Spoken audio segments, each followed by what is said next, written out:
Ô louco, cheguei, eu rodei aqui, fiquei tanto. O Brian sofrendo ali para o Mendy. Eita, será que tem entrelaçar? Tem sim. As amarras, quer dizer. Tem as amarras, mas não foi atrás. Tinha o santuário. Então saiu seguro, saiu vivo. Fica sozinho lá em cima o Ruby, que absorvendo a experiência.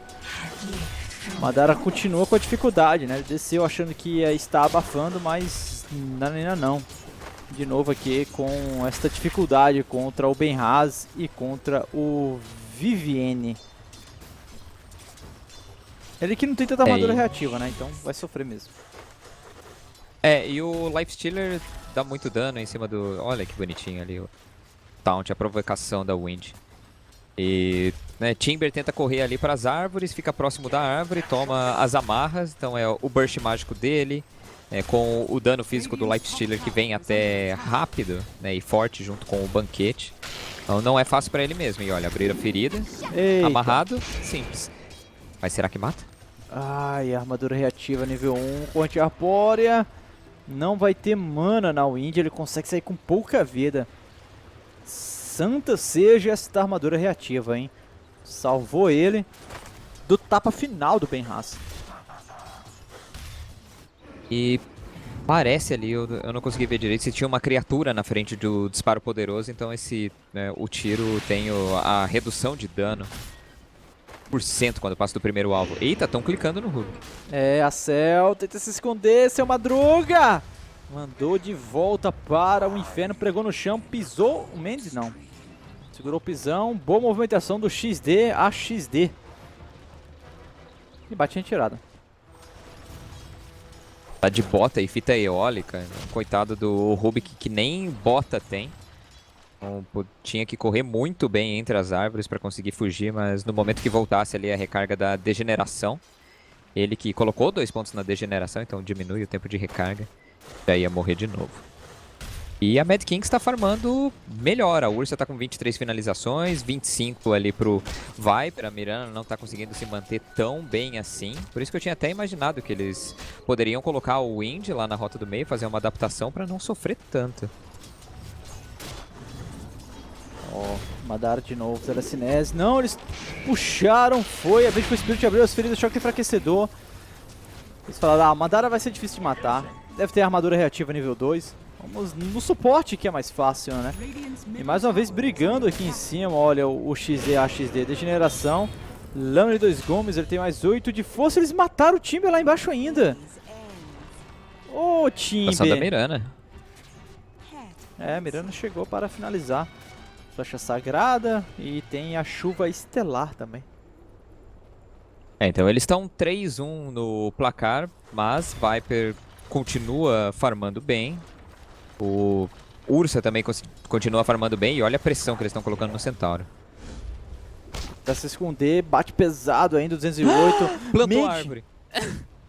Vai recuando, pisou no chão, Mendes. Ele tem, será mais uma árvorezinha? Tem nada.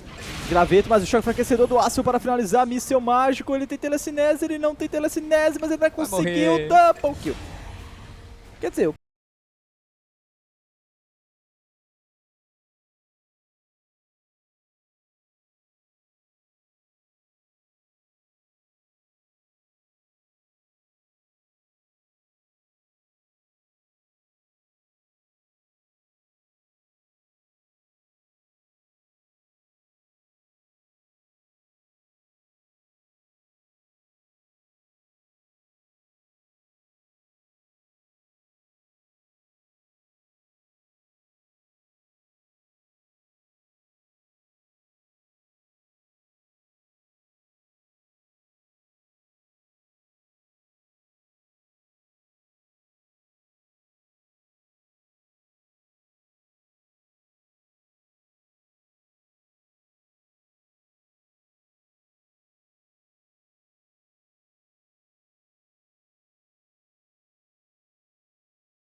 etapas da chuva estelar, rompimento da alma, mantém o Viper de pé, choque enfraquecedor mais uma vez utilizado. Voltando a ursa pelo outro lado, o último tapa, ele tá invisível. E olha, somente acabou a invisibilidade da discórdia, rapaz. Num momento que não era para acabar, só que acabou. E acabou também com a vida do Mandy, que acabou morrendo sem ajudar a equipe, né? Que acabou ficando sem o Centauro. Nossa, acabou de vez isso. É que é o problema da falta de experiência agora do Centauro. O level 5, do level 4 pro level 5 já é um avanço muito grande pelo dano que ele tem extra ali da arma de 2 gumes, né? Batendo pra 325 é toda aquela situação. Se ele tivesse pego mais experiência, teria um burst suficiente ali pra matar o Viper. Então descendo essa lagartixa voadora um pouquinho mais cedo, talvez eles tivessem a vantagem ali no meio. Mas então forçou ali a rotacionar um pouco mais cedo, que a equipe da Infamous precisa talvez ser um pouquinho mais paciente só pra dar o level 6 ali no Centauro. Baixa briga contra o Madara. Madara puxado na telecinese. Corrente arbórea, tenta voltar. Chakram do Rubik. Falou, não é só você que tem isso aqui não. Roubei. O Centauro não pegou experiência, o Rubik pegou sim. Então level 6 agora. Surpreendeu o Timber. Estão dando um pouco de espaço para o Wind também na rota do meio. É um herói que se deixar escala também muito bem ali para mid game. Porque é um herói que já foi utilizado diversas vezes, né, na posição de core. E lá embaixo rolou um TP muito louco do Timber. Opa, consegue voltar. Bate tirado dos dois aqui da Infamous. Acompanhamos então o patrimônio líquido. Aí, ó, os dois maiores patrimônios estão na Mad Kings. Só que tem um quadricore na Infamous. Praticamente, né? O Rubik pegou bastante ouro. Folha ligada pelo Benraz. E que tá fazendo o Madara? Ele voltou. Tomou o telecinese no meio da corrente. Deu o vórtice mortal. Só que ele não vai resistir. Rompimento da alma ao resgate. Protegido em nome de XAD. ADX. Madara volta ainda. Chegou o Mandy. Ele tem debandada, mas ele já gastou. Enquanto, por outro lado, tenta controlar mais uma vez com as amarras. A Wind, ela vem a falecer. E sai na vantagem a Mad Kings por causa deste Andai maravilhindo. É a armadura reativa, comprou muito tempo.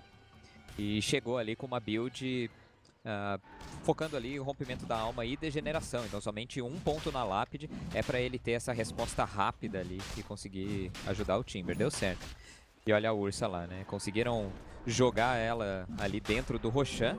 E daí vai estacando Garra Furiosa, acumulando na cabeça do Roshan. E agora abraço. E é importante para essa lineup deles, para conseguir manter o momento, manter a vantagem e impedir ali, né, a briga bem cedo do Lifestealer. Nós também vimos hoje por uma equipe peruana, o Lifestealer que ficou livre na partida e carregou o joguinho. Botada Mirana. Abriu o bocão, gelatinoso. Correndo. Ih, que mentira. Quer dizer, não, essa foi verdade. Essa eu vi ali, pegou no buchinho do Undyne e estava alinhado com a torre. O umbigo dele estava apontando para outra direção, então... No cateto da hipotenusa ali, fez a amarra e deu certo. É isso, tranquilo. Isso porque já nerfaram essa habilidade ali da Wind já há algum tempo, né? Ah, não, antes conseguia. A árvore, ela se posicionava pra amarra, assim. Ela blinkava atrás. É. Você só tá amarra a árvore, não! Joga o galinho do lado ali, você ficava amarrado. Madara lá embaixo, passando por apuros. Telecinese, de novo cancelando a corrente arbórea. Lâmina da obliteração e a debandada para atropelar. Dessa vez foi, Undyne apareceu, utilizou o rompimento da alma, mas era muito dano mágico. Com a presença da Mirana, 4 pontos ali na chuva estelar. Agora não deu, né? Fugiu outra vez, então forçam ali a rotação de alguns jogadores da equipe da Mad Kings. Benraz pode tentar aproveitar um pouquinho lá em cima, né? Bem rápido, gasta ali o infestar para acabar com o tomatão ali da Ursa.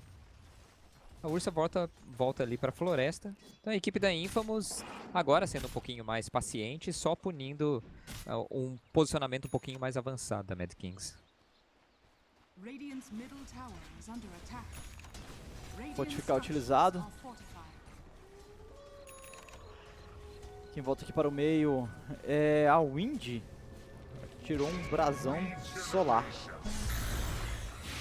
O brasão do leão. Quer dizer, melhor. Que brasão solar, cara? É que tá. Nossa, calma, por enquanto é só um medalhão. Precoce novo. Ih, a céu. Rapaz, fatiado ali pela ursa. É o sono precoce agora. E olha lá embaixo. Será que consegue matar? Tem o dano? Teve o dano. Mandy. Não, Mandy. Mad Kings avança pelo meio, leva a torre. É mais com a Vengeful Spirit, né? E a aura da vingança. Sem muitos problemas. Sim, PDS, eu tenho um questionamento pra você. Então, só mandar, só perguntar. Quando é que sai a arcana do Diego? Ah, não, pera aí. Eu como funcionário da Valve, né, ganhando Não, você milhões disse que eu podia aqui. perguntar qualquer coisa que você ia responder.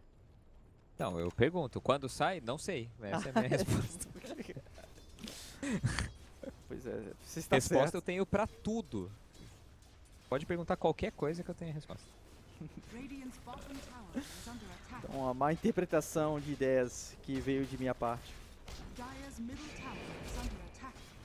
Ó, poderoso. Vai cair a torre?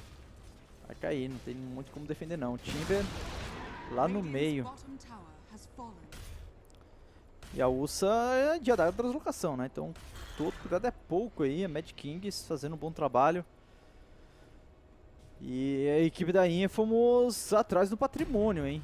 Muito bom early game da equipe Mad Kings. Olha, vai chegar a mais ou menos 3.000 de vantagem em ouro. Só que vai pro 7k de ouro e o 7k de patrimônio e a Ursa também.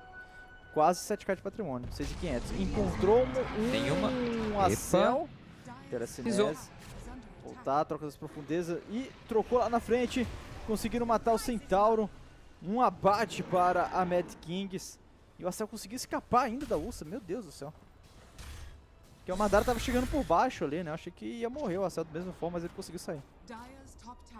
Então, as duas equipes, ninguém tem um super carry ali pra late game. Do lado nós temos uma Ursa e um Viper, e pela equipe da Infamous tem um Lifestealer e uma Mirana. Claro que com os devidos itens é possível carregar, mas as duas equipes fizeram um draft de quem saísse na frente provavelmente vai ganhar o jogo, né? Ou a possibilidade de ganhar o jogo é maior. Então eles abusaram ali da Ursa com a possibilidade de levar esse Aegis, o que é um ouro importante entrando para a Ursa, essa segurança ali de uma segunda vida. Criaram bastante espaço para o Timber, que conseguiu, né, se manter lá na rota inferior, mesmo com a pressão que ele ficou. Então vai aparecer a Pedra de Sangue, tá aparecendo tudo muito mais rápido na equipe da Mad Kings. É o momento da partida, mas não tá ainda garantido, né, nada que eles vão... Ah, agora acabou o jogo, porque, de novo, a equipe da Mad Kings não tem heróis que quebram rápido estruturas. Então seria através disso, começar a pegar abate em cima de abate e forçar, né, bater no tatame antes de cair uma T3. Ô, louco, a Mirana deu um pulo do gato com o twist escarpado aí, tu viu isso, cara? Não vi. Ô, O que aconteceu? louco, rapaz. Deu um pulo do gato 360 aqui, no maior estilo Tony Hawk's Pro Skate. Ô, louco. Vou tentar fazer isso depois, vou treinar. Cara, clicar que nem um doente no meio do pulo pra ver se muda de direção. A equipe da Mad Kings, como você mencionou, está com o momento do jogo. Vai talvez perca um pouquinho de eficiência se ele não conseguir continuar na frente no patrimônio, né? Então tem que tomar um pouco de cuidado com isso. E eu ia perguntar da próxima item da Ursa, mas ela vai pra Desoladora mesmo. Vem para o dano. Não vai fazer esmagadora de crânio. Vai para o dano mesmo, o PDS.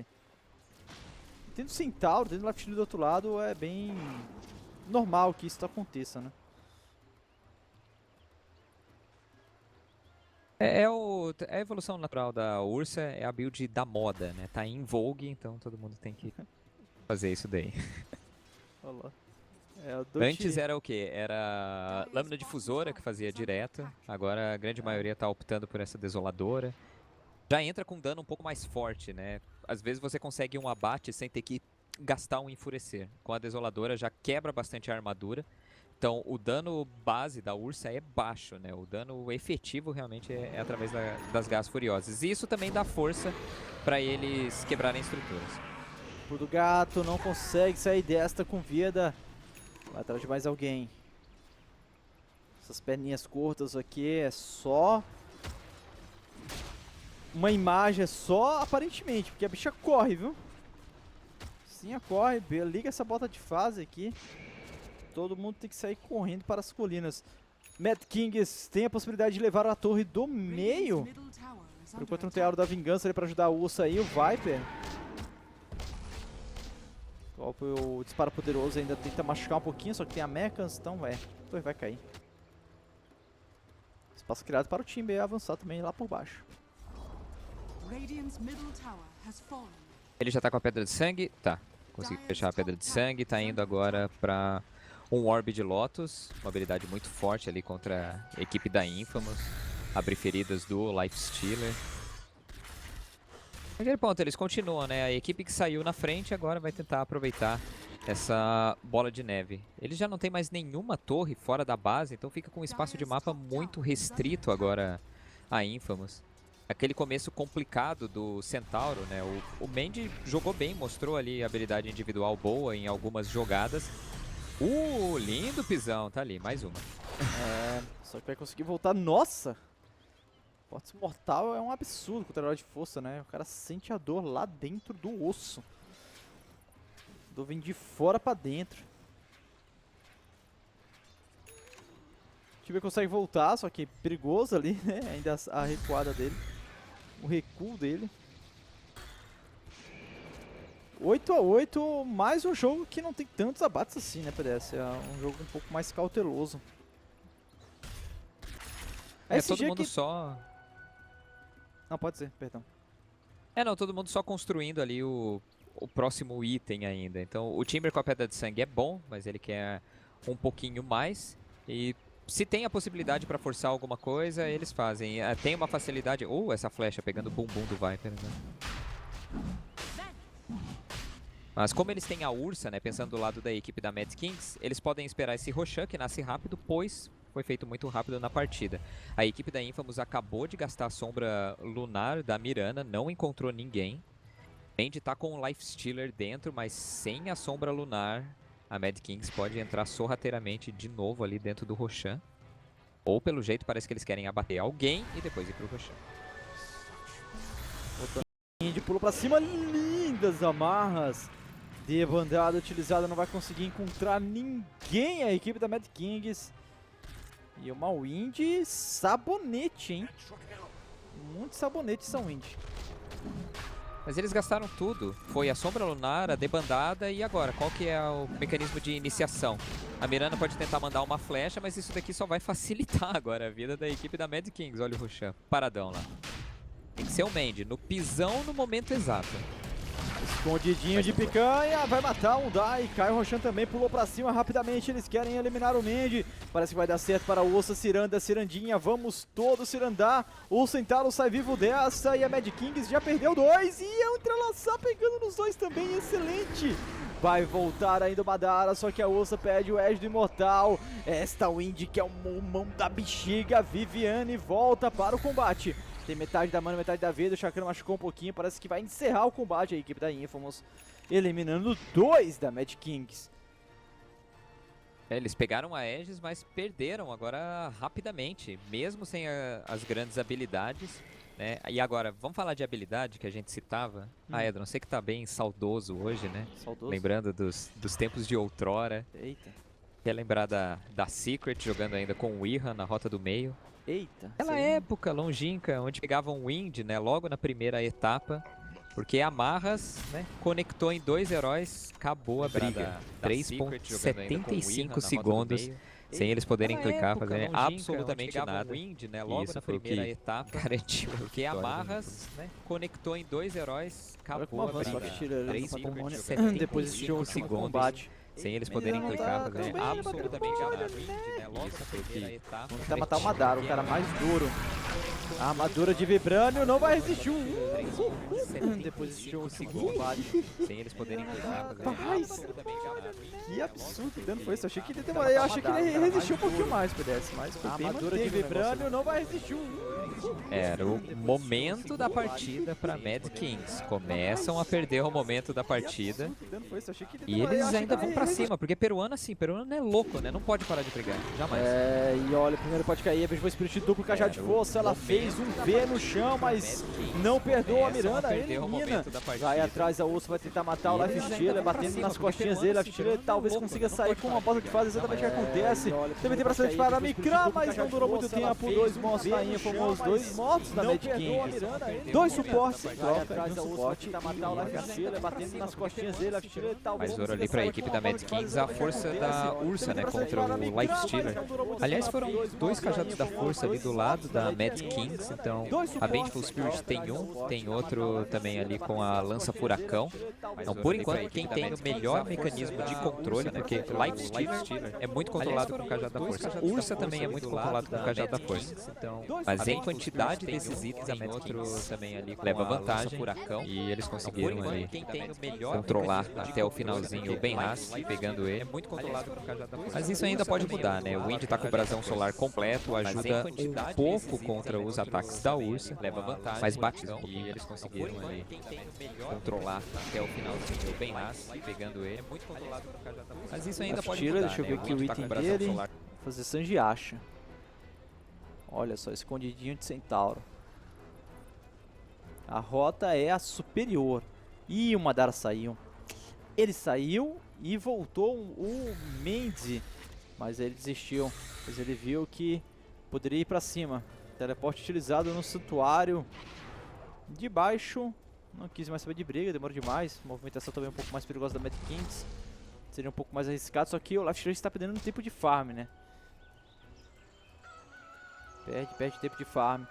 Não encontrou ninguém fora de posição. Acho que vai dar aquela carona agora para o Lifestealer na rota. Agora achou! Achou a lagartixa voante. Ela resiste o máximo que pode. Debandada defensiva. Corre, Lifestealer. Olha como ele corre, mas aí aparece no meio do caminho. 208. Nossa, como matou rápido o Lifestealer. É o efeito desolador, desolando. O Lifestealer tá rolando outro combate um pouco mais atrás, onde o Chacan está tentando controlar o máximo que pode. A corrente arbórea consegue ainda descer o terreno, mas não é o suficiente para tentar bater em retirada 2 monstros da equipe da Mad Kings, em troca do Lifestealer. E o Mandy ainda conseguiu pegar um entregador da equipe da Mad Kings, que no meio da bagunça ele estava na loja secreta esperando alguém comprar alguma coisa. E ele conseguiu dar uns 2 cliques na cabeça ainda do entregador, morreu. Falando em morrer, eu acho que morreu, hein? Eita. Inesperado pela Mirana, né? Ela pulou o gato para descer o terreno, blinkou para cima e deu de frente com a morte. Então, mais um abate aí para a Mad Kings. Além do Lifestealer, fica 2-2 então. E agora sim começou finalmente o Dota peruano, né? Tava um pouco mais passivo, todo mundo trocando farm, mas o Dota peruano é hiper agressivo. Ursa vão continuar abusando disso até o final do jogo. Ursa forte contra o Lifestealer. Vai ser, eu acredito que briga de cajado de força, realmente. Quem consegue o melhor posicionamento, quem acaba com a equipe adversária depois que comprometeu, né, uma posição um pouco mais avançada. Vai ter que controlar muito bem isso daí. O Viper, ele morreu lá com a gank do Centauro e do Lifestealer. Primeiro porque ele não estava imaginando, né, que eles estavam naquela posição. E ele gastou a Lança Furacão para comprar um pouquinho de tempo, para não ter que dar uma volta, para chegar rapidamente ali na runa de recompensa. E ele perdeu esse mecanismo de fuga. Tem que tomar cuidado aí com esses itens e saber, né, realmente, da importância da movimentação e mobilidade. Bem, Viper acompanhou aqui a movimentação do Timber. Que voltou. Equipe brasileira. Brasileira não, perdão. Equipe peruana, né, com o brasileiro ali, que é o Mendes. Consegue dar uma alongada um pouco mais na partida e ainda continua atrás no patrimônio. De novo a gente ver que a vantagem não é tão grande assim para a equipe da Mad Kings. Mais ou menos 3.000 de vantagem. Porém, né, a Ursa ainda continua bastante forte no patrimônio. Ela vai tirar uma lâmina abissal agora com o próximo item. Mais um controle forte em cima de qualquer tipo de resistência da equipe da Infamous. Eles não têm mecanismo pra bater nessa Wind. Ah, aliás, isso foi outra coisa que aconteceu naquela briga no Roshan. A Ursa, né, conseguiu reiniciar a briga, só que resolveu bater na Wind. Ligou o correr nos ventos e a Ursa ficou perdida no meio de todo mundo. Então, saber também como que essa Wind tá posicionada é super valioso ali pra equipe da Mad Kings. Eu nem tinha visto, eu nem lembro os talentos da Wind. Ah, no É nível ótimo. 25, o menos 6 segundos para poderoso, já vira um auto-ataque dela, praticamente, né? É o tempo de canalizar, ela já pode soltar outro. Se tiver mana pra ficar soltando direto. Então, é difícil pra Wind ter mana, porque na evolução natural do herói você não constrói muito item que dá mana.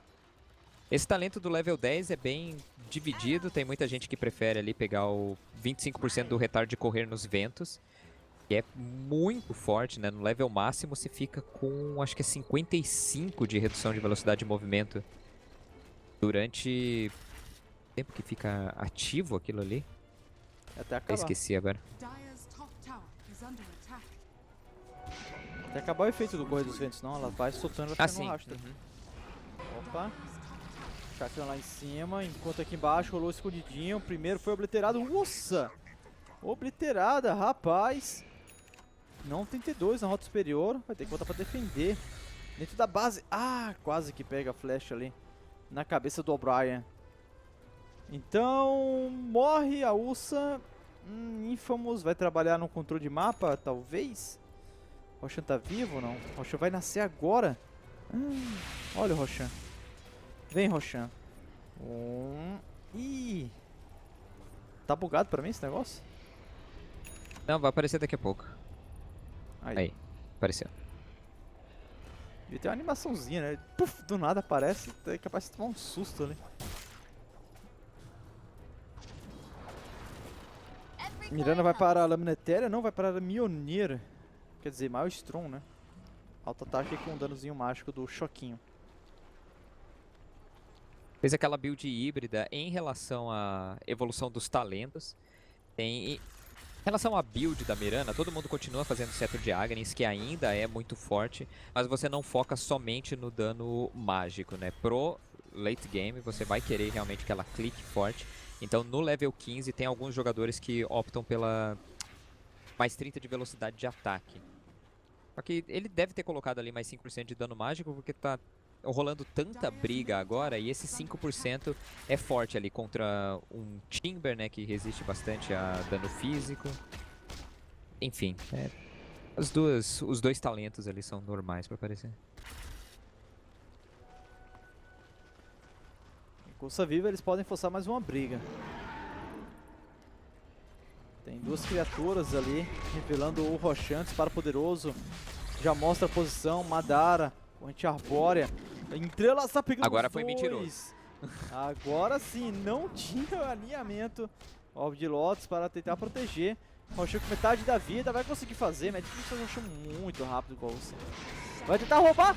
Ah, roubou? Não roubou não. Mas dequeja no chão, a droga das providências também é utilizada. A Ursa não vai resistir durante muito tempo. Chakra finalmente chega junto com a Mechas. A Ursa tá viva ainda, enfurecida. Ela vai tentar sair pelo totem, que eu já fosse tirar ela de posição. Andar nos ventos ali, utilizado pelo Viviane. Ele consegue escapar dos ataques, mas a Miranda pula pra cima e consegue tirar o eixo do Imortal. Eles vão matar o Timber ainda, que não resiste.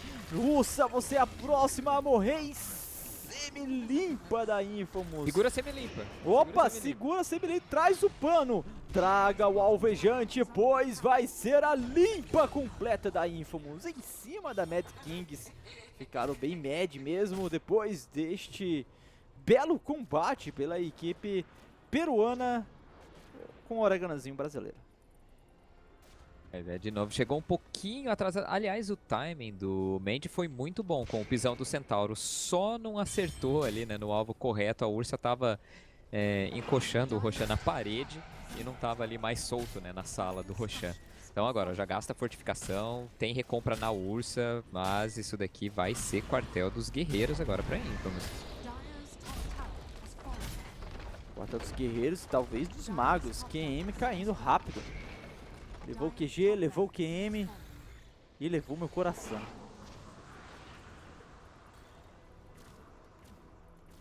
O coração também.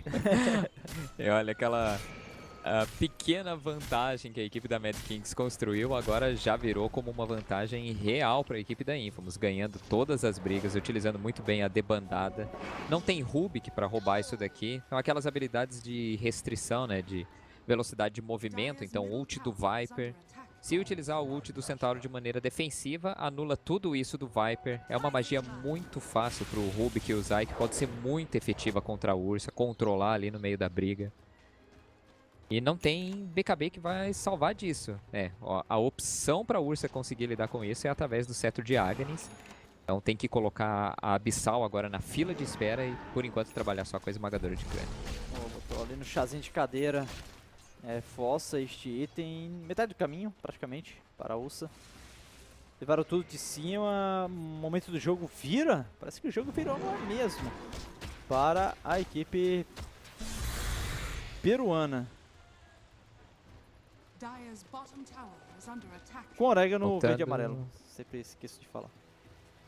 E olha a build da Wind, né? Mesmo na posição de suporte, é normalmente isso que você quer fazer e evoluir. Então item que realmente dá mana, não tem nenhum, vai pra bota de fase, adaga, brasão solar e agora uma Cristales, pensando num espinho sangrento. Será que é a última briga ou o começo da virada? Opa, Sobalonar revelou iniciação, obliteração, troca das profundezas, double kill para o Benraz, morre muito rápido, o Viper também, 3 mortos, Lano de 2 gumes, GG chamado com outra kill do Benraz, e stomp completo da Infamous em cima da Mad Kings. Rapaz, aquela fumaça da enganação entrou peruanos da Mad Kings.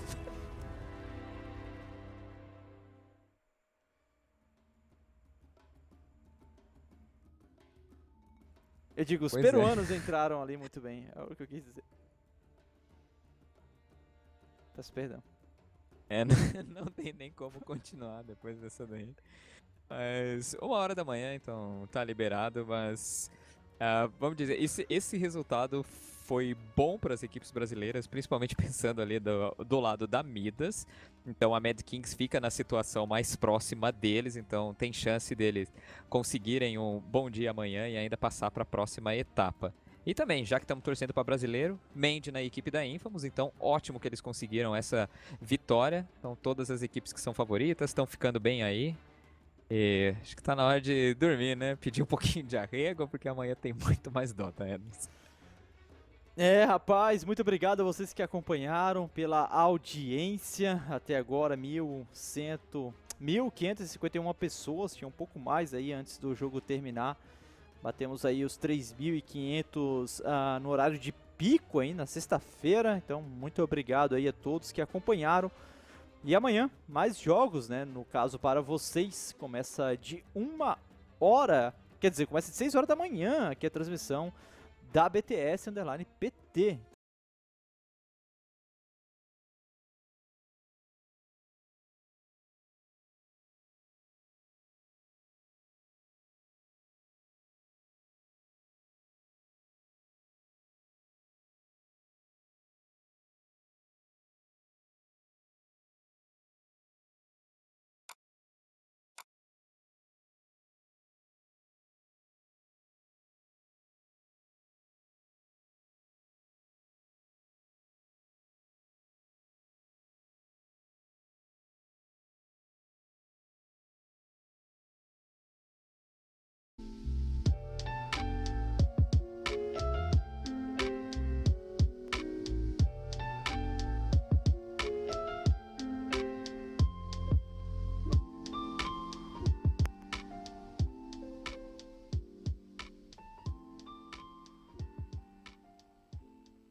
Major qualifiers, day 2 of SEA action. We're going to swap out our couch a little bit. We're bringing in Lyrical here so that Blaze and Lumi can be on the mic for our next game. Eason's still joining me as well.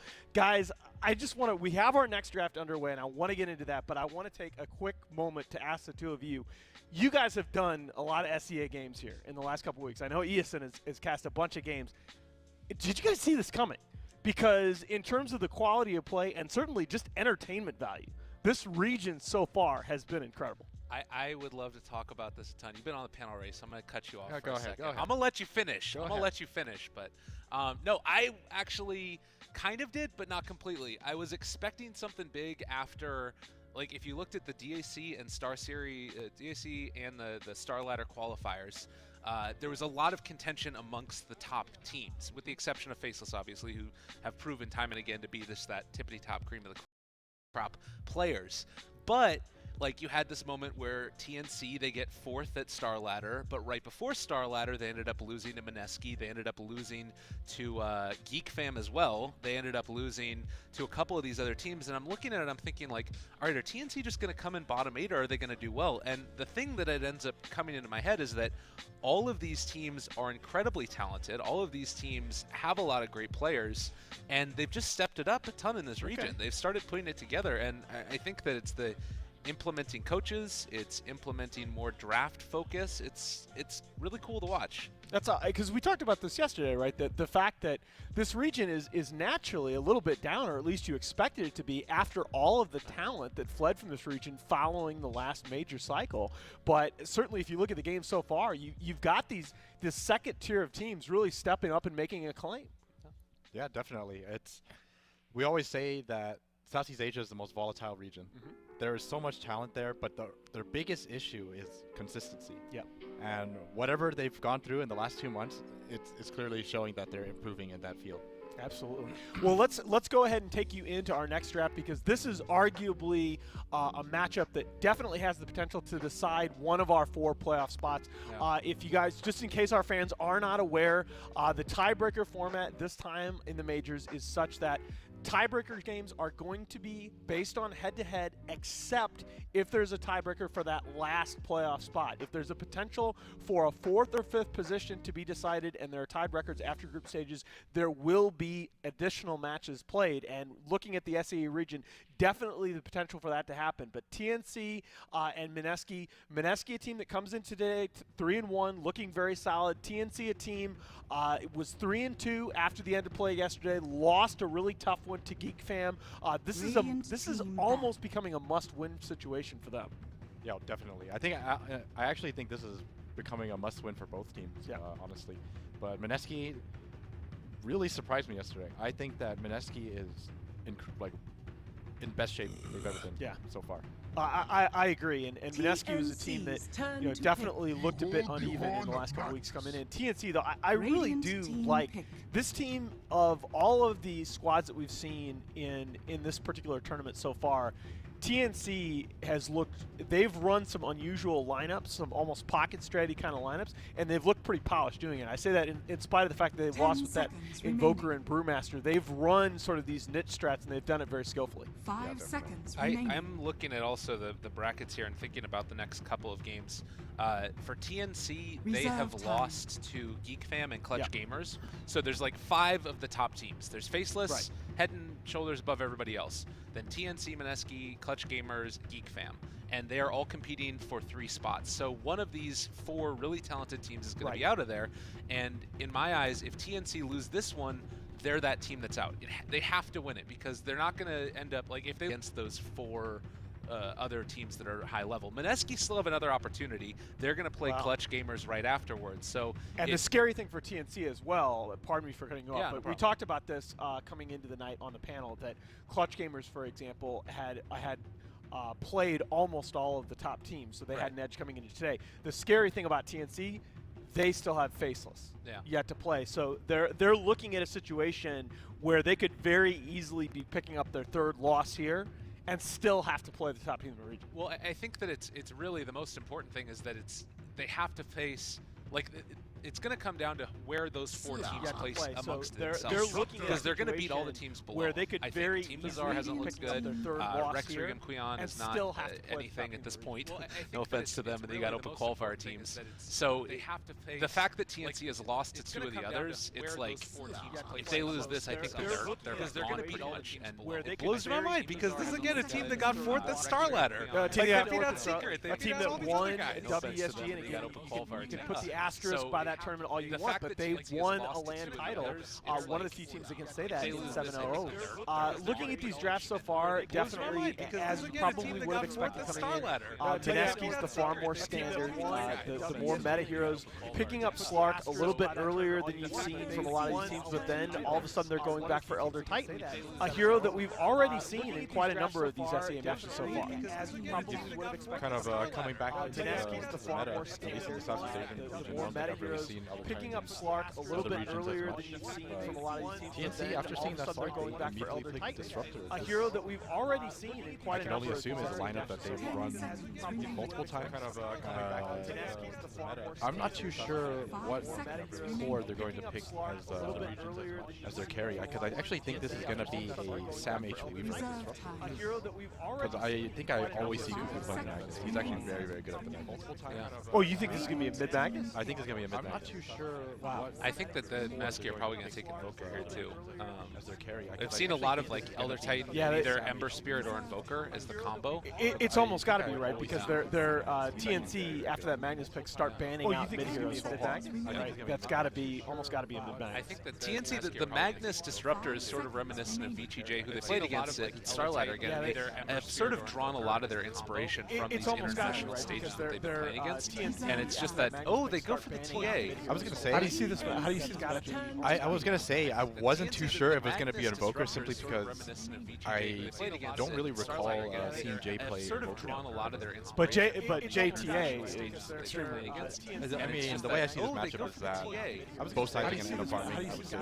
I was going to say, I wasn't too sure. You know what though? If It's pretty scary picking a TA into this because you've got 2 supports in Ogre Magi and the Ignite and Disruptor and Static Storm that they're not, and also the Q. They're not afraid of stripping off those refractor charges. Right? This is not a classic kind of TA romp game. They have plenty of instances of damage. You look at all 4 of the heroes, with the exception of Magnus on TNC, that have a way, when you look at Weaver Swarm, they have a way to put something on TA that can continually be stripping those refractors. This is not a classic kind of TA romp game. They have plenty of instances of damage. You look at all 4 of the heroes. This is not, I mean, look at the way. I think they wanted Jug, but Jug got banned out as well. I like the idea here, I really do. You talk about the extent to which Empower and Battle Trance can enable the Weaver and Empower on the Troll himself as well. It's a really cool concept, but it's just it's too cute, in my opinion, against a draft on the MINESKI side that just have 5 meta heroes, 5 heroes that they're really comfortable playing. You know, despite all of this, I think that there's a lot of potential with the Troll Warlord. Cuckoo plays a really good Magnus, and what's stopping them from running a carry Magnus? If they run a carry Magnus, I think they'll definitely. Oh, this is well, yeah. You said this is going to be a mid Magnus in your opinion. Wait. Cuckoo is playing Troll. This is a mid Troll. This is a mid Troll. Wait. Raven is on. No, they got to be switching. Yeah, okay, they're switching. Okay. I was so confused. Yeah. There's no way this is happening. I was going to let you take that one away because I was so lost. But the call of the Sam H. Weaver, this is they ran a couple of different times earlier in the group stages. I am fully on the MINESKI train. Honestly, I probably would have been even without the draft. Like even before we came into this, I think that they're playing so much better than TNC right now. And well, Cuckoo is a good Magnus. He's a good tinker. He's got incredible amounts of talent. I think that he's just a little bit too erratic for this scene that's become more stable and consistent. Not to like trash talk him too much or whatever, but it's just kind of his play style is all over the place sometimes. Yeah, I guess we better cut this off pretty soon. This is actually the kind of draft that I could break down for a long time. Because on paper, I actually think that TNC's 5 heroes create a lot of problems for MINESKI. But, I mean, TA is actually incredibly brittle in this matchup. And I think if early Centaur Ags could create a lot of problems for TNC, but otherwise I think they have the damage and the lockdown to kill the Slark too, easily. I'm torn between this lineup. I really am. The battle begins. I'm gonna have to go with TNC. Oh, that's so like, man, I really actually do want to pick TNC here. I'm gonna fall, but I feel like if I do that, I'm falling into the same trap that I did when I picked them yesterday, because their lineup looks so great on paper, but you actually have to be able to play the heroes. I'm gonna go with the safe choice and pick MINESKI, but I am totally on board with what you just said. I would not be surprised to see TNC pull us out. Lyrical, you're MINESKI. I'm MINESKI. All right. Really, I think this is going to be a really good game, guys. With that said, we're going to throw you out to our casters. Take it away, Blaze and Lumi. But obviously, Jay would be a lot worse off if he had gotten hit by that Ignite. Still, he really can't go past the Ring of the Tower, and the meld is forced out here, but it doesn't cost too much mana, only 50 mana, and the cooldown's already reset. So they definitely need that Sentry Ward now, or Tim's is just wasting his time. Well, I mean, I would say even though he's actually not hitting him with Ignite, like Jay has not even seen a creep yet. Yeah, that's so true. I wouldn't say. Let me look at him right now. I think he's time well spent. Yeah, oh, definitely. I guess wasting his time is probably a misnomer there, but yeah, definitely not doing as effective harassment as he had intended going into it, but it still seems to be all right. Yeah. Now Jay's kind of up front, knowing that Tim's can't go too far forward while the Clarity's on, and is using that Refraction to try to pull the creep way back here. Okay, bye-bye Clarity, and one last Ignite. Not going to be juked this time around. All right, so there's the Ignite. Jay's actually got to pull back really hard. What is he doing? Almost ready to be dove. The Ogre Magi is a hero that with such high base armor and HP regen, he can take like 8 tower hits. He doesn't He's care cutting about him off diving. for the fountain. Yeah, like, he's not going to get a kill because of meld. Are you sure? Are you sure he's not going to get a kill? Fairy Fire is going to get used here. A couple more right clicks. He's racing towards the Shrine. Shrine's going to get activated. He can melt and start attacking back. Yeah, the worst case scenario is that he just melds and sits there forever, and then Tim's just camps him. He literally just puts down a little campfire, pitches the tent, and just sits there until the support reinforcements arrive. I mean, this mid lane is already heavily won by Tim's. I mean, he's going to get driven away, but who cares? Yeah, I mean, this TA is barely a hero at this point. Like, it's just so awkward She's got 0-1 in terms of 0-1. All right, let's check out the other side lanes here. Raven on the top lane, leading in terms of CS. I mean, I'm not sure how R is going to challenge him in this lane, but R is, you know, getting his own. He's got 1 CS, I guess.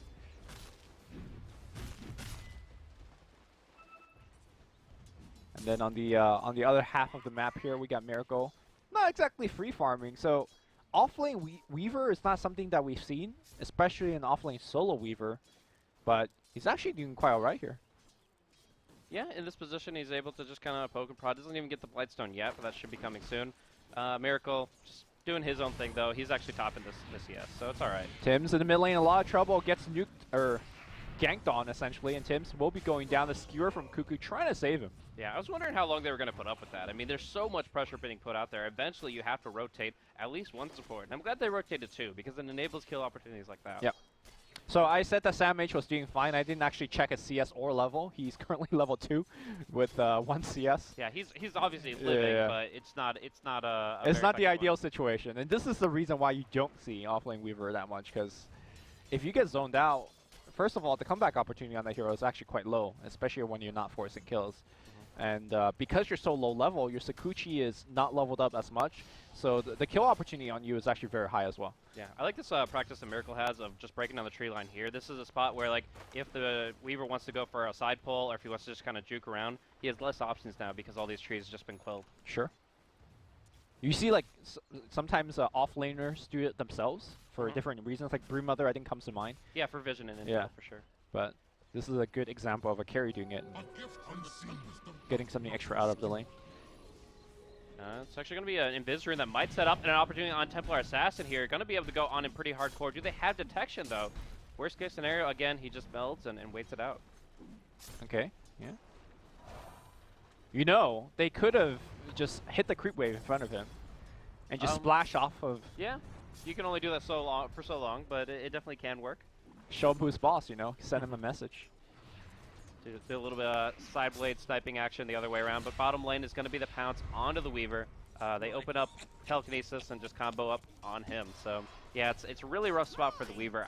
Like you said, I haven't seen an offlane Weaver so completely isolated and solo in a long time. You'll see some dual lanes every once in a while, and you'll see some bulkier supports like the Ogre help out the Weaver to try to make it an actual lane. Yep. But right here, he's actually abandoning and just moving on to Ancients, in fact. Yeah, the last time I've seen it work was within a Drow lineup context where even though he's alone, he's not really alone, right? He's getting help from Drow, but... Alright, we're just missing kills all over the place, and by we, it's just me. Sorry, guys. It's alright. So, we do see that that was the Centaur going down. Ralphie just trying to be a little bit too aggressive. He just got his Tranquil Boots, so he's kind of feeling good. He can keep his HP flow, and then gets put into a real rough patch. But not even with the glimpse, just overextension. But yeah, beyond that, we do have, TA dipping into the jungle a little bit. Some stacks came out from the Weaver on the other side, which that Empower might be able to take advantage of. And Cuckoo did end up going for that Iron Talon. Do you find it strange that a mid hero going for the Iron Talon? I mean, a lot of the mid heroes do duck back into the jungle, but it's a very hard commitment. It delays your bottle, per se, or whatever your next item is. Let's say the Blink Dagger or the Echo Saber if he ends up going for it. Yeah, I feel like if the laning phase was harder for him, then he probably would want the bottle and get Shockwave CS, because he's kind of forced back under tower and just having to play very defensively. But he had a very good laning configuration with the Ogre just completely eliminating the TA.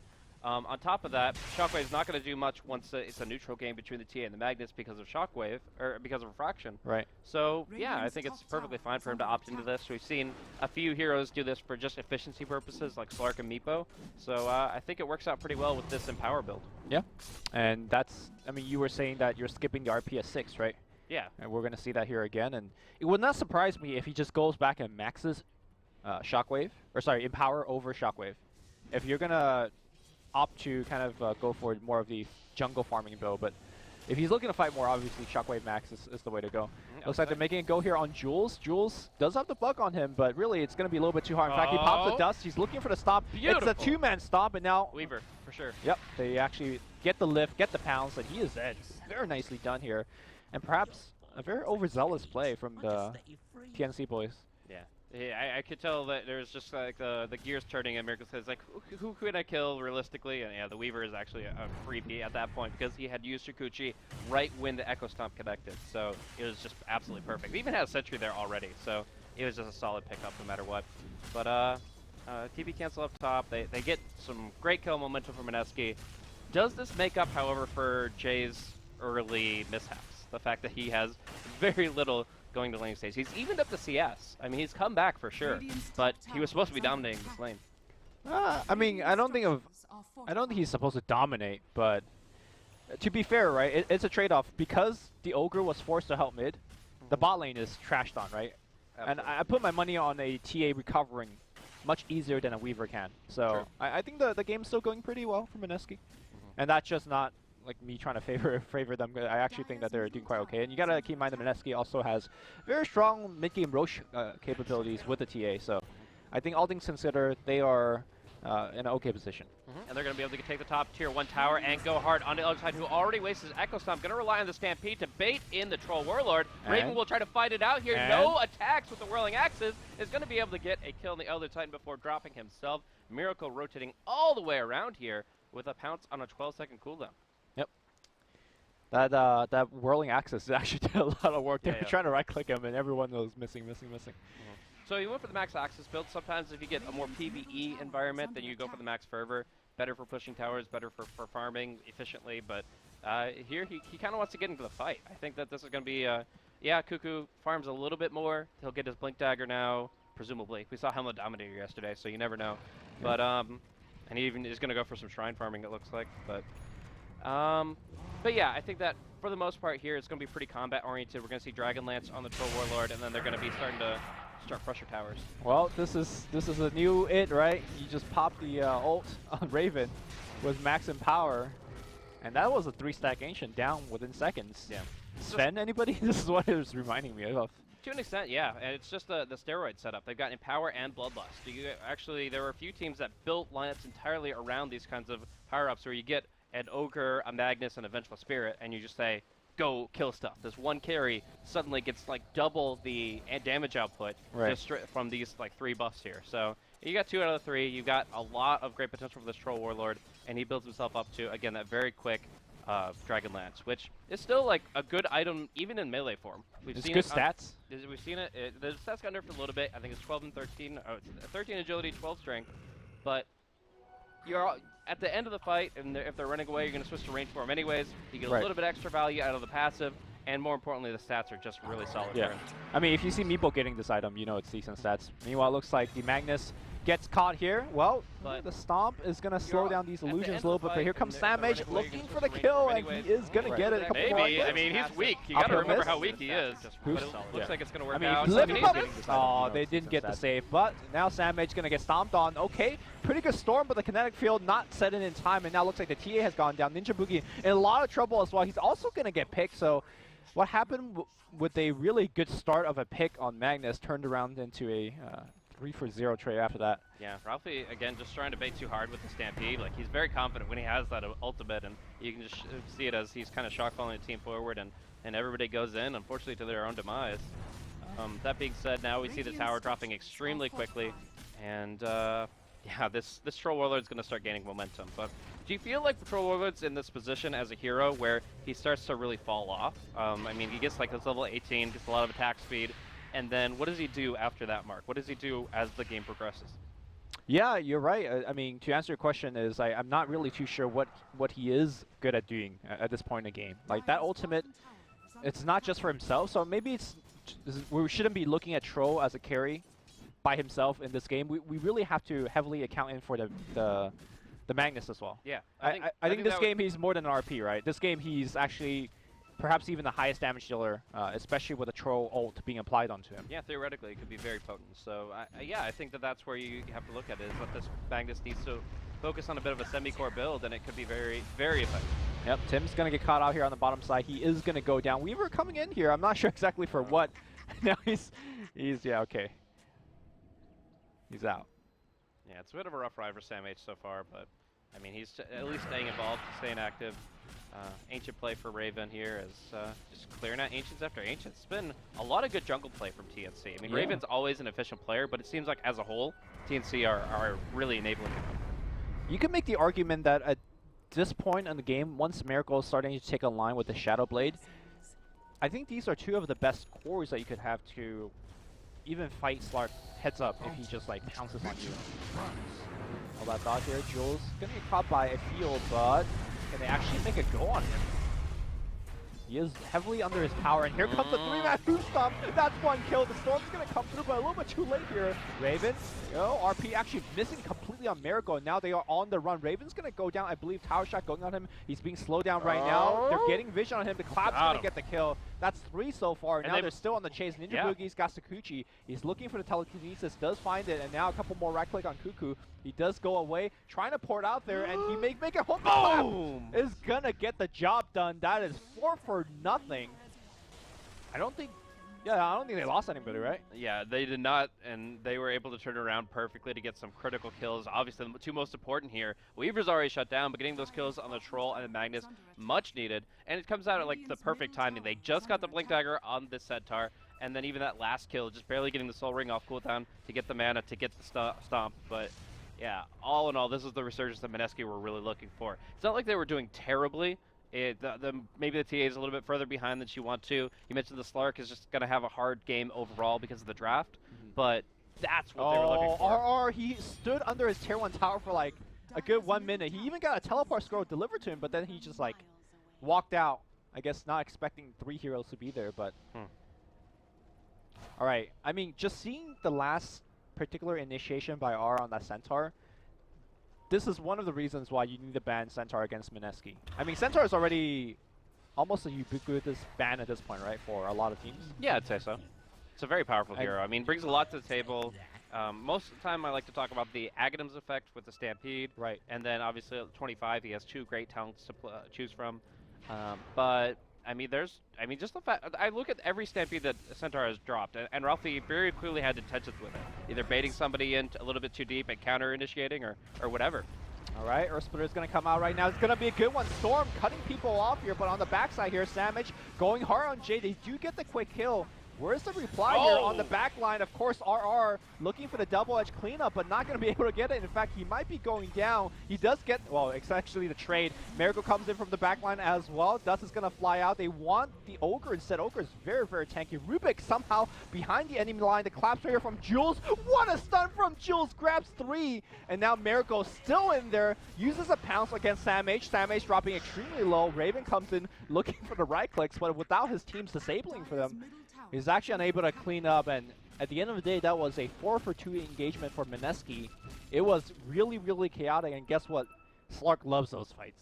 Yeah, extremely chaotic, extremely effective for Miracle, but I gotta say, Jules is just playing near godlike on this Elder Titan. Like, he is just hitting every stomp in the perfect way, been able to reposition and reshape the fights. I mean, the most impressive thing is that he's doing it without setup. I mean, yes, there's Rubik, there's Centaur, but a lot of times he's just walking in the middle of a fight. He doesn't have Yules, he doesn't have Aether Lens, right? It's just raw skill.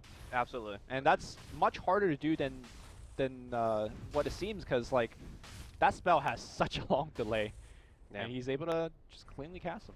It actually makes me feel really good for Jules, because Jules has been a member of MINESKI for the longest time. Yep. Like there was back in like 2013, there were the 5 Js all on MINESKI, and he has not left the team since then. He's played it through and through, and you know he's gotten his fair share of flame. Oh, this guy's just a burden, but he has just stepped up his game every time that I see him play, and he's become a staple of, I think, the Filipino Dota scene. I would say he's the face of the Pinoy scene. Absolutely, absolutely. And I've just to see him play like this, it's actually such a treat. Yep. So we do have the Templar Assassin going for the Blink. It's always an interesting choice for me, is like whether you go for the Blink or the Deso. Do you think the Blink has done a lot of work here, or would you rather see the Deso, given the last couple of team fights? I mentioned this in a previous scenario where they have this Stampede, right? So they already have a lot of potential to get into the fight. Right. So I kind of favor just going Deso earlier, as you used to see very commonly. But, I mean, it sets up either a Blink out because your refraction keeps you safe, or it just sets you up for getting in the exact position to assassinate before Disruptor gets off his spells. Like, it creates a lot of opportunistic scenarios, and we're going to see that on mid, as it's actually going to be Rubik and Slark going in and wasting the Disruptor's ultimate, as well as getting an isolated pick off. However, there is going to be a flank, but the TP should allow Miracle to get out just in time. I mean, that's something that you touched on during the draft, is like a good Disruptor player will stay under his tower's protection and hopefully not get caught, but that was right under his tower, and he still gets jumped. You hardly expect a Rubik to Shikuchi under your tower to lift you up for that Slark, though. I mean, that's he didn't even have a chance to respond. Yep. I mean, this goes back to the stuff that we brought up in the draft, which was like, does Disruptor counter Slark, or is it the other way around? And so far, the way that these two players have been playing it, it's really Slark getting the 1-up. Miracle has been very good at coming in late into the fights, either waiting out the storm or just never really getting caught by the Disruptor in the first place. So as a result, MINESKI as a whole is doing extremely well. Yep. Do you think that Slark has to go for a BKB this game? I mean, normally you look at Disruptor and Ogre and you're like, yeah, I don't want to get involved in all that mess, but if he has the team behind him, I could see him. I mean, he's delaying it, right? He's not going it for it, at least right now. Yeah, you wouldn't go it before the Echo Saber anyways, I don't think. But like, get the Shadow Blade, the Echo, and then you have a choice. You can go for Scotty, you can go for Silver Edge, or you can go for that BKB.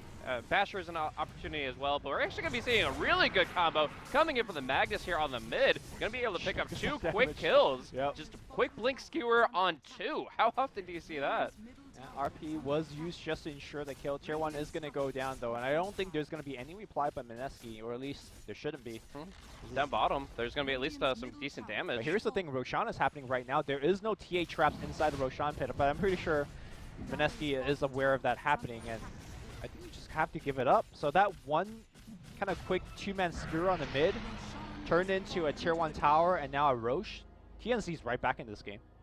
You can see that Sam H has kind of accepted his lot in life. He realizes he's not going to be doing too well this game. Only 6,000 net worth here, but he's like, okay, well, I'll go with pseudo support build. Solar Crest can be used offensively, defensively, whatever really suits the bill, and I definitely think that it's going to be enabling him to just be involved in a way that his farm provides. I think he's just playing the same as a support would be doing at this point, right? Exactly. If you're playing support Weaver, you go for Solo Crest and then probably Aghanims. Yeah, I think so. Yeah. Do you think that's actually a good option here? Well, he has an Ogre Club queued up, so he's having other dots. He's going for, I believe, Dragonlance.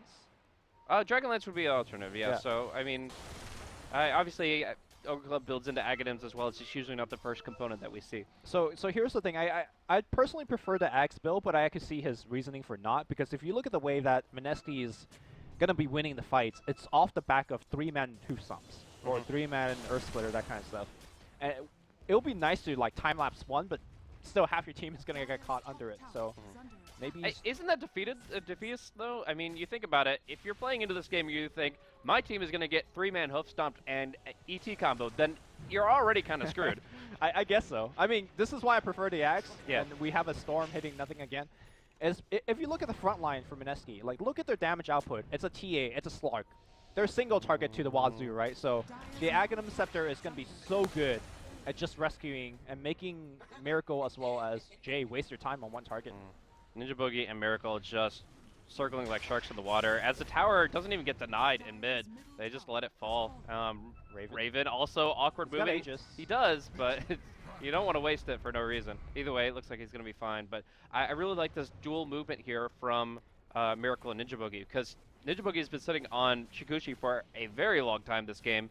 And they're using it as just this dual invis roam, where they're both able to get in aggressive position. We saw the dive on mid, now this approach in the jungle. It's making Disruptor's life miserable. There's no place safe for him.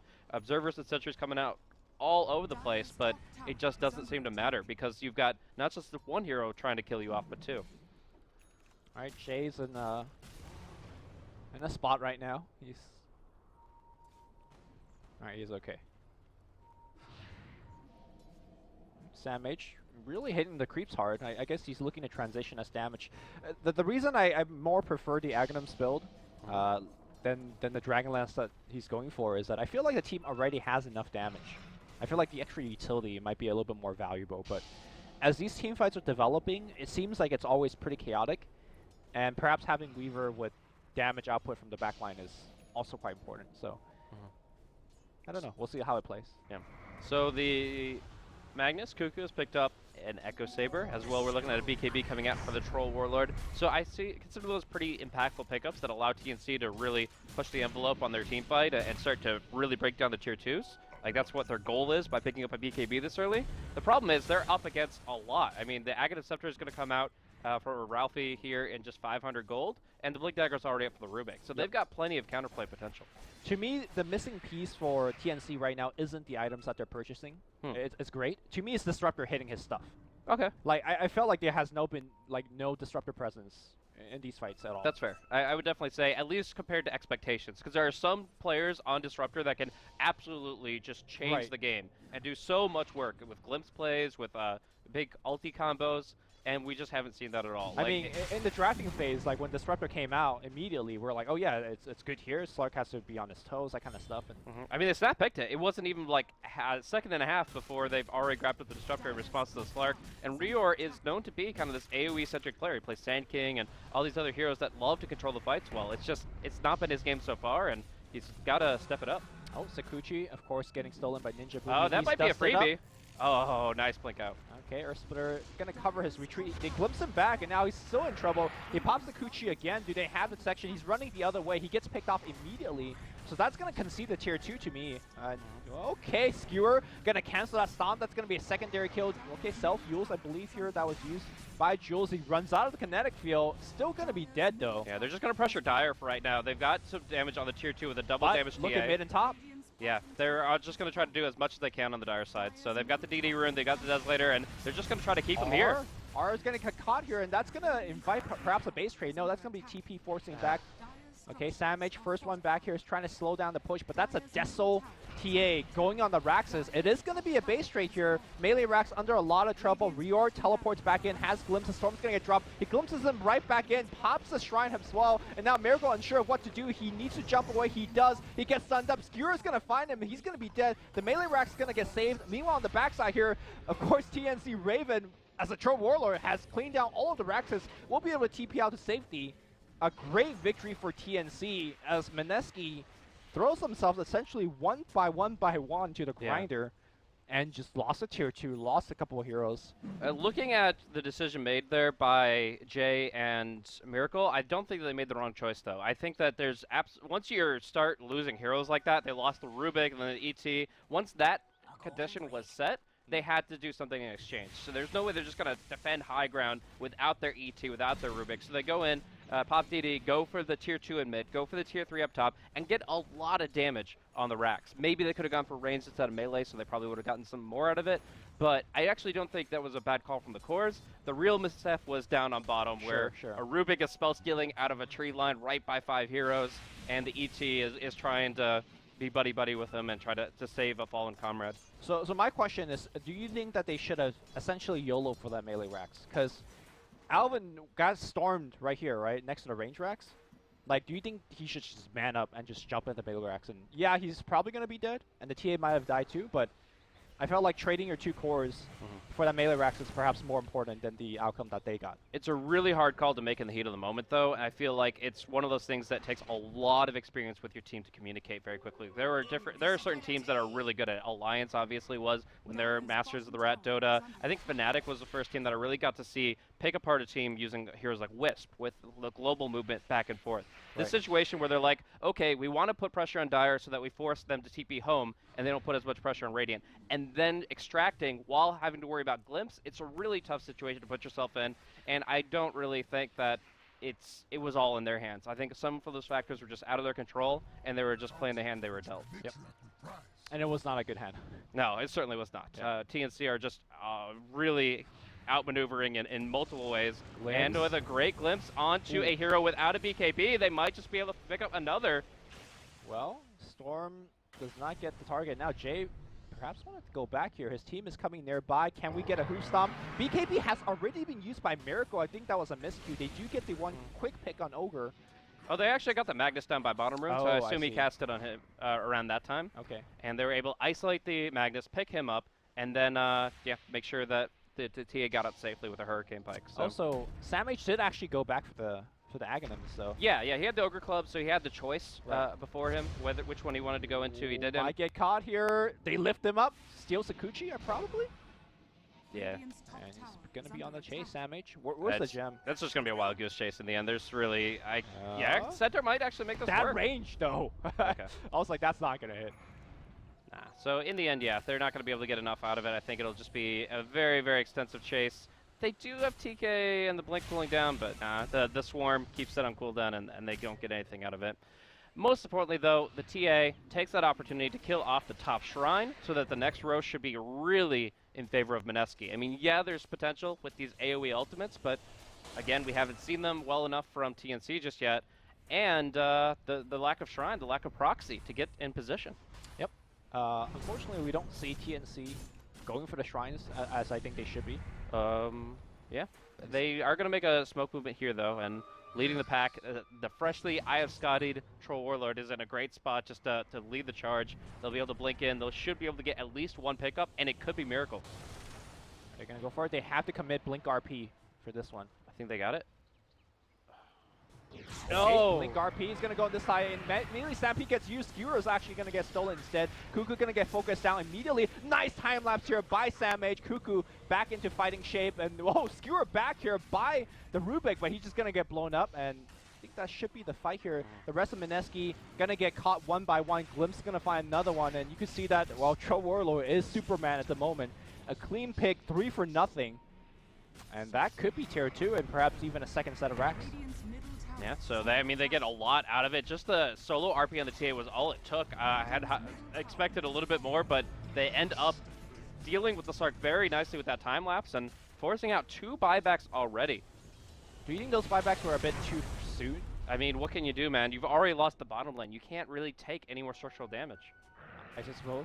I mean, I was thinking of a scenario where they were on their tower and then you buy back and try to take a fight. Of course, you always want that situation instead of like double buyback into giving them Aegis, and now you're like down so many lives if you count the buybacks in as well. But it's a really tough spot to be in. Every moment of hesitation is time that your tier 3 is getting dropped. Yep. So I think MINESKI is already in such a terrible position that the only way I see them winning is some sort of like heroic RP steal by Ninja Boogie. I think they need something that big to turn it around, because if you look at the raw numbers and the items, they're just getting outclassed. This Troll Warlord is just too damn big. Yeah, he is approaching Aghanim, so a lot more spell steal potential. He could steal Time Lapse, could steal the Static Storm. Those could be quite effective, but the RP is obviously the moneymaker that he needs if he's going to be able to bring this one back. Meantime, right now, I mean, all they have to do, right, is just put Raven on the front line. He's got Scotty, Dragonlance. He can just poke at from the low ground, and because he's got that Aegis and the largest health pool on his team, he's fine. Yeah, I don't know what they could do. Does Rubik still have the skewer? No, he's dead, right? So there's no way for him to like get positioned inside the base in an awkward point. So yeah, what is the game plan? I don't know.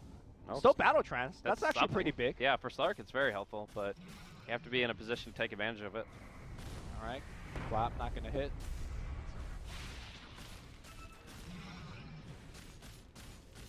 We're just watching the base go down. Man, they have to make a move. That is the last building. Gotta make a move now. Stampede being used offensively on the backline. Gets a 2-man stun. RP's gonna come through. It's gonna be Stolen Storm. Gonna be on top of everything. And look at the HP bar just go. I do believe Rubik blinked in to look for the RP, but then he just looked at his face and got doomed pretty hard here. And now Jay on the run gets skewered back as well. BKB gets activated, but he just straight up gets bashed. I don't know where Alvin was in these fights, but it looks like it did not matter as TNC flexes the Musho. And we're gonna end the game here at 4-2 apiece here. That's gonna be the record. Yeah, it's kind of frustrating to see it end that way when Jules had such a good early game, but the plays that were made down bottom by the tier 2 just really couldn't come back from it. It accelerated the game too quickly. Like, Troll is a hero that could do so well in this timing window. We were worried about where he could go in the late game, but it doesn't matter if you win the game by 30 minutes. So at this point, it was just really difficult. I think they made the best of every situation that was presented them, other than a couple of misplays down bottom, but it just was a very fast tempo draft from TNC and a very hard spot for MINESKI to fight back from. And now with that result, we're going to be seeing a 4-2 scoreline for both of these teams going into the latter part of this group stage. I think 10 minutes in the game, you were asking what is Troll Warlord good at this point in the game.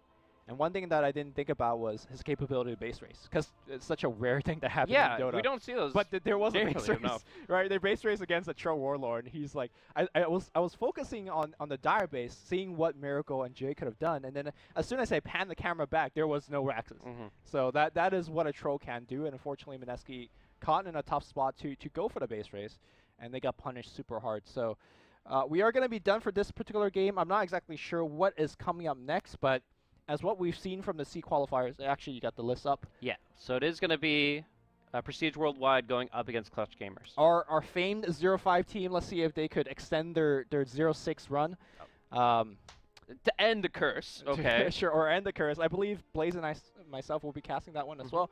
So we'll take a break. We'll be back for the next one, and we'll see if it's going to be as exciting as this one. But stay tuned, guys.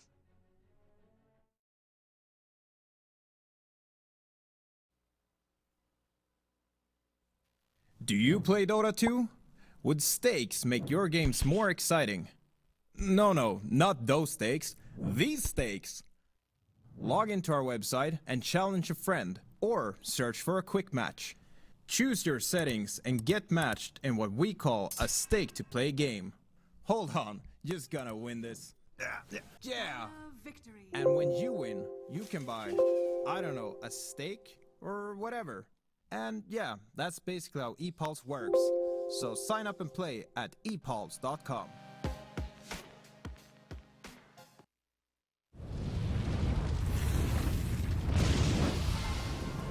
In the land of the Witcher, your army will be tested at every turn. Join the Gwent Beta.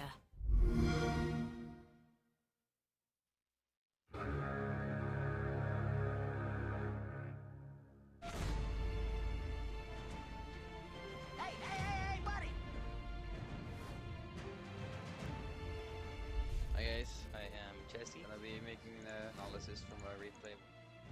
Hi guys, Slasher here. In this series, Slasher dissect Phantom Assassin. My name is Jenkins Dota.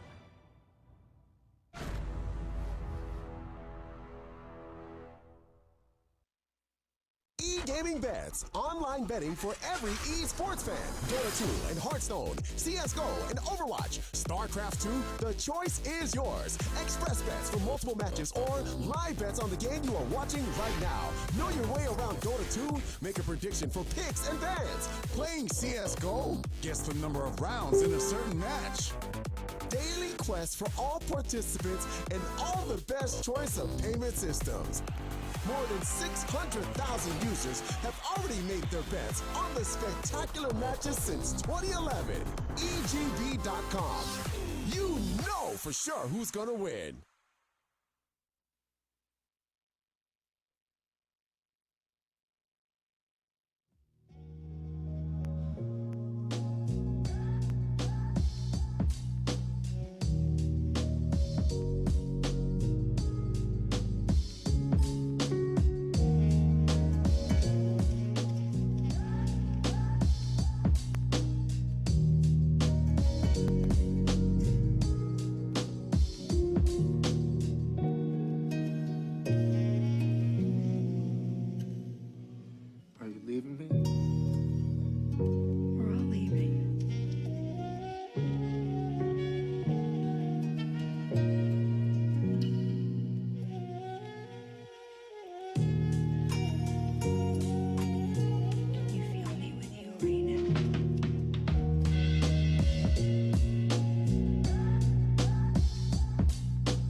Olá, seja bem-vindo ao site transmitiaovivo.com.br. Então, hoje eu vou ensinar para você aí, ó, como estar fazendo transmissões ao vivo no Facebook, diretamente do seu computador ou notebook. Se você tiver alguma dúvida aí, você pode vir aqui em perguntas frequentes, que irá ter vários tópicos aqui das perguntas mais frequentes, né? Voltando ao assunto, primeiramente você deve baixar o programa Broadcaster, que é o programa responsável por as transmissões no Face. Você clica aqui, ó. Quando você clicar, você será redirecionado para essa página aqui, que é a página oficial do programa, né? Você vem vai depender se você estiver acessando aí com Windows 10, Windows 7 ou então Windows 8. Acho que até mesmo o Windows XP acho que funciona. Acho que esse programa deve funcionar. Você clica aqui, ó, em Windows 7, se o seu sistema operacional for esse, ou Linux, você escolhe os de baixo aí. Vou aguardar aí. Acho que ele é 96 MB. 94. A internet hoje está um pouco lenta. Vou esperar baixar aí.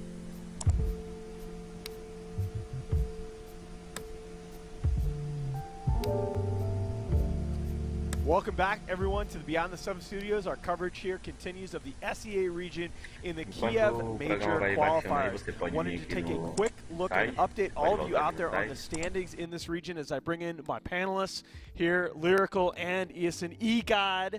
I believe 10-0 in our predictions so far. We are keeping track of that, and you've rocked it, man. I'm not going against you again. That was pretty good. Thank you, thank you.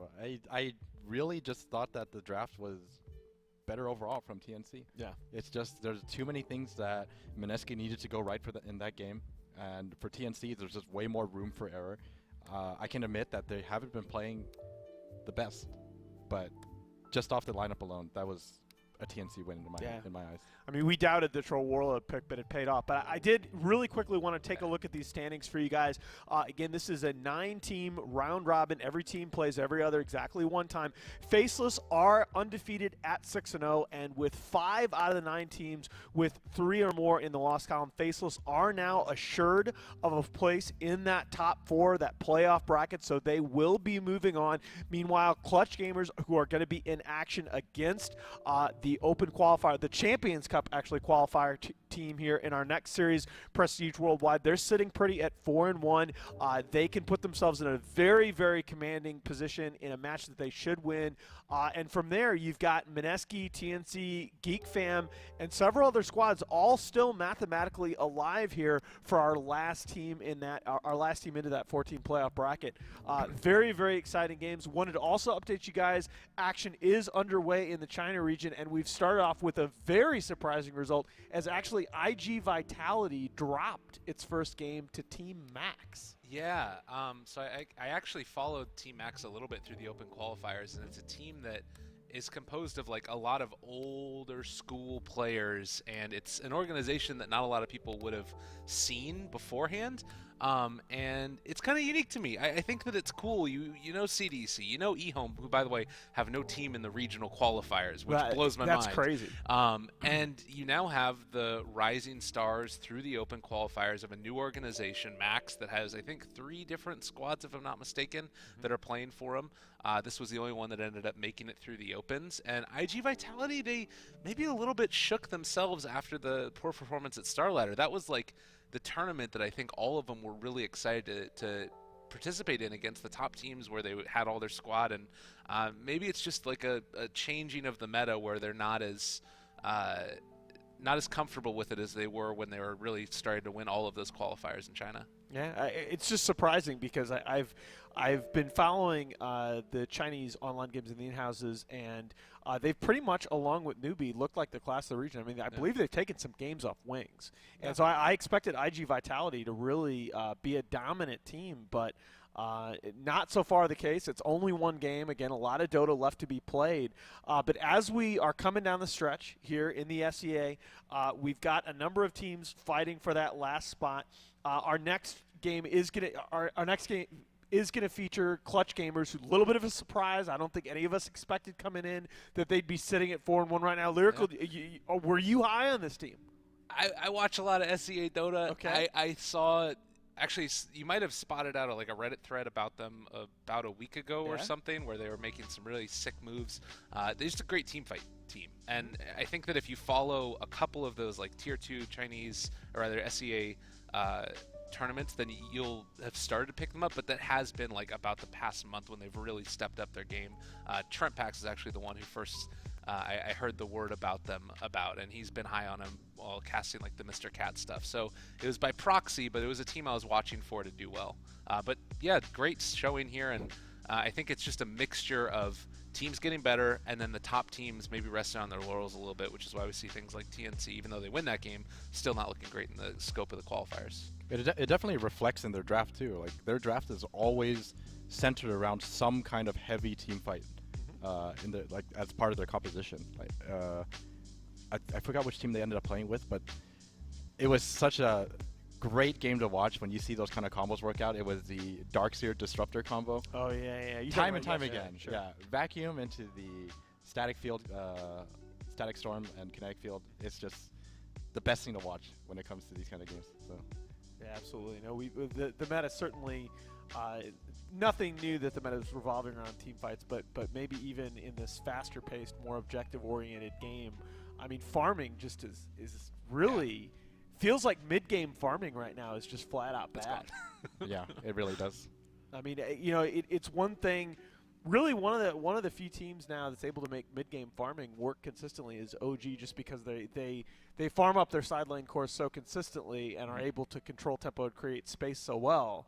Otherwise, though, it's most of the teams right now are running these heavy mid-game strats. The Bears one is another one that sticks out to me, where they play that Morphling IO combination and then just split push you all to death. That's also really frustrating to deal with. But the easier to execute style of it, I like the team fight they're seeing. And maybe that's the reason why Clutch Gamers are doing so well, is the meta favors them, and then trying to figure out how that's going to translate if they do happen to get invites Kiev, because they are really close. The playoffs are going to be happening soon, and absolutely, they've proven that they can take down any of those other teams in that little middle bracket that we've been talking so much about. Yeah, and again, just to keep all of you up to date, we will have coverage of the EU region starting now in just about, I believe, another hour or so.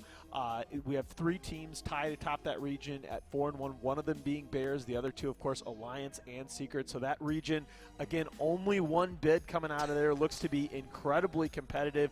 The SA region, I believe, we have a number of teams. The 3 top teams in that region are all undefeated. The NA region, little bit lopsided games yesterday coming in. But definitely, I'm curious to see what China's going to be. EU and SEA so far looking like the most hotly contested regions in the qualifiers. And I think you mentioned earlier, IGV getting shut down by a brand new team. It looks like China is also going to be an incredibly close region as well. It just, I was thinking about today, I tweeted about this earlier as well.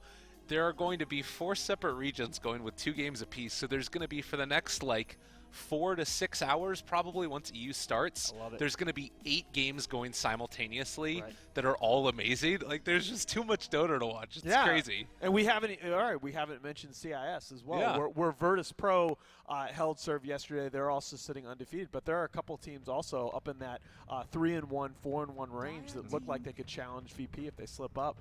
We do have a draft, though. Let's get you into this next game with Clutch Gamers against Prestige Worldwide. Again, Prestige Worldwide, a little bit of an unusual team in this qualifier. They came in through the Champions Cup system. They actually are an NA team. 3 Americans, I believe, and 2 Canadian players that chose to make the trip down and play in the SEA qualifiers. They are winless so far, so this is a game that Clutch Gaming we expect to take, but there's a lot of pressure on them because, again, they have 3 games left to play. And they could very easily still slip out of a playoff spot if they don't take care of business here. Yeah, and to add on to that, I know from experience that when you are mathematically out of you pick Bloodseeker and Rubik and Bambo gets a rampage. Yeah, you just go balls to the wall, and sometimes it works out better than you expect. Yeah. I was talking to Grant about this just beforehand, and he was mentioning that they actually were already going to be going to the region. Yeah. And they could have gone to either NA or SCA, but they were, for some reason, going to be there. And it's actually, like, just a bunch of friends. Mario is a very cerebral player from what I hear. He was a coach for a long time. He's really smart. He's one of those guys. He's involved in a lot of like the high-level theory crafting discussions with Bulba. The two of them are really a lot of fun to listen to. Well, and so then you've got that guy at MGW, and then a couple other guys that they know from, like, I think real life or whatever. I'm not exactly sure what the whole scenario is, but he was saying that he didn't think they would get wins even if they were in NA. So I'm not holding. I mean, we got people that are coming from SCA to NA. Now we're going back the other way, and it's not working as well when we go to Southeast Asia from North America. But maybe they have a chance. You never know. I mean, can you blame them? If you have the opportunity to play, you might as well play. It's still a lot of fun. Yeah, I think it's a completely legit thing. If you're gonna have this sort of Champions Cup system that gives you maybe a little bit of a backdoor into these regions, I think you take it. And there are you're seeing a lot of crossover in the last couple of seasons between NA and SCA. Players like Demon Jimmy going over to SCA, having some success, finishing top 8 at TI, and now coming back with Onyx, and vice versa. You now see some extraordinarily talented players out of SCA playing in NA. So I think it's totally legit. Let's talk about these two Hero Opens, though, because pretty standard for the meta for what we've seen so far.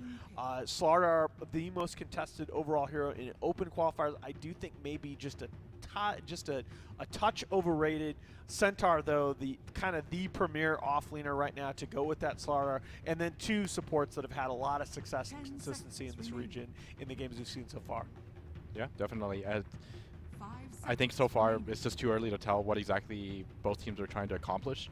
I think that Prestige has been drafting some heroes that are not exactly that favored in Southeast Asia, but seeing this kind of open, maybe they're just giving in to the favorites of the region. Yeah, I think that in the games I saw of them yesterday, like they were taking a Brewmaster at one point with an Abaddon. Yep. It's like the real flavor. It was great. Didn't we cast that game? And it was like mid LC. No, I think I was doing panel when I watched. Okay. Actually, no, we casted it. We casted it. We casted it.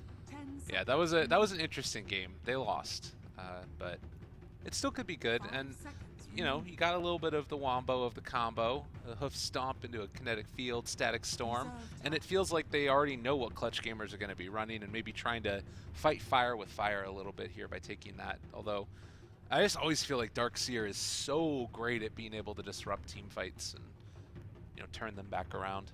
Yeah, they showed it yesterday. They're really good at running this Darkseer, and now they have the Slardar and the Darkseer. I wouldn't be surprised if we're just going to see vacuum into Slytherin Crush over and over again. Team fights. Yeah, that's a combo clutch gamer certainly very comfortable with now. Procedural Wide has picked up the Centaur in 3 of their games yesterday. Again, all losses. They're looking for their first win. They actually did pick up the Brew 3 times, so that is a hero that they clearly value pretty highly. But Elder Titan continuing to make a bit of a comeback in this region. I still, the second phase, I thought the opens were relatively even. They actually did pick up the Brew 3 times. 2 picks coming out. That is a hero that they clearly value, even though it does most likely move Slardar into that 4-position role. I think the Ember pick was maybe a bit of a deny too. If we've been seeing the Elder Titan Ember as a combo that's really strong because you build into the Veil and then you get the magic resistance reduction from ET and then you combo Veil on top of that and taking that away from them. I mean, there's still other heroes that they could go for here. You got Sand King in the pool if you wanted to run like a dual lane. Now you can't do that anymore either. Wow, they really drafted themselves into a corner. Yeah, that's what I'm worried about. They need to start picking some physical damage right now. I think they're okay with the magic side. Do you go physical damage, or do you just go whole hog into magic damage to pick up like an OD that's going to be able to beat Ember mid? I think they should go into some physical. Okay. I think it's the better choice. Well, they did pick up both Sniper and LC yesterday, which are still on the table for them. There's also there's a TA, but again, that's not necessarily a matchup you're so crazy about versus the Ember. Yeah, definitely. I think the Invoker was a really good ban. Yeah, I agree. That would have been so good here. And it's weird too because a lot of the other heroes that you would take, the Tinker or You could go back for something funky like a DK maybe. We've seen that a few times. I think it's just a really, really solid pick from Clutch Gamers picking up the Ember Spirit, because I think this is like the kind of situation where you would consider an Oracle, but the moment they see an ET and a Centaur Disruptor, you already know you're kind of locked into these heroes as the offlane plus the 2 supports. So chances of you seeing an Oracle is well, Prestige also did low. run a mid Leshrac yesterday, but they are going to go for the OD. Yeah, this just with the 5th ban still on the table to take out the sniper. If you're worried about that, I mean, it's not even clear you would, with the Ember almost certainly going to be a mid. But if you at least consider moving the Ember Spirit up to that safe lane. Yeah, definitely. I think if you're gonna go this route, maybe I'm actually kind of hoping they pick something like Leshrac, just go all out. You think you slide OD down to the safe lane and just pick mid Leshrac? Yeah, it could happen for sure. I feel like the OD pick also it does kind of maybe leave you a little bit vulnerable. He's survivable, like that's definitely what you need. But if he does use that, like, because Ember Spirit's going to be constantly pushing the lane, so if they use Astral to try and counter push the lane, so with Slardar rotating, it might be a bit scary. It's already such a strong dual lane. Remember post rework, because Astral now does AoE damage.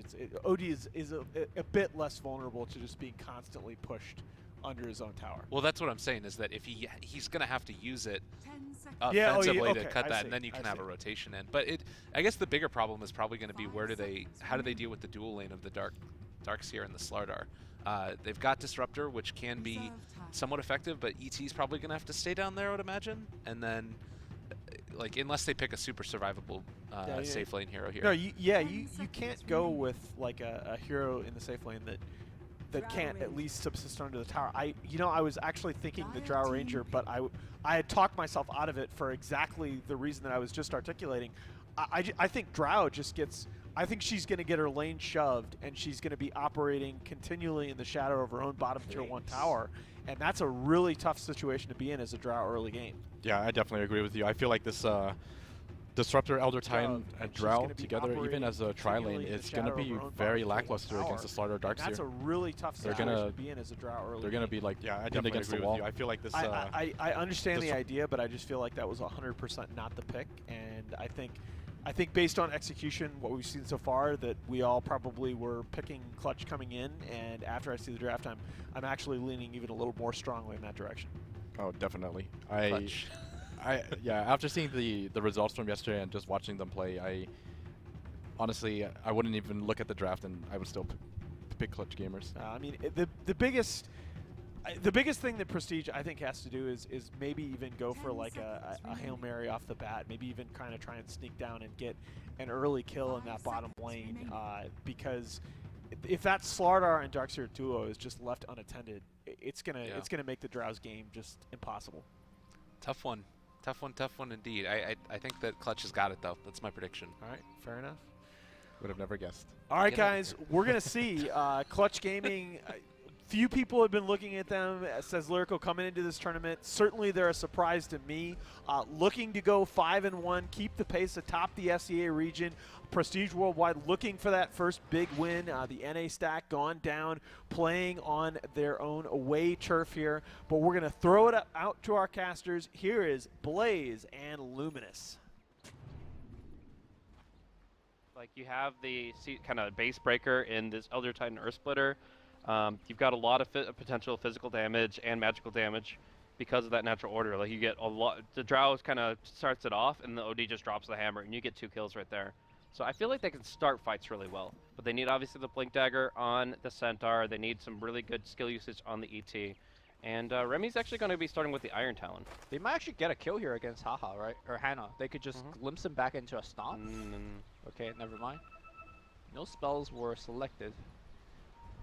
But they did get a good D-ward, so. That's solid. 30 seconds. So Fly Solo is going to be the solo support up top in the Rubik. He's going to be hanging out with a Clinks, though, and Abing going for like an early Wraith Band and just the Aquila. You pretty much always need it. Do you go Soul Ring still? I think that's still pretty solid with the short cooldown ultimate. It's only 45 seconds. For Clinks? Yeah. I think Black skips it on his team.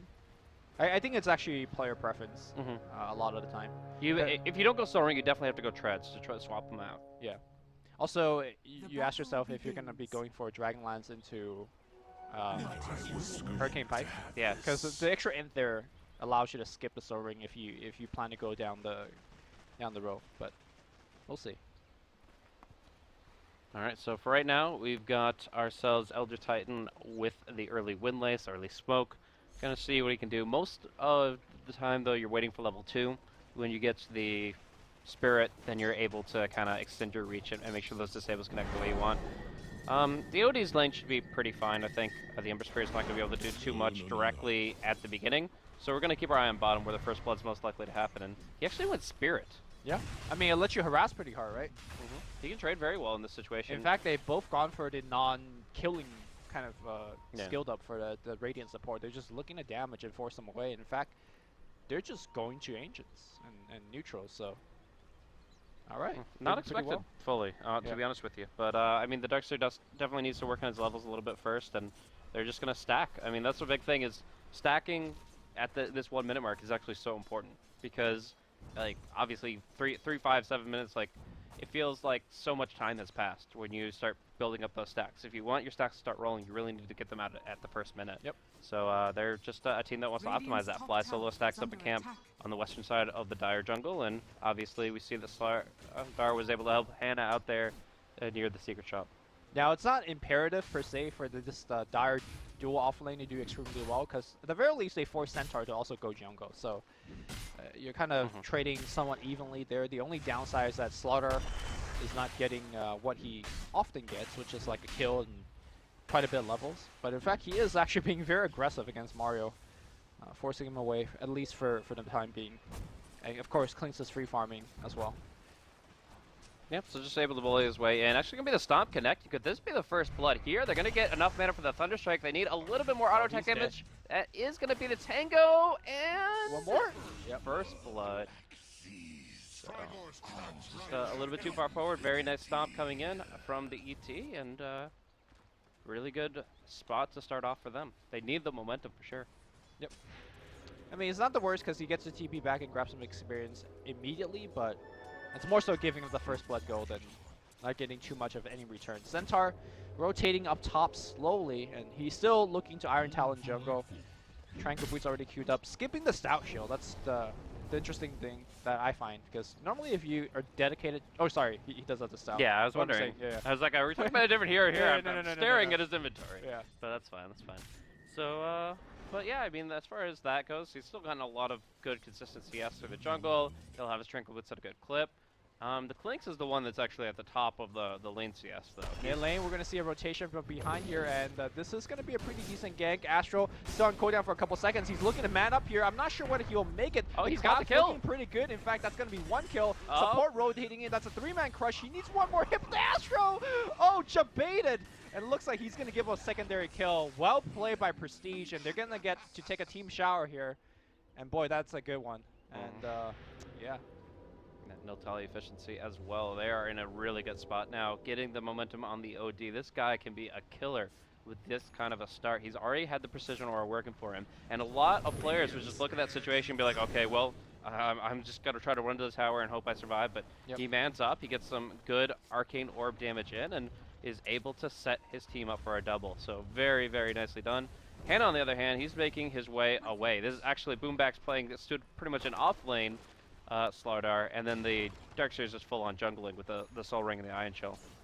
I want to ask you about the OD skill build here, because normally you don't level up Astro against Ember because how ineffective it is against Flame Guard. Yeah.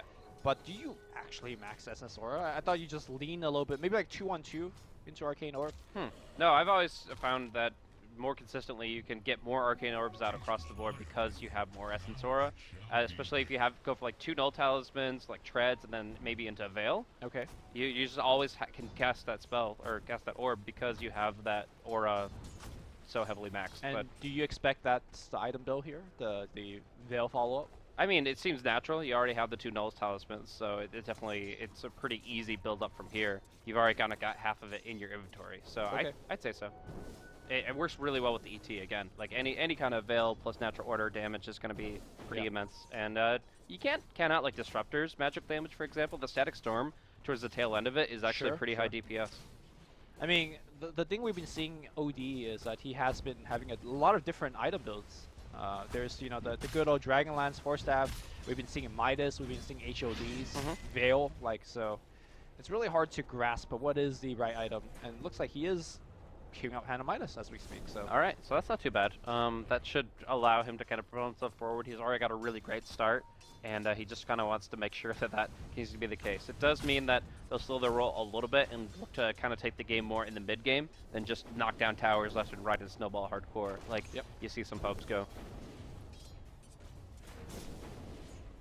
I guess that's more so up to the Draw Ranger to do for the team.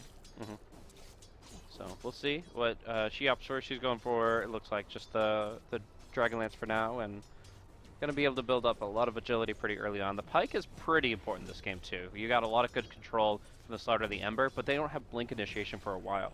So you should be able to keep the distance with the Pike and put yourself in a better spot.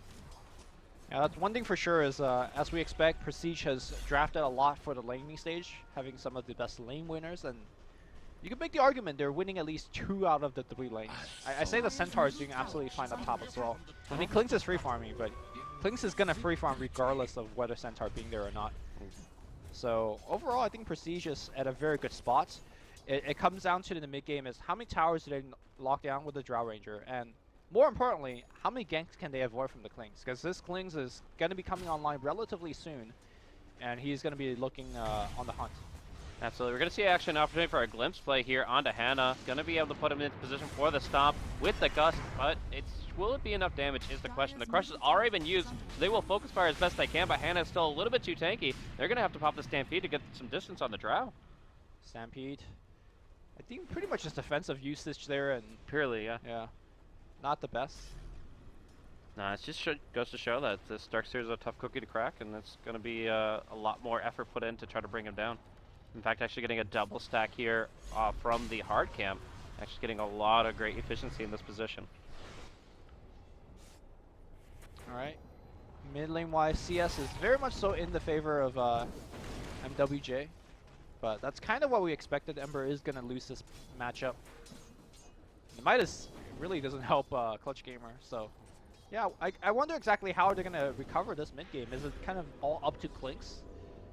Or is there going to be some other ways for them to fight their way back? I guess Ember could also pick up a couple kills here and there, but... I mean, I think, yeah, it's going to be a lot of snowballing from the Ember, and then Klinx just does his natural progression. Alright, looks like Crush is going to start things off on the bottom side. And there you go, that's going to be a dead kill.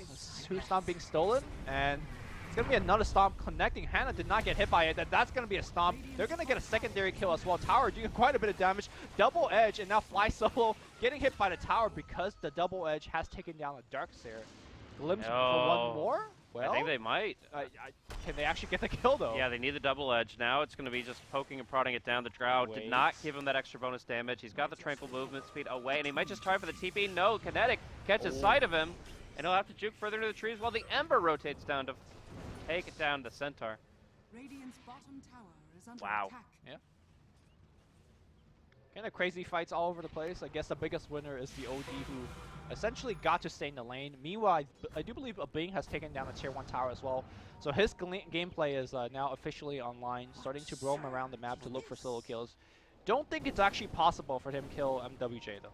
No, MJW is a pretty good spot with his armor pool and his just overall health pool. So, and the fact that he's just so close at hand to a safe space. Yeah, Ember is rotating in, although I believe he was spotted out by Observer Ward. So,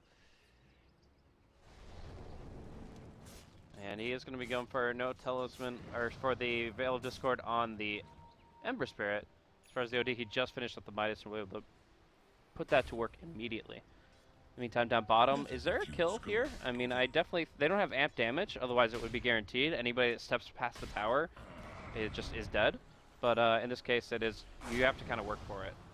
I do believe Klinx was scouted out by the Astral Spirit. It doesn't give too much vision, but should notice that one of the big creeps is gone, and it's a good idea that a Bing is nearby, and they're hiding behind towers. Again, personally, for me, like, Clutch Gamer needs to make a comeback via the Klinx. And so far, he's unable to find anything. Up top, we're just going to see a free tower push, and you can't really TP in this position, can you? He's going to be canceling the TP as we see the fight and the dive down bottom. Well, Scan comes out here. It does see a couple of heroes. It's going to be one-man crush. Disruptor Just needs running to the other way. They have Glimpse to actually push him away to give him a little bit of space. Teleports are coming back in, and that's a Stampede being used defensively. They see Fly Solo. Fly Solo going to take a bunch of damage, but not dying just yet. Still, nobody has died. A Bing will wind walk away. Sentry and a Glimpse back to the tower range, but he is not kinetic up. Gus is going to push him back, and he should be dead here. Juking into the trees, and the hammer gets dropped.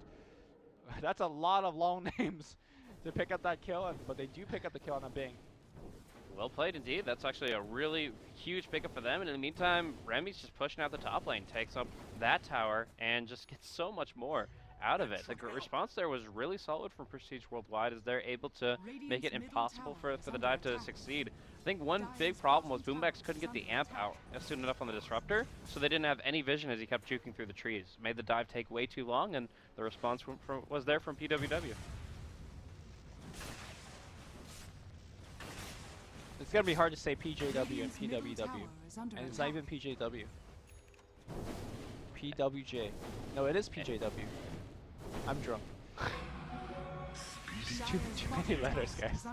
Fly Solo in the trees. Gonna get clapped here. They could chase for him pretty easily, but MJW a little bit worried about the reinforcement, which is coming in fast. Haste. Yep, coming in, looking for the chain. Is gonna find one, and the right clicks will come through. That Astro not gonna save him, even if he casts out himself. Wolf trying to pour it out there, but jump in and whew, good try. That was close. But doesn't work out in the end. It's going to be Boombax pushing up top and trying to get himself Blink Dagger quickly enough. And they're going to put some hits in this tower. The Clink's obviously very well suited for it. TP away means this is going to be a freebie. Alright, switching over to Network here, looking at the teams. A fairly close game all over the place considering that how the lanes went for Clutch Gamer. They are kind of knocking nice objectives. pick up here on the Disruptor. Just going to be able to get the melee crush. Yeah, he's silenced, but picking up there's a Blue, though. reinforcement. There we go. Remy shows off that blink, rescue his team, and now working towards Hood. Yeah, just this Slaughter is showing more and more how underleveled he is and how he's just not in the position he wants to be in. I mean, worst case scenario, you just have to stampede away from that. But they have the center in the right place at the right time to blink in and turn it around entirely. Clinks, on the other hand, looking for an opportunity, but not much presenting itself. He's actually being given a couple Observer Ward the last time I checked this inventory. Yeah, just nice. get into these kind of very sneaky spots to drop the boards. But I really think he needs like a +1 to really force these solo kills. Yeah, there's definitely no way that he gets most of these heroes by themselves, not in these conditions. So he's just going to keep the roam on and keep moving about. He's at least staying efficient. He's always clearing out a camp here and there where while he's moving, he always seems to have that ultimate buff active. So he's still obviously shows that it's not just like a pocket pick here because it fit the role they needed. It's something that he's comfortable playing. He may be comfortable, but so far very ineffective in the state of the game here. Prestige just gets to do whatever they want to be doing. Now granted, they haven't been actually tapping into the Drow, at least for tower pushing purposes, but she still gets a farm, and we've seen late game Drow still pack a punch. Not much for the Rubik to really do here. He did get a nice steal on the Centaur stun earlier, but most of the spells you're going to be stealing are not going to be all too effective. He got the Gust this time, but most of the time that we've seen the Gust from Wolf, he's actually used a Precision Aura right after so that you can't take it away. We do have an opportunity here on top lane, though, as they go 2v1, putting a lot of damage in. Nice Gust. He doesn't have a TP, though, so he's going to have to get stampeded out of here. All right. Expensive retreat, but a retreat nonetheless. And now Remy comes back in. It's going to be a one-man stomp coming through, and boom. Oh, he's dead. That's going to fly out here. Glimpse coming back. Nicely done here by Clutch. That's going to be, or rather, that should be 2 clean kills. That Dust is running out fairly by the Shrine, though. Armel, is he actually going to go for something? I think it's fine, actually. Dust runs out. Shadow Walk? Still good for a while. In fact, might even think about turning him. Oh, yeah, he's got the DD Ember right nearby. They just need a 1 spell to come out, and they can make that work. He's going to go for it here. Stunned and gusted immediately, but where's the reinforcement? Armel just making sure that the Bone Fletcher will be able to sneak his way out of here. Unfortunately, gets dusted in his retreat. Do they have the nuke damage? Yeah, with the Static Storm committed, they certainly will. Yep. is under attack.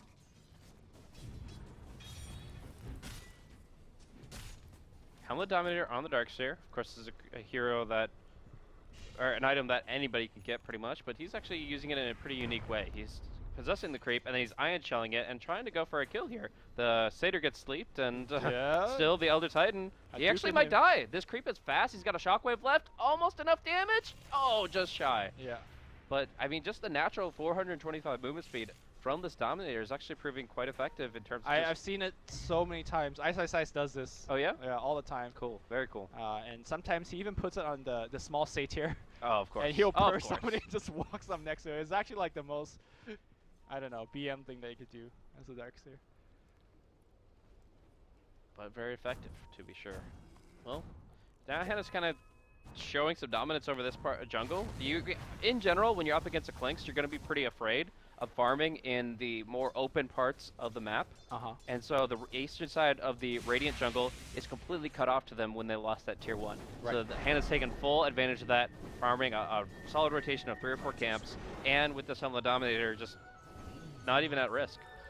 Also, we're starting to see perhaps the, I'm not sure if weakness is the right word, but the unfocused mid-game portion of Prestigious draft. Right? Again, I brought up the question is, what are they supposed to be doing with this draft at this point of the game? You brought up the ability to tower siege, but obviously with OD building towards a Hannah Midas instead of, you know, a Dragonlance, let's say, the tower sieging capability is just not as good. So essentially, they allow Clutch to start the game off in a perhaps a weak laning stage, but then they just will give them time to make a comeback. Now they get to run around the map ganking you with the Blink Daggers, have, sorry, not Blink Dagger, allow the Slaughter to catch up with this Blink, allow the Darkseer to catch up with this poor start of the game. So I keep saying that, you know, Klings needs to be ganking the way back in the game, but because Clutch Gamer is allowed to just farm, maybe not the Slaughter as he gets picked here. Yeah, and he was actually so close to his Blink Dagger too, so loses quite a bit of gold out of that. Very, very frustrating for him. But like you said, he kind of had a rough start already, and he's at least being given time for the most part.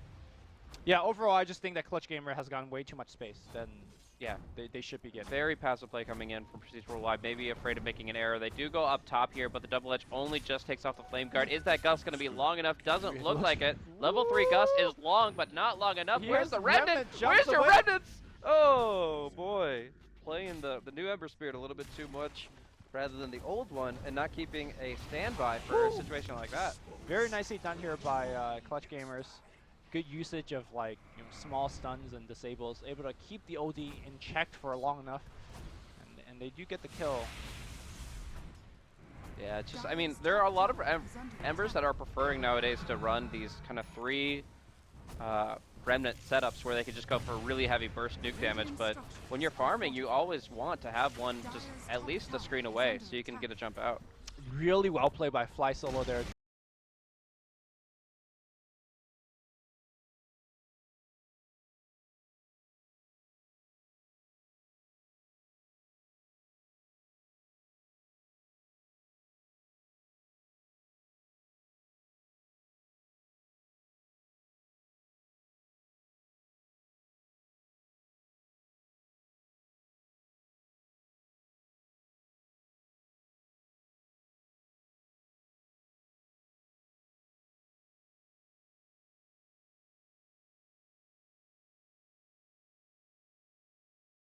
It's good to pick off Klings here and there, but Drow Ranger should be just pushing mid instead of hitting an Ancient Camp right now, in my opinion.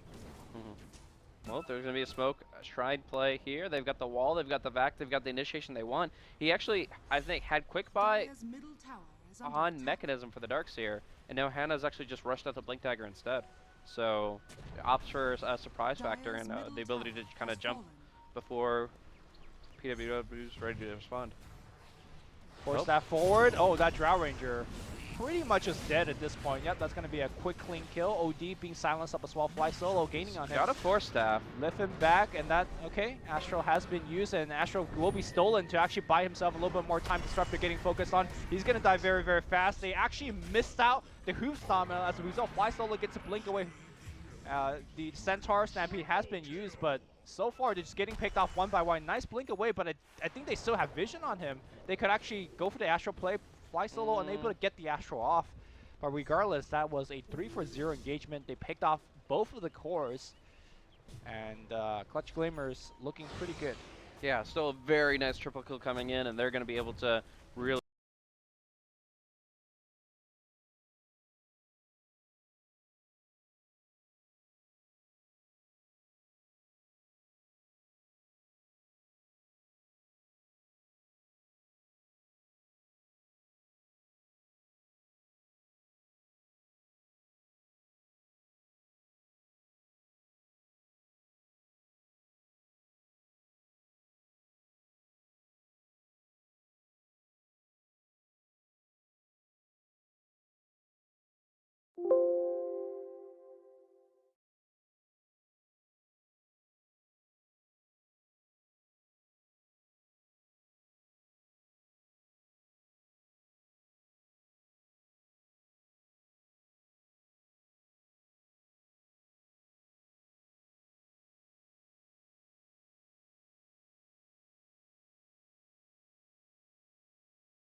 Not at least for now, we're going to see the Disruptor run into some trouble here, but Boombacks doesn't immediately respond with the Crush.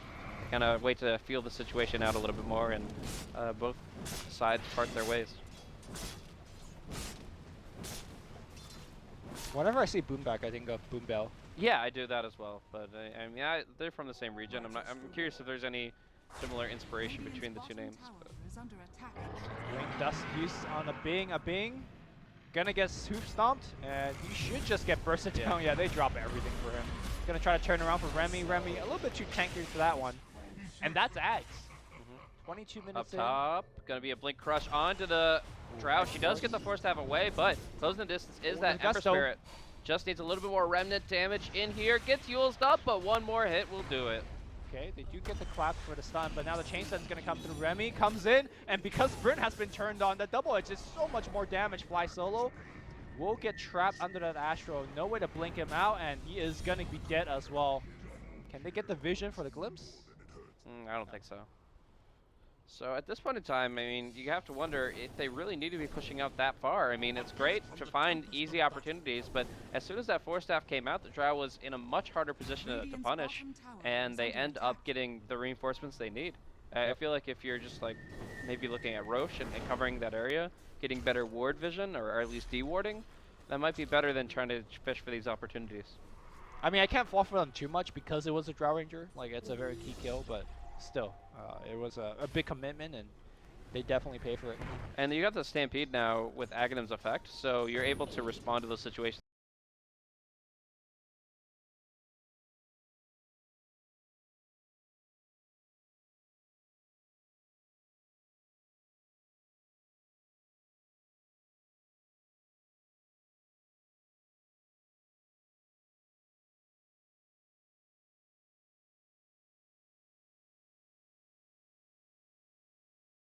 Radiant has been too passive on that end to really punish. At the same time, Clutch Gamer isn't really putting on the greatest pressure. Like, there we go. This is what I wanted to be seeing out of them more. Like, just play a little bit more aggressive at the towers. Nope, well, they take that one out, no problem at all. And now we see up top a little bit more fishing going on between a number of heroes. They have the glimpse in place, so they probably feel very confident against that Disruptor, but as they say that, maybe they're worried about the flank, and they should be, as we do see a sprint and a skeleton walk coming up.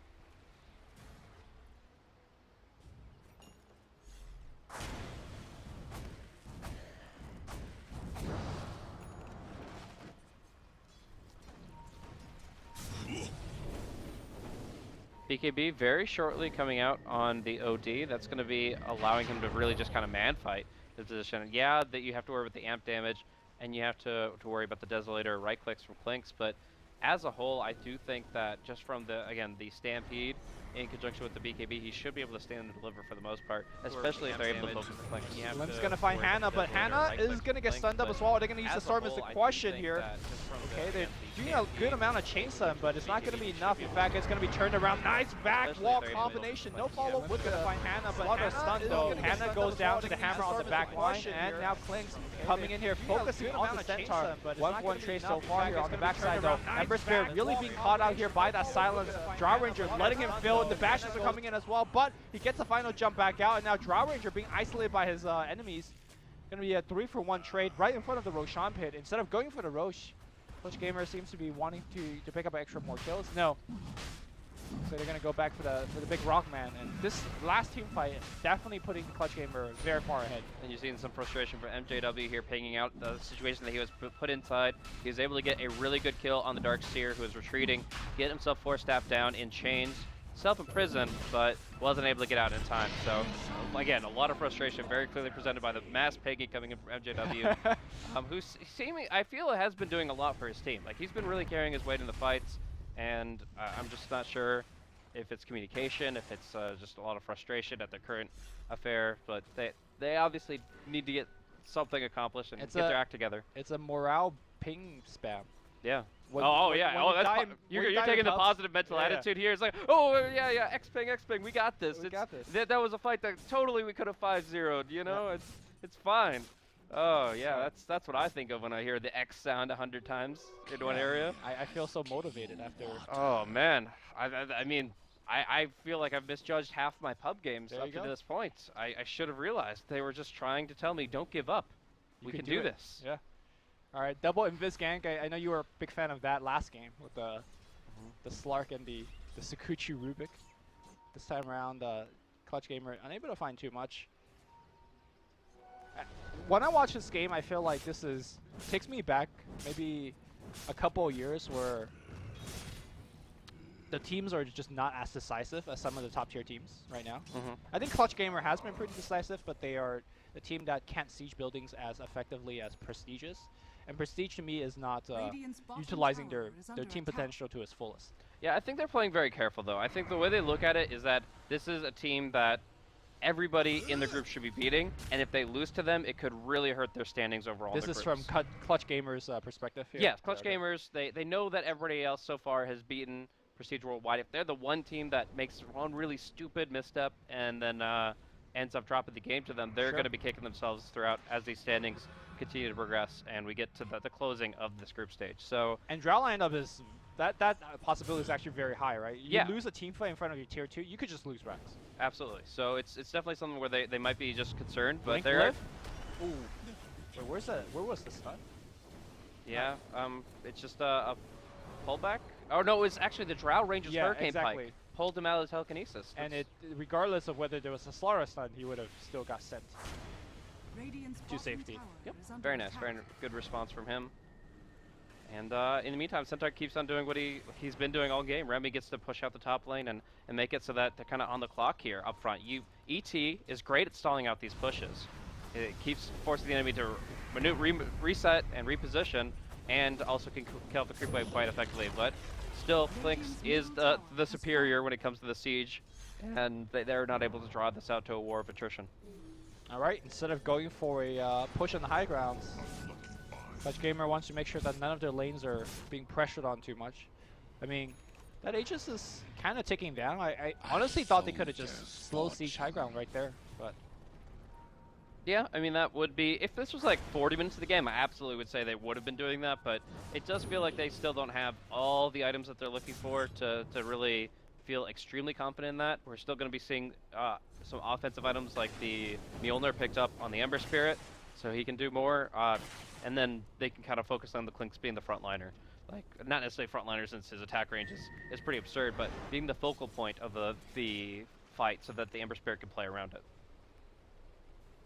Are you a fan of a straight Daedalus on Clinks, or do you think more of the traditional Bloodthorn is better? Traditional? Are we that far gone? I guess traditional is probably more Daedalus, but you know. This item's been in the game for how 2 many months now, and it's like, nope. Well, that's your core. I mean, that's the build. It seems like I know. I've seen it all the time. In fact, my very first game since Bloodthorn came out, I had a Clinks with brown boots and Bloodthorn in my game. Do you know why? There was the last compendium. There was a quest that you had to do Clink's Bloodthorn. Disaster. That's why. All right, so Armel gets put in a rough spot, so they don't get enough control on him, and he is gonna slip himself out with the Fire Remnant. So maybe he missed the opportunity to Static Storm him in instead. But yeah, as far as that goes, I feel like this game, I would actually say Daedalus might be better. They're obviously against Disruptor. You can eliminate counterplay by getting the Bloodthorn on him, but the other heroes, like, they're just gonna get stampeded out anyways, right? So I think you want more consistent damage throughout the whole fight, not putting more into the front-loaded physical damage basket. I mean, I agree with you. I feel like sometimes people overrate Bloodthorn, but you know, yesterday I saw Bloodthorn being purchased against a team with like 2 Yules and 2 Echo Shield from Lotus Orb, and Bloodthorn was so effective in that kind of scenario. So because of the cooldown of it is so short. Yeah, I definitely think so. It's just, it's more along the lines of I can see a situation where they are only getting kills after Stampede wears off. Right. And the Bloodthorn is okay in that situation, but it's not as good as the Daedalus, in my opinion. Also, you're looking at BKBs and Mantas and stuff coming out, mostly from the Drow, the ODRA having his. I mean, it's fine either way, but I definitely think that Daedalus could get some more traction until the evasion comes out anyways.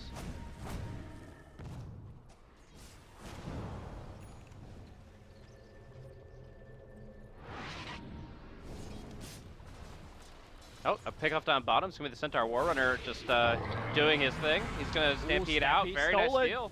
Vacuum, wall, and there was no follow-up. Stampede has been used on the other side here by Clutch Claimer, and JW focusing very hard on Hannah, but Hannah extremely tanky. He's surging away, creating a ton of saves here. A big Popus' BKB does not get the kill here on Drow Ranger.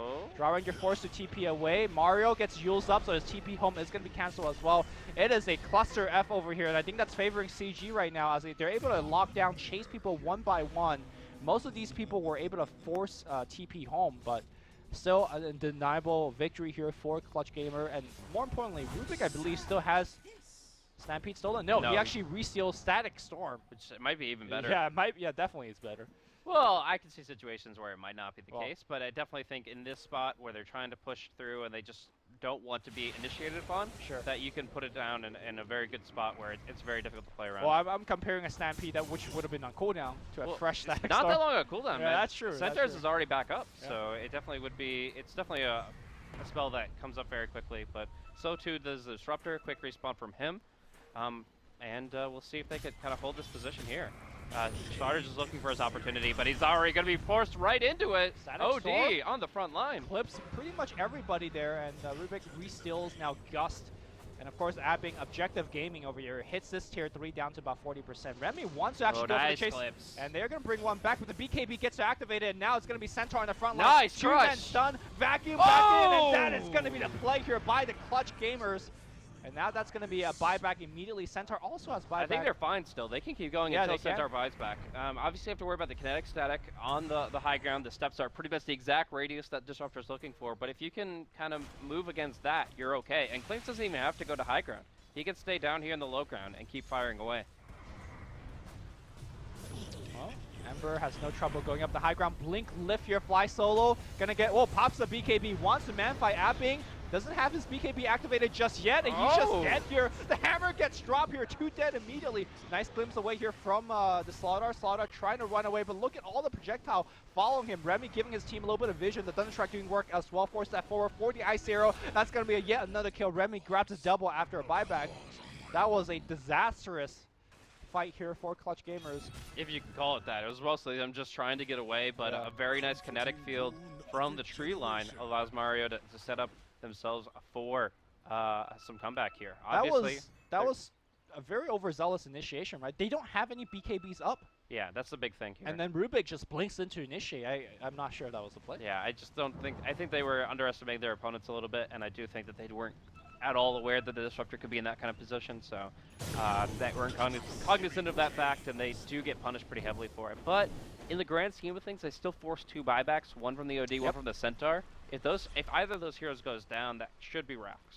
And honestly, that was a 1-5 for Clutch Gamers, but like so many 1-fights for them before that point, you don't get any objectives. It's not like you get a Roche. It's not like you get a tier 1 or tier 2. It was just like 3 kills. That's it. So I think Clutch Gamers complete okay. They could just kind of reset, maybe wait for 10 minutes for the Roche if they want. In fact, it's not even that. Yeah, it's like 2 minutes away now, or 1 minute away for the next Roche. So, tough position for them to be in. Mario is looking for the Aghanim Scepter, but you'll note that he went for the cast range talent over the GPM. Obviously, GPM talents, especially the early ones, can be pretty low value because, you know, you're going to be farming out on the map anyways. They're usually like 60 or at most, I think, 70 GPM. But in this case, they've been sitting very passively in the base. So it could have been a lot of good progression towards Ags at this point, and he's just relying entirely on the kinetic cast range, which obviously it honestly could have been the game changer towards the bottom lane. So either way, they're making their way up top here. They should be able to get the initiation they need. There is a BKB, but it's not coming out in time. Bing gets it, but come out in wastes time. it. Yeah. Well, that's the thing. It's like it could come out, but it's not going to help them out of that situation. Now they're pushing hard on the tier 2. They really want to buy back out of Clinks here, but I don't think they're in a position to force it. Yeah, I don't think so as well. You know, the critical thing is that Fly Solo's item progression has really slowed down, right? He's been dying a couple of times since you pointed out. Bottom! Whoa, Ember Spirit. I mean, he doesn't hit hard, but he is hitting, and he is going to force the TPs back. At least one. That's going to be the... 2? Now 2. Okay, so that's perhaps Rax defended, right? Because that was looking pretty tense up top. I mean, let's be real. If Clinks would have bought back, but if Prestige goes up there, they get back Crush walled, and then Clinks buybacks and wipes them out. So it's not like it's a realistic scenario for them. Stampede gets stolen, and now Stampede goes the other direction. Look at that slow. He's going to try to pour it out, but no way. That's dieback. That's dieback. Could they... Oh, they still don't have the clicks, and the creep wave is right in the middle of the map. So I guess they're not going to be able to punish that, but it is a pretty long death timer. They get Roche regardless. That's good. I mean, a lot of these tier 3s are pretty beat up already, so it's not unfeasible for them to take Roche in, you know, a couple of seconds and then ride the momentum up top. Wolf is still stuck up top. I'm not sure whether he's thinking about to do like some Brat Dota or something. It's going to be a 37-minute Roche and the second life for the Clinks. Both got up a bit here with the BKB, and this is going to be ending up going for the Demon Edge here, presumably for the Daedalus, since we don't see any need for an MKB at this point in time. Dare I say rapier? Lumi, is it a rapier for the Clinks? It is not a rapier for the Clinks. That's one good way to lose the game. Dude, you get 70 strafe attack speed at level 25. Can you imagine a strafe of that magnitude with a Divine Rapier? I could imagine it doing very well with the Daedalus too. I'm sure. Alright, so they did breach tier 3 on bottom. That's one thing the Ember did get out of his playdown when the Clicks had fallen. So that means they are going to be able to break the bottom shrine. And they don't really even need to worry about the top one necessarily. They mostly have been focusing on this bottom lane in terms of the side push and pressure. And their rush isn't going to be up for forever. So that shrine, it could be sitting there fine and dandy. We're going to see here Wolf go for some split pressure of his own, try to compel them to back, but that's not going to happen. I think the only thing that CG needs to do is just siege. Like, they don't need to jump in to lift. They are jumping in to initiate a little bit. And look at the damage! Oh my god! Double crit! If MJW was just a second slow, and that's melee Rax, they blink lift him up as well. BKB not activated just yet. And Bing has a BKB. Just standing in the front line, actually pops his ultimate, taking a ton of damage here. He does go down, the Aegis will spawn, but this is what happens when you jump in initiate. BKBs were already used. Bing's gonna get 3 shots. The hammer gets dropped, the back wall, it's gonna be great. My god, Amel dropping his own hammer, and that was the hammer of doom here as CG just takes the Raxus with the help of illusions. My computer lagged a little bit. It just exploded. Yep. They were there and then they were gone. It was absolutely insane. I mean, you've seen this hero time and time again, this Ember Spirit, amplifying his damage through talents and Veil.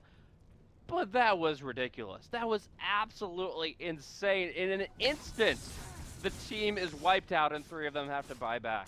I mean, that was like stuff of like Sven's or you know, yeah, Magnus's. That reminded me of like DreamHack Winter 2013. Right. What did he exactly do? Because my computer lagged. Like, did he use triple remnant or? It was definitely triple remnant and maybe a slide on top of that. I'm not. Probably like, some lightning procs. I don't know. Yeah. That's what I assume. Like that's where the damage comes from. But it seems so fast with the frame lag. Oh, Amel gonna get gusted here, and now okay, he does have the Yule Scepter to reset things.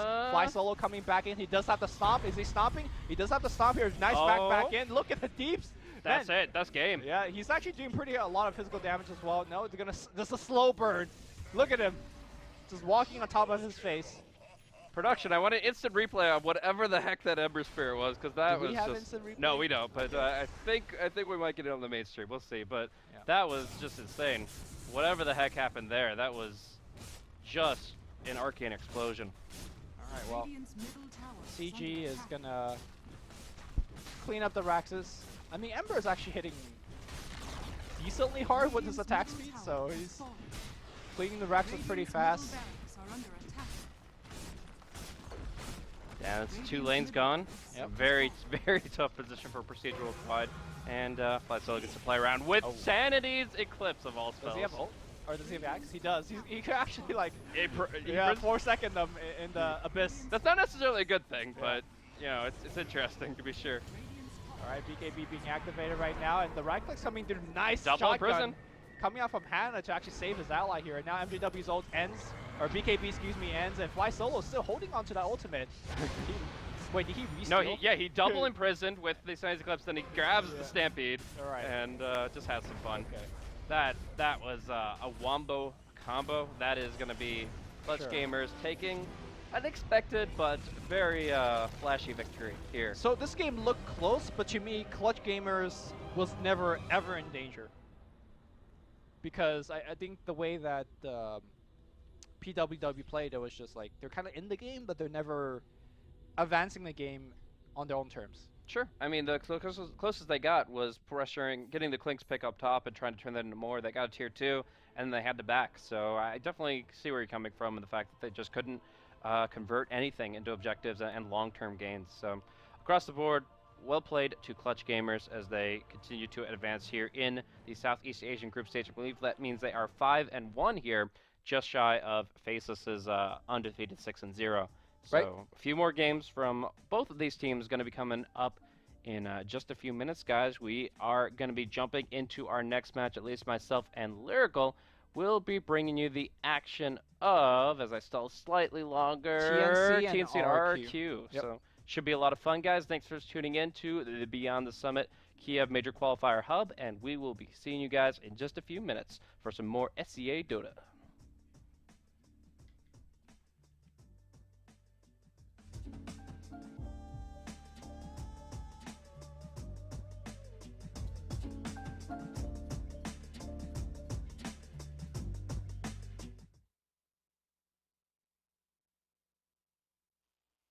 Do you play Dota 2? Would stakes make your games more exciting? No, not those stakes. These stakes! Log into our website and challenge a friend, or search for a quick match. Choose your settings and get matched in what we call a stake to play game. Hold on, just gonna win this. Yeah! Victory. And when you win, you can buy, I don't know, a steak or whatever. And yeah, that's basically how ePulse works. So sign up and play at epulse.com.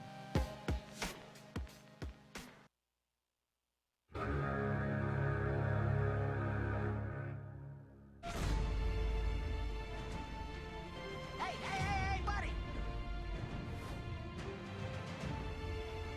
Hi guys, I am Jesse. I'm gonna be making the analysis from a replay. Hi guys, Slasher here. In this series, Slasher dissect Phantom Assassin. My name is Jenkins Dota.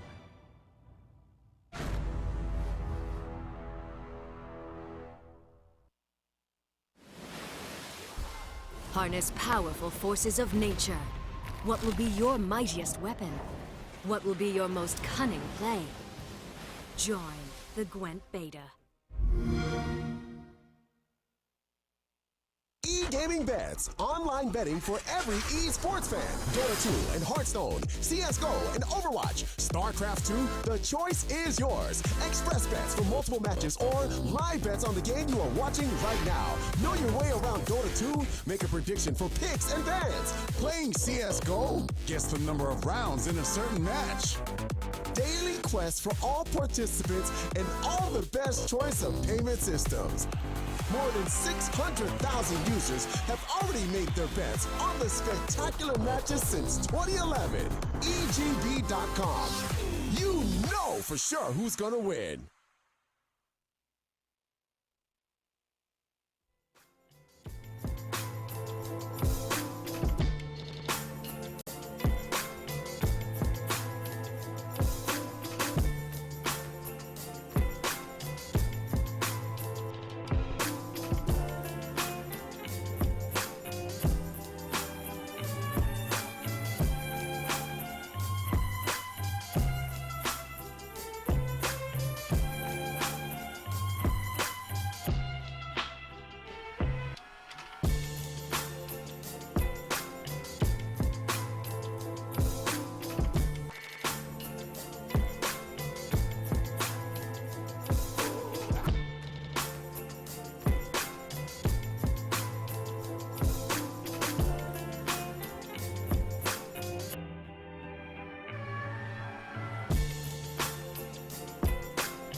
Welcome back to the Beyond the Summit Studios coverage of the Kiev Major Qualifiers. We are halfway home here in the second day of group stage action in the SEA region. Lumi, you got to tell me, welcome back to the Beyond the Summit Studios coverage. Because I went to get a cup of coffee, and all of a sudden, procedural wise, which looked like they might actually be threatening for their first win of the tournament. No, they were never. We're just out of the game.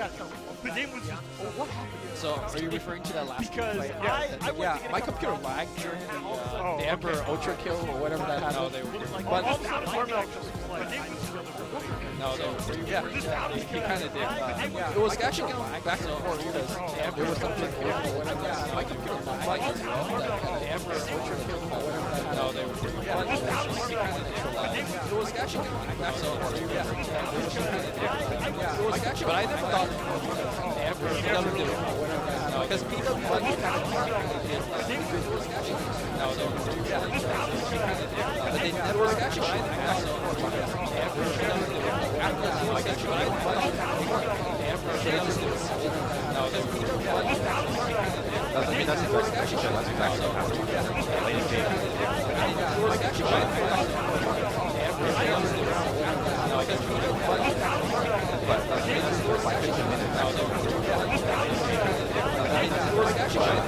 exactly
why you want to offlane too, is because if you play a core centaur, you want to have like all the items to keep it alive. Whereas as the offlaner, I think it's not plan A. well, you're gonna lean more towards the utility, and then that's I think the major where the items that have Have you guys ever played a Weaver plus Owl together? It is so fun. all the items. Especially for the IO player, right? You see the Weaver Sakuchi by, you just tether. You just go. You're gonna lean more towards the utility, and then that's I think the major where the items that have Have you guys ever played a Weaver plus Owl together? Time it right, you can definitely just tether all Especially for the IO player, right? You see the Weaver Sakuchi by, you just tether. Actually, on paper, I kind of like the Owl what TNC have right now. It's a very nice lockdown against Weaver, and also once again, if the relocate comes in, just drop a crit. Exactly. It's just it's a super good punish, which is both the relocate games and the Weaver just trying to lose a lot of fights, but it's a very nice lockdown against Weaver. You need damage behind it. You badly need if the relocate comes in, just drop a crit. Exactly. Also, the Chronosphere is one of those lockdown spells that IO can't really easily rescue Weaver. Depending on where the Chrono position is. Depends on how well trained damage you are. Yeah, that's you need to reload. You need to cast relocate, and then you need to tether in. But one of those lockdown spells. Before you get the tether in, if your hero bonks into the Chronosphere, that the relocate just ends right there. Yeah, it's really tough. You need to reload. You need to cast. Oh my god! I don't know. The Chronosphere, but that the relocate just ends right there. Good. It definitely works out. Sniper checks all the boxes that I was talking about a second ago. Works great with Faceless Void as well. The relocate just ends right there. Good. It definitely works out. Sniper checks all the boxes. I was super on board with RQ until that. Works I was super on board with the TNC draft until that. They're not necessarily going to run one sniper. You are going to have mixed. It's going to be a core mix now with the two supports already on board for RQ. And another reason why I think it's a little bit can be a little bit awkward. You are going to have picks that easy. There's no deception value with the two supports already on board for RQ. And another reason. Yeah, this is the safe lane void, right? Can be a little bit awkward. Because you said they need damage, and if they went for an off lane void to like do that Vlad's Blink Dagger thing, that would have been the safe lane void, right? Because you said they need damage, and if they went for an off lane void to like do that Vlad's Blink Dagger thing, that would have been I do think the Evoker ban, because you said they need damage. I actually still am a little surprised you don't ban Sniper. Would you rather be against an Evoker or a Sniper? Because you said they need. I think I'd rather be against the Sniper because you have a team that's pretty well constructed to run at the Sniper. Would you rather be against an Evoker or a Sniper? Whereas the Invoker is going to give you a ton of damage to begin with, which is something that you stress they needed. And also it just makes ganks easy. Sunstrike is going to be set up all over the place with so many heroes. Invoker is going to give you a silencer core, which is something that you stress they needed. Okay, and also that's on damage. paper, it's your damage. Is going to be set up all over the place with so many heroes. How does that match up? A silencer I think core. silencer actually beats it. Okay, You actually take a ridiculous amount of damage when you try to trade. Like if you astral him, you're probably going to eat the last word at the same time. And if you don't astral him, you are ridiculous going to eat Glaive.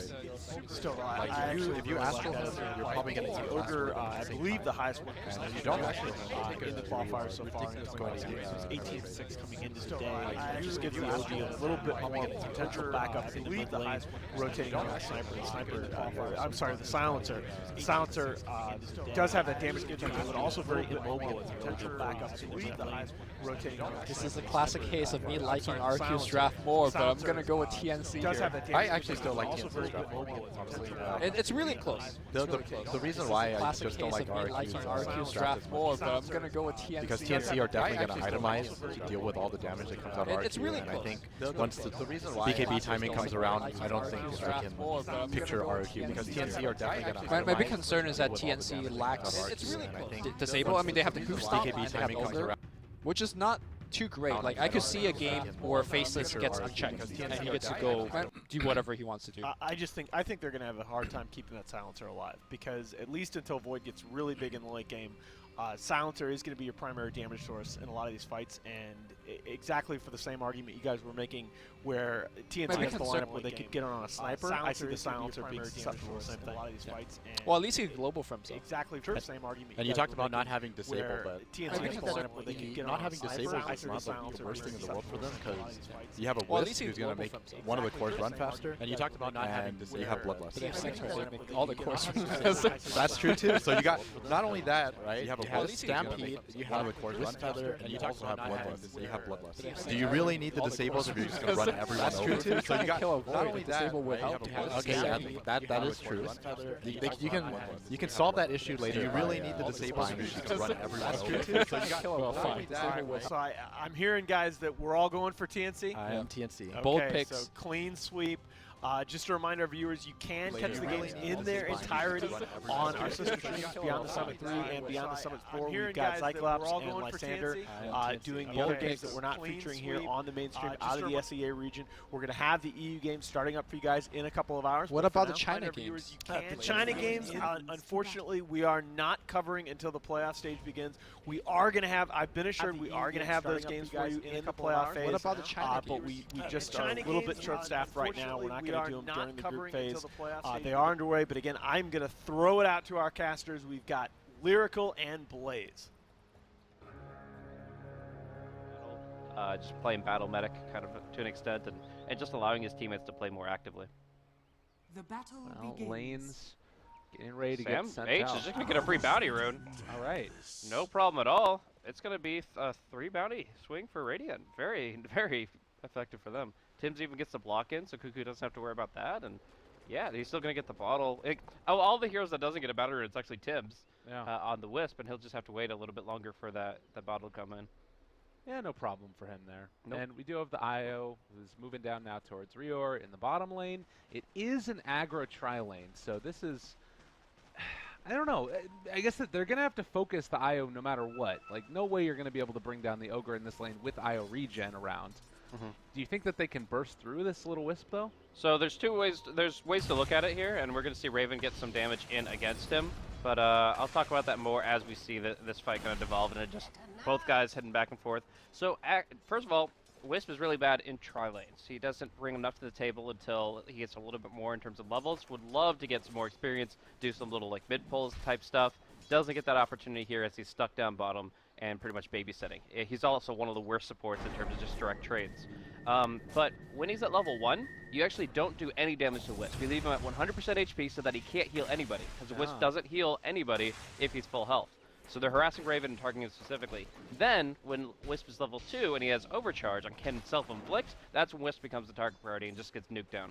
And actually, he's actually exposing himself intentionally. He's like, oh, I can now tango Raven and heal him up. Yeah. So there's a lot of times where Wisp will straight up just stand there and get auto attack just to be able to heal up their allies a little bit better. Yeah, or go into the jungle maybe as another option for it. They're still applying a lot of pressure here, and so with that bottle, it feels like TNC, they're comfortable in this matchup, but they're going to have to react quickly to make sure they don't get nuked down. Still no real problem of it since Fadebolt is only level 1, but mid lane, the CS battle, kind of going back and forth, but maybe a little bit OD favored at this stage. He's going to actually have a whole creep wave here as well, so he's already ahead. He might become further ahead off the back of this. Actually, going to be time dilation coming out on the Weaver. Does not have a Shikushi out of here. Great counterplay coming out, and that's going to be the first blood. Nicely played. IO heads out for a second, and no regen. They make it work. Very nice. Yeah, and that time dilation is just so strong against heroes with reliant on these spells for mobility. He knew exactly where this Shikuchi was going, so he just hits an AoE, and yeah, you can't do things like anti-mage or quap blink, but in this case, Shikuchi is the spell that he needs, and yeah, it's a very, very effective pickup for them.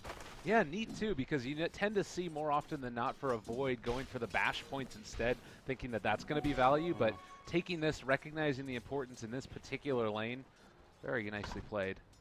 Yep, so Tim's does use the haste rune to try to go for the courier snipe, but they kind of send him on his way and go ahead for the 2-man shrine play to get back involved on this lane. Kel'Thuzad being the aggressor down bottom. Meanwhile, up top, Koala and Sam H have been duking it out. It's actually going to be 13-2 for the Centaur, whereas it's only 10-3 for the Nyx, but it's a pretty close matchup. Whereas in the mid, we're seeing a lot of pressure being put out by Cuckoo here. He has less denies, more CS, but I think the HP pools is what speaks for itself. Oh, like the Tim's! Ooh, 6 HP TP. That's scary. My god. I mean, just the Rubik coming in there, too. It's a little bit terrifying. Yeah, but that's okay, I think, for TNC. They don't want the tri-lane to be pressuring Weaver bottom. They want to split it up. They would love a 2-2-1 laning setup. Yeah. See if they're going to be able to get that. still Raven kind of getting hemmed in here in this lane. Void is leading the CS so far, 23-1, compared to his counterpart, the Weaver, who's just sitting at 15. And it doesn't feel like this is going to change unless the Wisp is able to pull that attention back towards mid again. Stabby's still farming away, happy as a clam. They spot Tim's with this nice ward. And a regen rune? Are they going to be able to get the deny? And Tim's ends up denying it, okay. Yep. So as it stands, Raven hasn't been able to get too much farm down bottom. 15-1 is okay, but not nearly as high as Kel'Thuzad's 25-2. And he's mostly just been focusing on the combat aspect of this lane, where he's trying to get involved. He would love to get a kill, but I mean, the only target you can really go on here is the Rubik. They're poking down Disruptor, at least burned all his regen, but Eden's still going to be an okay position as long as he stays back. Normally you would imagine an Ogre ends up having a better time in a lane like this as far as being able to bully people around, but not really feeling comfortable with it after they're already gotten level 3 on all these heroes. They've just taken pretty bad exchanges, and there's a lot of nuke damage that can come out from the Rubik and Disruptor at this point in time, so it just feels like whenever he goes forward, they don't really have anything backing it up. The Wisp does so little damage without Spirits, and he's still only level 2.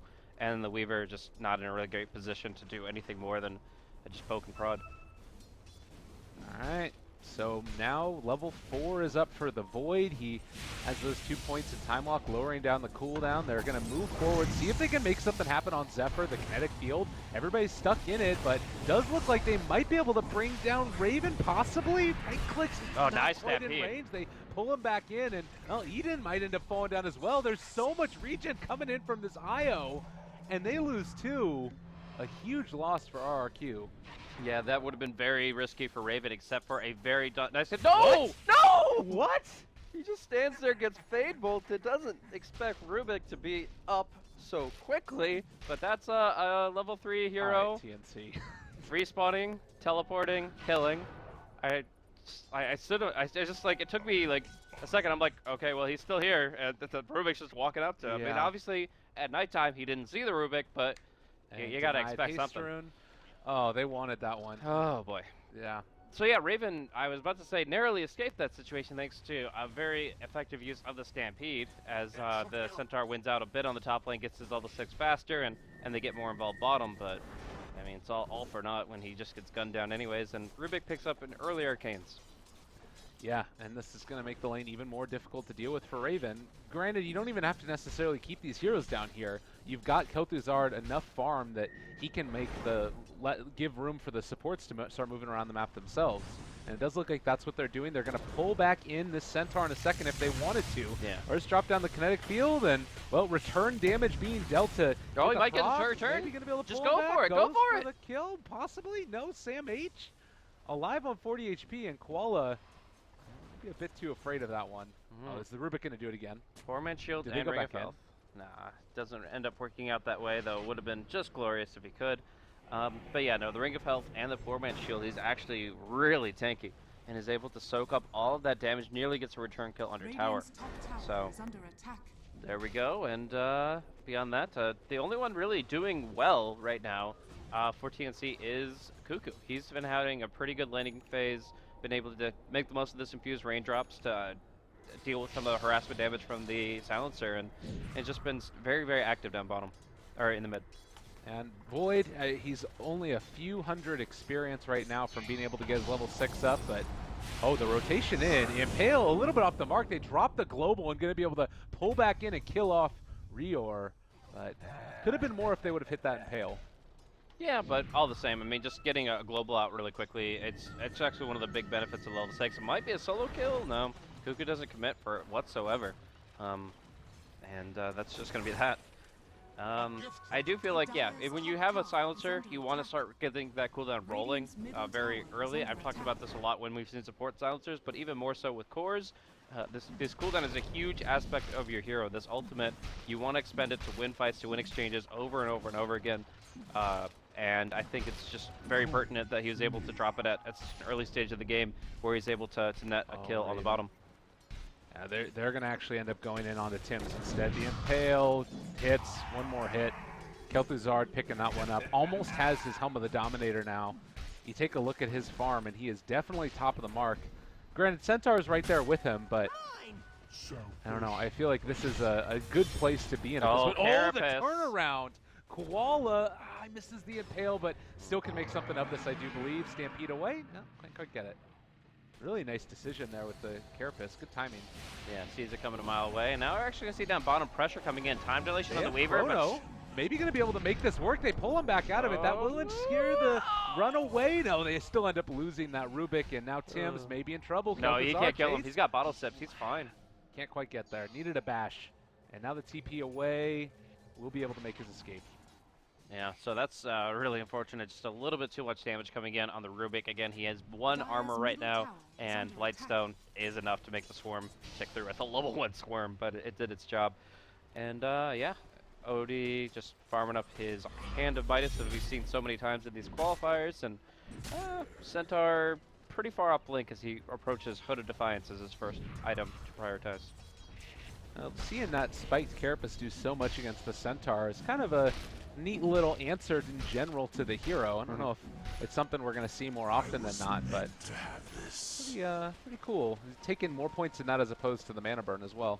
Yeah, I think the fact that you want to match the cooldown pretty well. Obviously, Double Edge is a relatively short cooldown, 5 seconds. So you don't want to always, like, as soon as you use your Carapace, you don't want to be sitting without that spell for a long time. And just in general, getting extra stun duration against OD is always good. It's a hero you desperately need to control in fights. So Rubik, in the meantime, will be soaking up experience almost at his level 6, but the movement right now is in towards mid, where they have a Vendetta ready to go on to Cuckoo. They're going to pull him back into this one now, and should be able to get the glimpse. He's going to drop at least it delays it, and they're going to go for the relocate. All 4v3.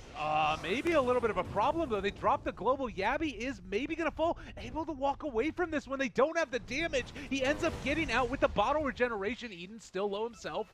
Are they going to be able to find this kill onto the Weaver? Time lapses back the other direction, and they can't quite find the Impale, but nonetheless, they take down the OD. Yeah, I mean, obviously the glimpse there, the imprisonment will only delay the effect of the glimpse, and so he will still end up in that tough spot. They make the call to try to make the most of it, go for the relocate play in the middle, and it still just doesn't accomplish enough. That global silence, very effective at shutting down the counterplay. So they end up getting that fight successfully accomplished in the mid, and then of course taking down the Void down bottom. Zephyr also has Stampede here, which is quite a nice pickup for him. And does also look like across the map, like the vision that you've been able to get for RQ, it's very defensive. There's one ward that's over here by the tier 1 tower, but it's still helping them out a good deal. And the ward vision from TNC, they don't quite get the D ward here as actually up on this high ground instead. Yeah, so still, I mean, it feels like we've been in the laning phase for a very long time. No tier 1s being pressured too heavily. Nyx has rotated a bit, and obviously the Wisp action has been pretty effective, but for the most part, the laning configuration has been very static. Now there are pinks coming out here, Sentry Observer in a position where they can see the Nyx coming, and now they can either try to set up for it or just play it back. Don't want to probably overextend there. And they will spot out Rior. He uses the Shrine. This might signal that they could try and go for Sam H up in the top lane, possibly, or just kill off the Ogre, who is might take a couple too many hits. Stampede there as well. They end up going for the Astral to save his life, but everybody's out of there for the moment. TP's now coming in to fight this if they do go up high ground. Oh, but Ogre cast one too many spells. He's actually going to be going down here. Last tick will kill him off. Does not TP home. Just goes down. I did not expect it to be doing that much damage to him, but the Silencer has enough intelligence right now, and of course his Arcane Curse at level 3. It's just going to be him dropping despite the heavy HP regen. They got Chrono. Could just drop this onto Sam H's head here. Also have, well, they don't even need it actually. They have a Dark Troll Summoner. This should still be able to be a kill. They throw it out, drop it down, impale onto one. This is Cuckoo in the trees, has his ulti as well. They drop the Global Silence. Sam H in trouble, right clicks, the pipe is keeping him alive, rather the Hood of Defiance. But he is eventually going to fall, and now looking for more. Cuckoo Left alone, separate from the rest of his team. They drop the ulti, but Tim's now the one to turn upon, and he is going to end up falling himself. They get the silence down onto Raven. He's going to drop. Cuckoo left completely alone now and trying to see if he can take down Kel'Thuzad. It's not going to happen. 4 dead for TNC, and RRQ has just been all over him. They are not even going to get the kill on a Yabby. I can't believe it. That level 1 Fire Blast. Oh, give him the int. He's just going to take the int as well. Why not? Of course. Just devours it. Now up to 8 himself. But that was just brilliant execution from RRQ. Knew exactly what they were capable of in this situation. Getting the 2-man chrono, allowing them to kind of deal with the OD on the side, and then the static storm follow-up that they really needed to make sure that time lapse didn't come through. So Raven dropped so quickly. A Weaver this far behind is going to be in a really tough spot to carry the team on his shoulders. Like, the OD isn't going to be breaking towers. He's going to be in trouble when the silence is in place. So I really do feel like TNC were relying on the Weaver getting more out of this early game, and now they're actually in a really tough spot. And again, just for context, everybody, this is the game where if you lose as TNC, you still have to place off against Faceless, and you're right on the brink of being knocked out of the playoffs. I don't know. They have to pull something together here. What does it need to look like? What's the big... You talked about Weaver getting more farm. Is it also maybe just like this Blink Dagger for Centaur that gives them the space to farm? I mean, they're looking for opportunities, right? You saw Ogre kind of like, it seemed like he was randomly running through the dire jungle, but it was because he's trying to set up a relocate play. He's like, okay, 1 Ignite Fire Blast, and then that's a relocate kill. But at that point in time, they had to deal with the Stampede from Zephyr, and it just got ugly. And they need to find another play like that without any response, so either global or a spell skill. Kel'Thuzad on top of him, dropped low, able to, well, he's caught in the imprisonment, tried to go for the TP, they're caught now. Nah, it's not enough. Okay, it's fine. The damage from the Astral Imprisonment was just enough to make sure that he would be killed off and there wouldn't be a potential to jump out. And now it's going to be Disruptor that gets picked up instead. Okay, this is the way to pull it back in. Eden's going to drop. I was wondering if maybe he could have gotten out of there with the Time Walk. It looked like he went for the sort of double muscle flex for the Chronosphere. I thought he actually just died instantly. I'll have to double check back on that. Not when he came out of the Astro, before he went into the Astro. Okay, gotcha. Yeah. All right. I also think if you spam Magic Stick hard enough, items can take effect before the imprisonment takes you out of it. I'm not 100% certain on that, though, that the timing is very weird for a lot of those, like, banished spells. Yeah.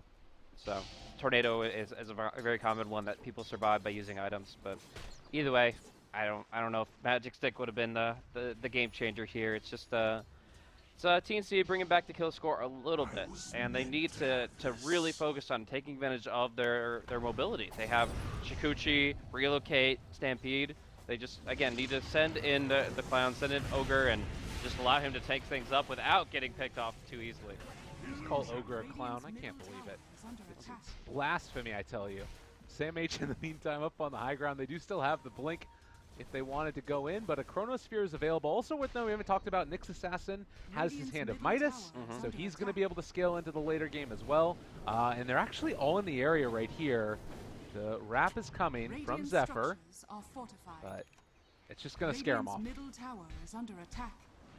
So, yeah, the Blink Dagger on Rubik, as well as just a lot of item progression coming out from the Silencer. I really do feel like RRQ are just on a hot streak right now. They're going to be able to move very quickly into the mid game, where they can take a lot of good fights. I mean, you look at the Silencer, you don't get to see Core Silencer often enough, but getting the Force Staff, Rod of Atos here, like, you're able to just lock somebody down, make it so they can't do anything in return, and then just put huge amounts of damage into him as he starts to max out these Glades of Wisdom. Yeah, and you have OD going for these defensive items, trying to get into a Hurricane Pike. It's sort of an offensive item as well for him, but I feel like it is also that problem that you talked about of the Weaver not really having that damage there. He's going back for a Lincoln Sphere now, which again, it feels like it's the right option in a lot of ways, but it doesn't deal with the Global Silence. Exactly. They don't have any real items to deal with it at all.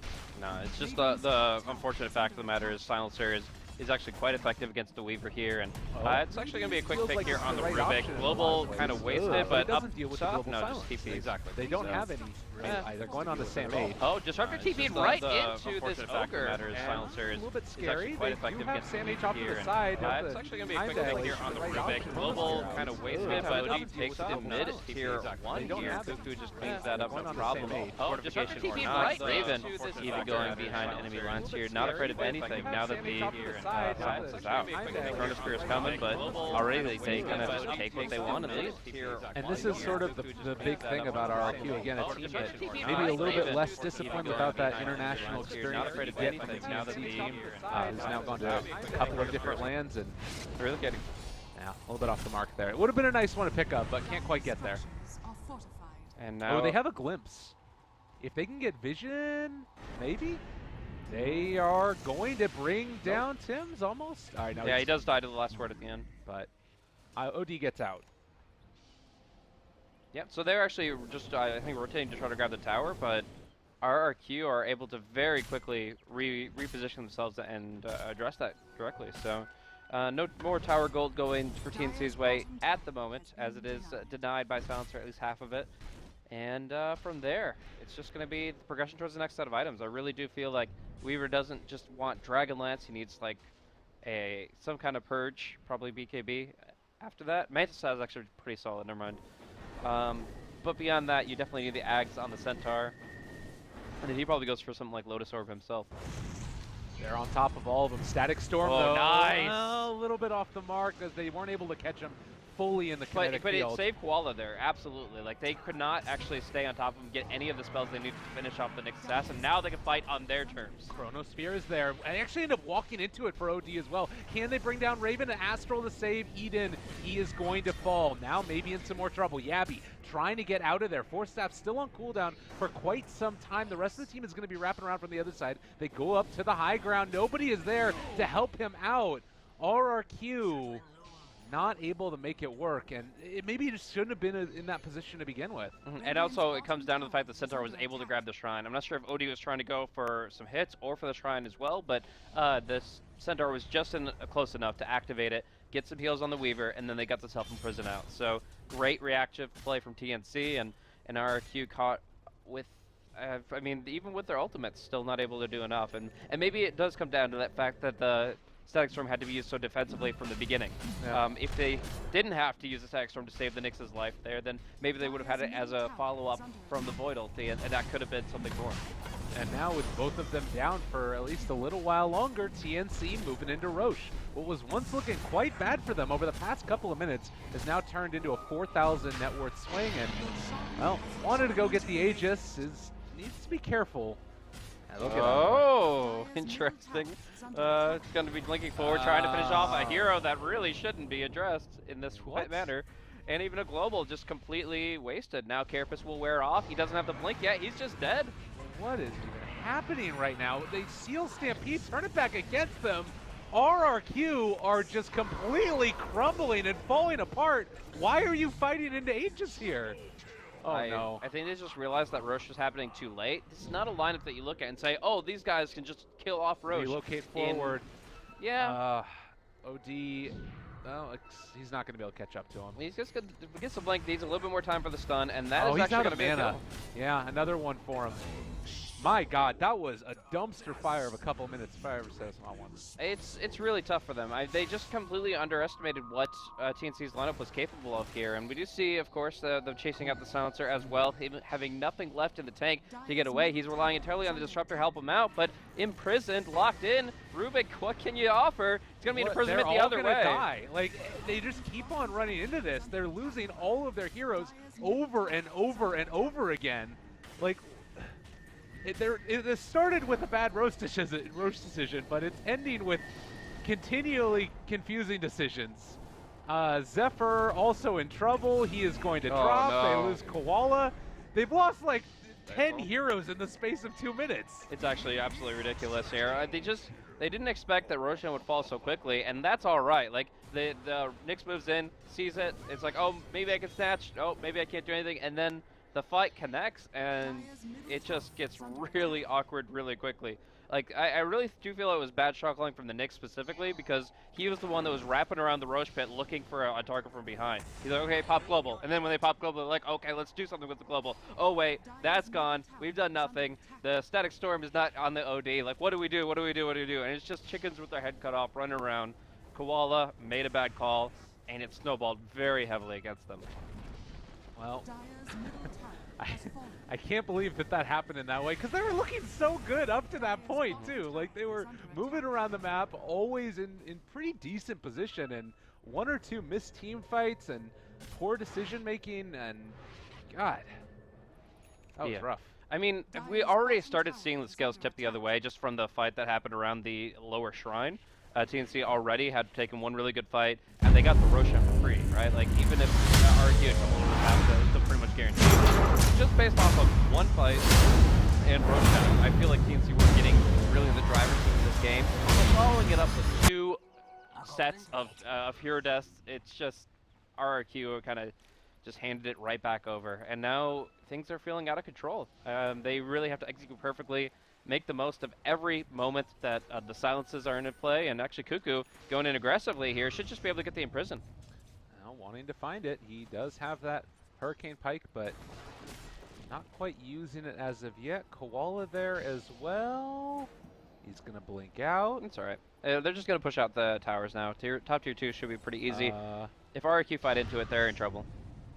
All right, Cuckoo, he ends up taking away 1, stealing Astral. There's the Impale. They have Chronosphere if they wanted to use it still. Thinking about going in. Tim's is just perfectly placed over to the side, though. Global Silence comes out. Is it going to be enough? BKB has already come off, but Cuckoo still silenced. So trying to run away is going to be able to make at least the first escape, but then hammer drops. That's 1 dead. Maybe going to be some more as well. SamH continuing the chase. Geez. This is not looking anywhere near pretty, and well, this is going to end up being a dead Koala. Zephyr going to drop.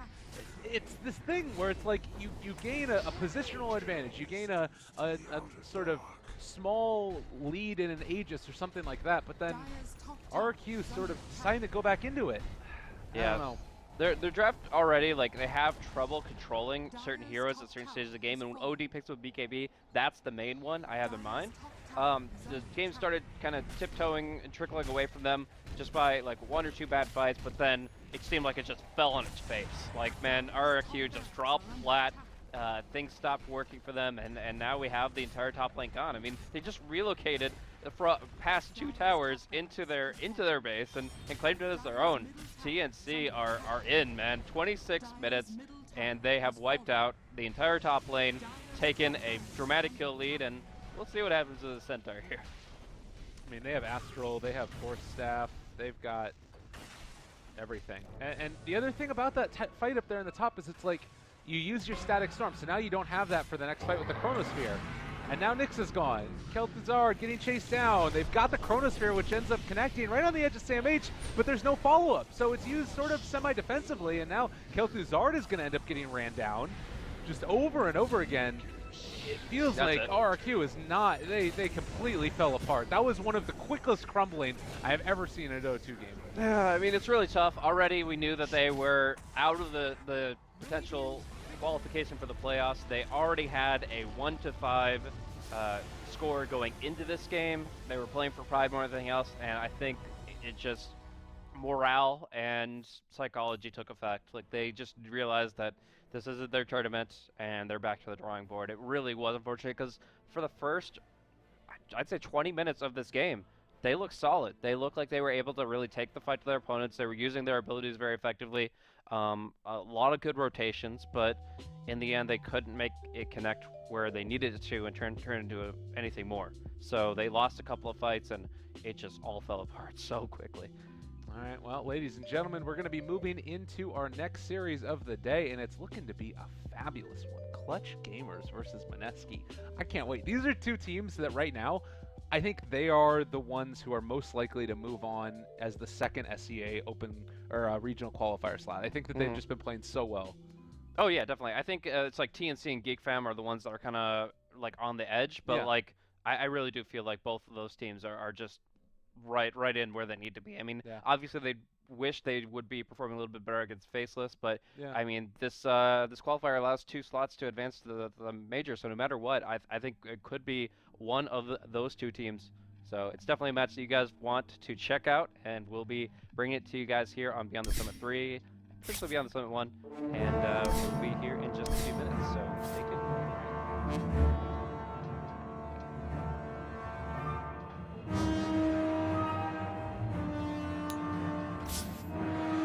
E-gaming bets, online betting for every esports fan. Dota 2 and Hearthstone, CSGO and Overwatch, StarCraft 2, the choice is yours. Express bets for multiple matches or live bets on the game you are watching right now. Know your way around Dota 2? Make a prediction for picks and bans. Playing CSGO? Guess the number of rounds in a certain match. Daily quests for all participants and all the best choice of payment systems. More than 600,000 users have already made their bets on the spectacular matches since 2011. EGB.com. You know for sure who's gonna win.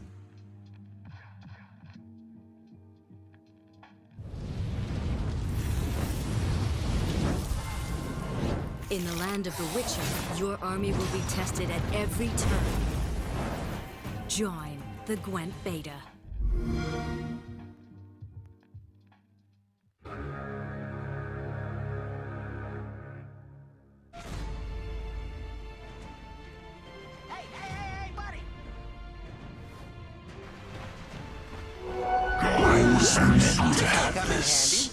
Tonight, and you're just going to be sitting under your tower crying. That kind of goes for up here too in a way. Like with Shockwave and stuff too, there might be some pulls, but His name is Jenkins Dota.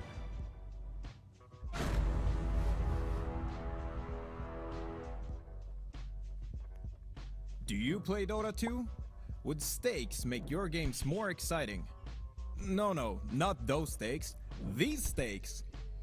Log into our website and challenge a friend, or search for a quick match. Choose your settings and get matched in what we call a stake to play game. Hold on, just gonna win this. Yeah! Victory. And when you win, you can buy, I don't know, a steak or whatever. And yeah, that's basically how ePulse works. So sign up and play at epulse.com.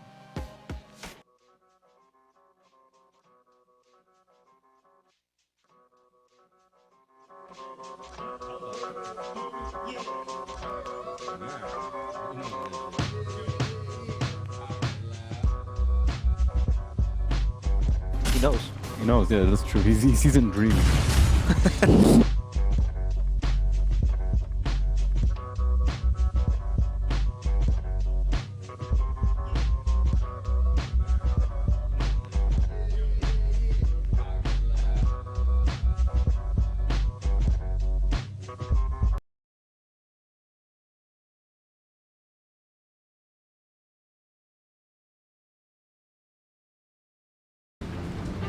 Big can gonna pull that. Oh, it's not stacked. I lied. What am I talking about? Still there though. Oh, Demon's got this though. You don't let people pull this.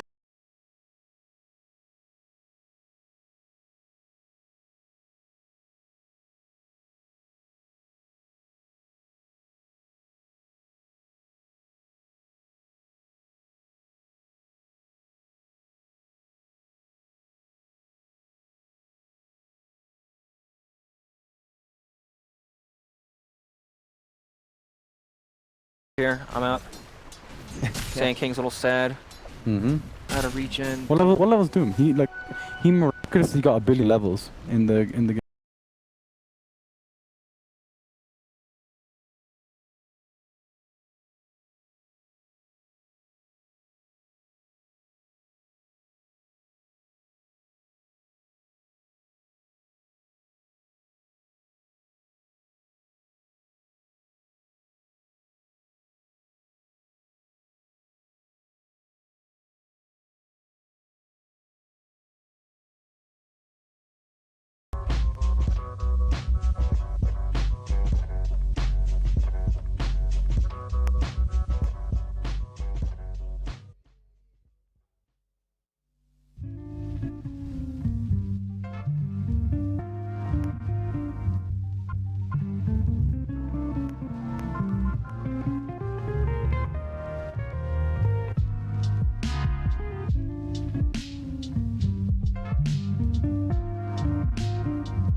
And like, when you see heroes that like.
God damn it.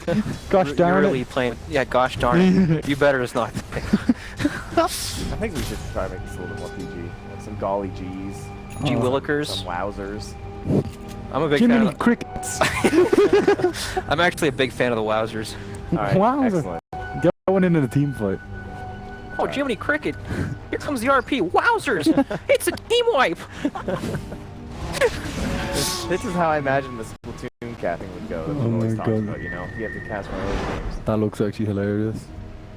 Right, OD. Alright, so they're picking on OD. They had the idea of ward vision though. Yep, He is spotted. He is out. Book it, bud. Get out of there. This is such an annoying thing when you see heroes are close to you. Yeah. Where you're like, what the hell do I even do? So you just kind of walk up and down. Dude, give him the shockwave. Yeah. Oh, he just wants I mean, as long as he is an idiot, he's like not gonna die. True. You know? But like, it's more like he doesn't know what to do with himself. He's just walking up and down in the lane. Yeah, but he can play up far enough to a point where he's like not gonna die. Yeah, true. Oh, the sniper's in an illusion room? Oh, right. Oh, see ya. Oh, the 400%? He's trying to bait it out this time. What happens if like he deny that illusion? He like fakes the snipe, he astral himself, and then he just TP and kills him. Wouldn't that be great? I was waiting for it to happen again and someone died. So thanks for ruining that, guys. But he made that whole rotation. Blame us? I mean, sorry. Yeah. That's life. I wanted to show off that cool bait that he's doing, and now it didn't work this time. Didn't get the astral off. So he took the full. I think he waits for the projectile. So slow. See any blood? Alright, that call just fucked up 2 last hits for him probably. He's pretty mad about that. Yeah, he really did. But he's actually like channeling his anger into his last power. It's not gonna miss any CS. He's going to get better. Look at that. Look at that. Double null. Pain out. All he's gotten so far. So much. Don't rub it in, dude. He's come on. You can't kick him while he's down. No, I'm just saying. It's like poor guy. Tangos. Like buying the whole tree. It feels like it's such a waste for Coddle to like. I feel like Coddle should be top lane, like soaking experience, or just like. Or farming. Like jungling. Like he's level 3 at 8 minutes. Have to take this abuse? Like that is pretty. If you watch like Liquid play this hero, they farm Maybe this so is why much China on it. doesn't, you know, the lone druid and the coddle, maybe they're just not on the same page. It feels like wasted potential. He literally went like this. Oh, the Stevie was. Like he's doing the. He's making laps. Yeah, he's just getting the fitness going. Giddy up! Look, he's literally walking around shit. Oh, he's going for another one. Oh,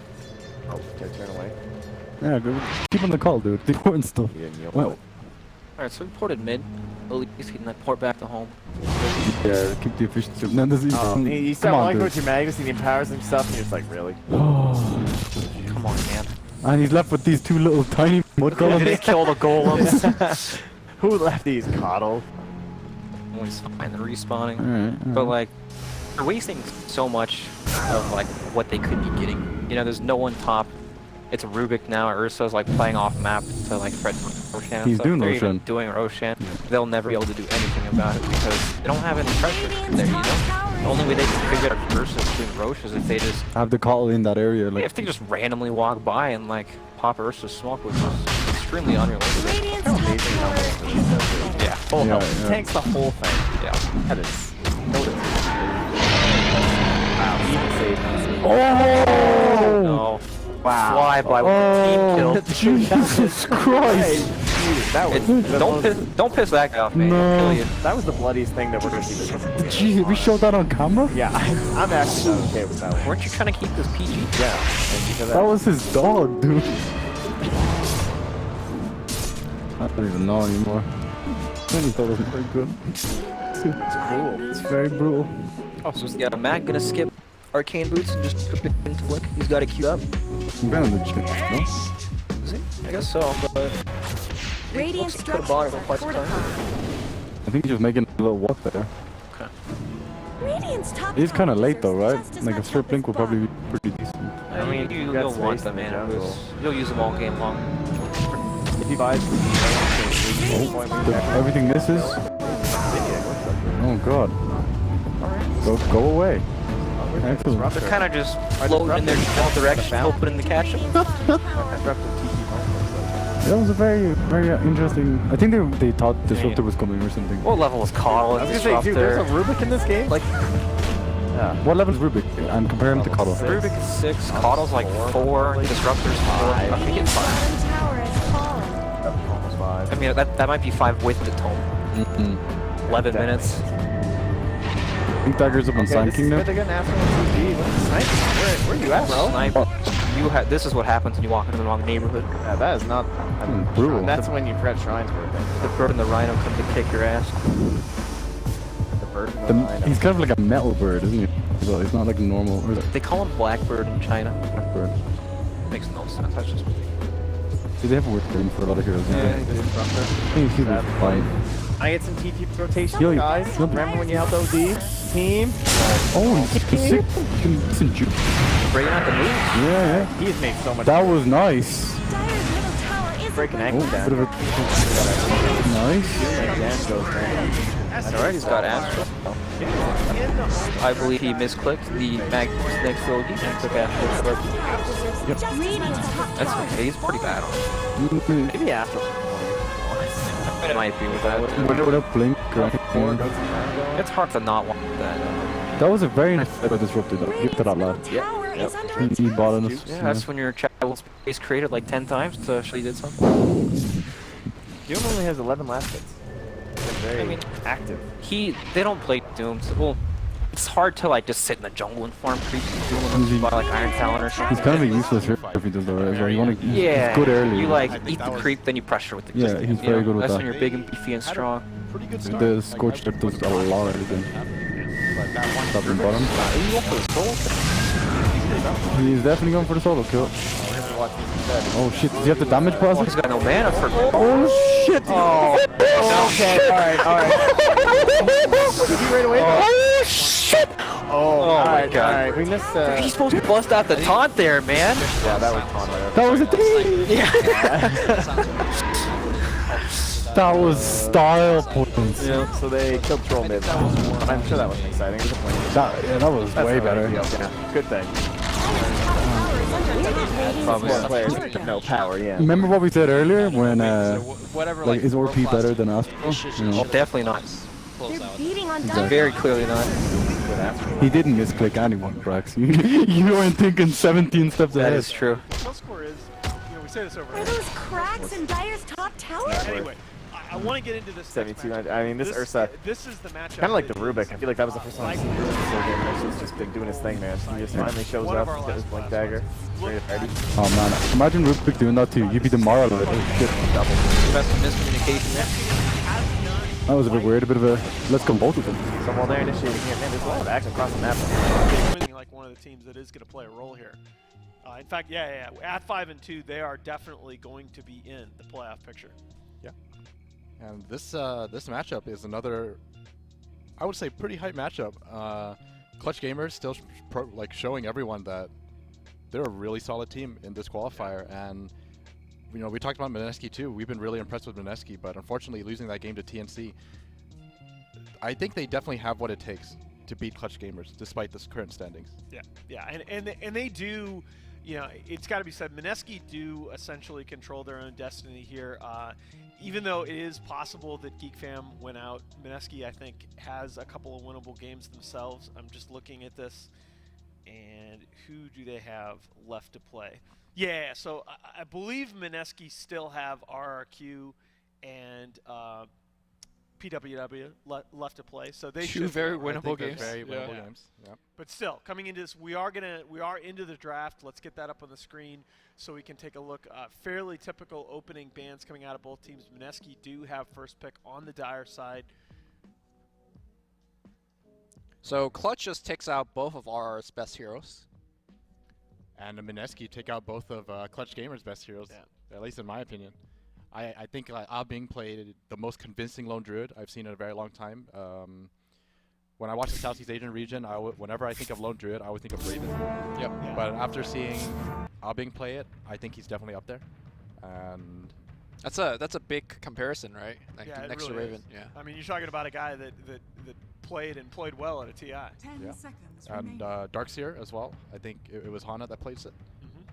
5 seconds remaining. Every time they play Darkseer, I think they've just had great success with it. I don't think they've actually lost a game with it. He plays super stable in the offlane role. Yeah, for sure. That's to me a big part of. You know, Armel's had some good games on Ember Spirit. Abing, you're talking about the Lone Druid, but Hana's really been a staple for them. The way that Hana plays Darkseer is very different from what I normally see as well. Because normally you see Darkseer sitting mostly in the back, just making sure that they're not initiated upon. They have the vacuum to counter initiate. They have the mech for the team. But every time I see Hana play, he's in the middle of the fights. He's just like surging himself in to do stuff. But we're not going to see it this game. And the Hazard making a face for Crystal Maiden and Weaver. It's just the CM Open is not something that we've been seeing a lot of in this region. And CM Weaver it just seems like a little bit of an unusual duo. Weaver's certainly been getting a lot of play, but I'm not quite sure why you go for this particular combo against the Slardar.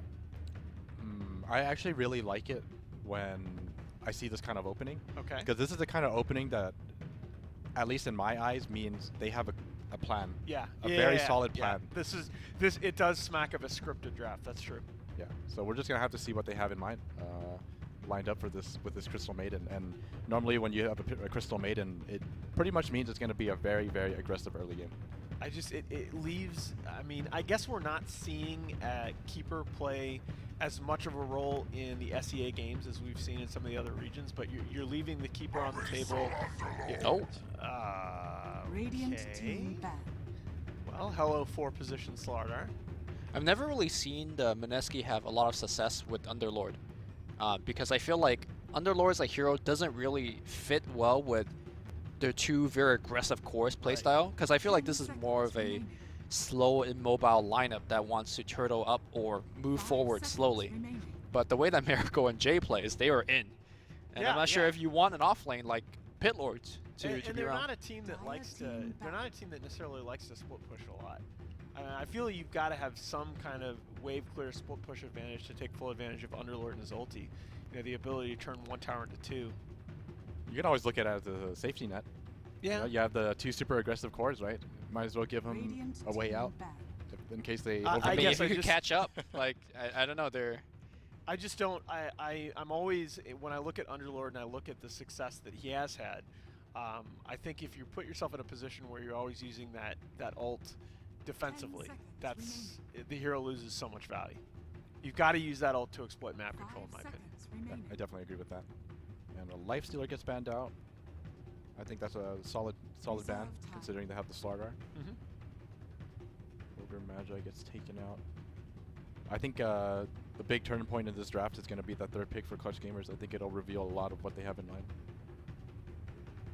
Shadow. Yeah, that's you know, more and more I'm agreeing with you about that open. There are just so many possibilities now for Clutch Gamers. Both of those heroes, there are a lot of very good pairings in the meta right now. I definitely expect at least some kind of combo from Clutch Gamers, though. They always have one team fight combo in every draft, I feel. Let's see it. Third pick. Here we go, Black Hole, Global Silence. Crystal Maiden ult. Is that the combo you're looking for? Oh my god. Would that be a combo? It's got to be, let me see. Now, like Sand King, maybe? It's got to be Naga Enigma. 5 seconds. Get remaining. out. Look, if there's one player playing Naga here, I'm not sure if it's on the Clutch Gamer side. Yeah, man, I missed that. Do you? Miracle was the one guy that I would actually get excited when he would play Naga because yeah, he was a pretty hard farmer, but he was not afraid to mix it up with that hero. Yeah, I was actually thinking about the Elder Titan, but you just don't have that much reliable setup now for Clutch. Naga. You sleep, and I mean, it's a classic combo, yeah, right? It you is. sleep, It is. and then you Earth Splitter. And then they both have Refresher Orb, so you could do it again. You're right. Oh my lord. Alright, that's not happening on this stream. You can throw in Enigma too, then you can get him a Refresher too. Oh. Alright. Slardar, very aggressive support, but like you said, Underlord, pretty slow as an offlaner. Right. And it's a decent, I mean, it is a decent dual offlane combo if you want to try and force the action early. Yeah, it's not bad. I think Firestorm is more than enough to protect the both of you in the event they decide to go on you. Yeah, I say this dual offlane actually puts a lot of pressure, because if you're not killing the two people, which we are assuming that's not happening, then suddenly your two supports are stranded on the top lane, right? That means MINESKI is going to have ideally favorable 1v1s and a 2v1 on the off lane for Clutch. So by picking up both of these very, very bully offlaners in the beginning, you're giving yourself a very strong advantage. With that said, though, it also allows Clutch to have the rest of the draft to kind of plan around that, whether they want to avoid it, whether they want to take it head on. So I don't know. I don't want to say MINESKIs clearly have the draft advantage, but I think they're favored going into the next couple of picks. And we still don't see this CM combo. Yeah, I think it's a little too early to tell because they ran. Okay, well, it's not going to happen anymore. But it was I think it was like a couple of games ago where they ran Weaver as the offlaner, and Hana just went like beyond godlike. But now that they actually we saw Sam H go offlane Weaver earlier too. Yeah, they won the game, but Sam H was not going beyond godlike. Well, but it's a difference in build. I don't know, man. He created a lot of space in that game. Yeah, he went Solar Crest Scepter. Hana went Dragonlance Lincoln Diffusal. So it's a very different build. Reserve time. But now the Axe comes out. I mean, now they have their team fight combo. It's just I don't know. This is a tough draft to read. I guess we're just gonna go mids last, which has become pretty standard in a lot of drafts. But I mean, is this what's the laning here? I mean, you can't leave Axe solo anymore. ET could help out. So you could do ET plus Axe, CM plus Weaver, and then you pick your mid. That's I think. How does does ET Axe work as a dual offlane? I don't think so. I think it's kind of weak. Yeah, I just. I think. What does Elder Titan add? Pretty much nothing, in my opinion. I think Axe just goes straight to the jungle. Is there a possibility you safe lane Axe against Underlord and you just like go tri-lane? That is a possibility. Yeah, I would like that better than what we were saying before. I wouldn't even think you tri-lane. I think you just dual lane it. I think Weaver Elder Titan can probably hold their own in the off lane without dying, and Crystal Maiden just plays much more greedily and just goes into the jungle. If that is the case. So for Clutch Gamers, you're thinking about punishing that Ember mid. MINESKI, you have yet to pick up your hard carry here. Alchemist banned out. Dire team ban. Huh. So yesterday when MINESKI picked up Ember, he went for a Radiance. You guys recall that? It was Veil Radiance. I forgot what Miracle was playing that game though. Yeah, I don't know. That build is I get it. It's good on paper. I still don't like it. I feel like it takes the sort of newly reworked spell damage Ember back to what he was before. He was playing this. He was playing Mirana. Yeah. And wait, this is Miracle Mirana? Miracle Mirana. Safe lane Mirana. Yeah. He got Axe Lincolns and then Blink. And then Dagger. Yeah. Or maybe Dagon. Dagger into. It was Dagon.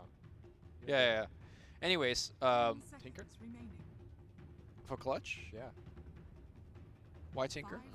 I just think it synergizes decently. It punishes the heck out of the Ember, and I mean in lane yes, but once the mid game rolls around, Ember is gonna find you every time. Disruptor is also very good against you.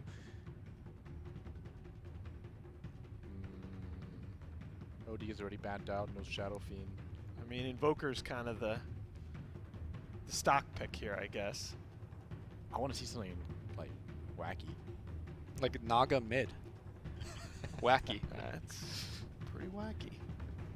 Ursa would be cool. Ursa mid against the I can get behind that.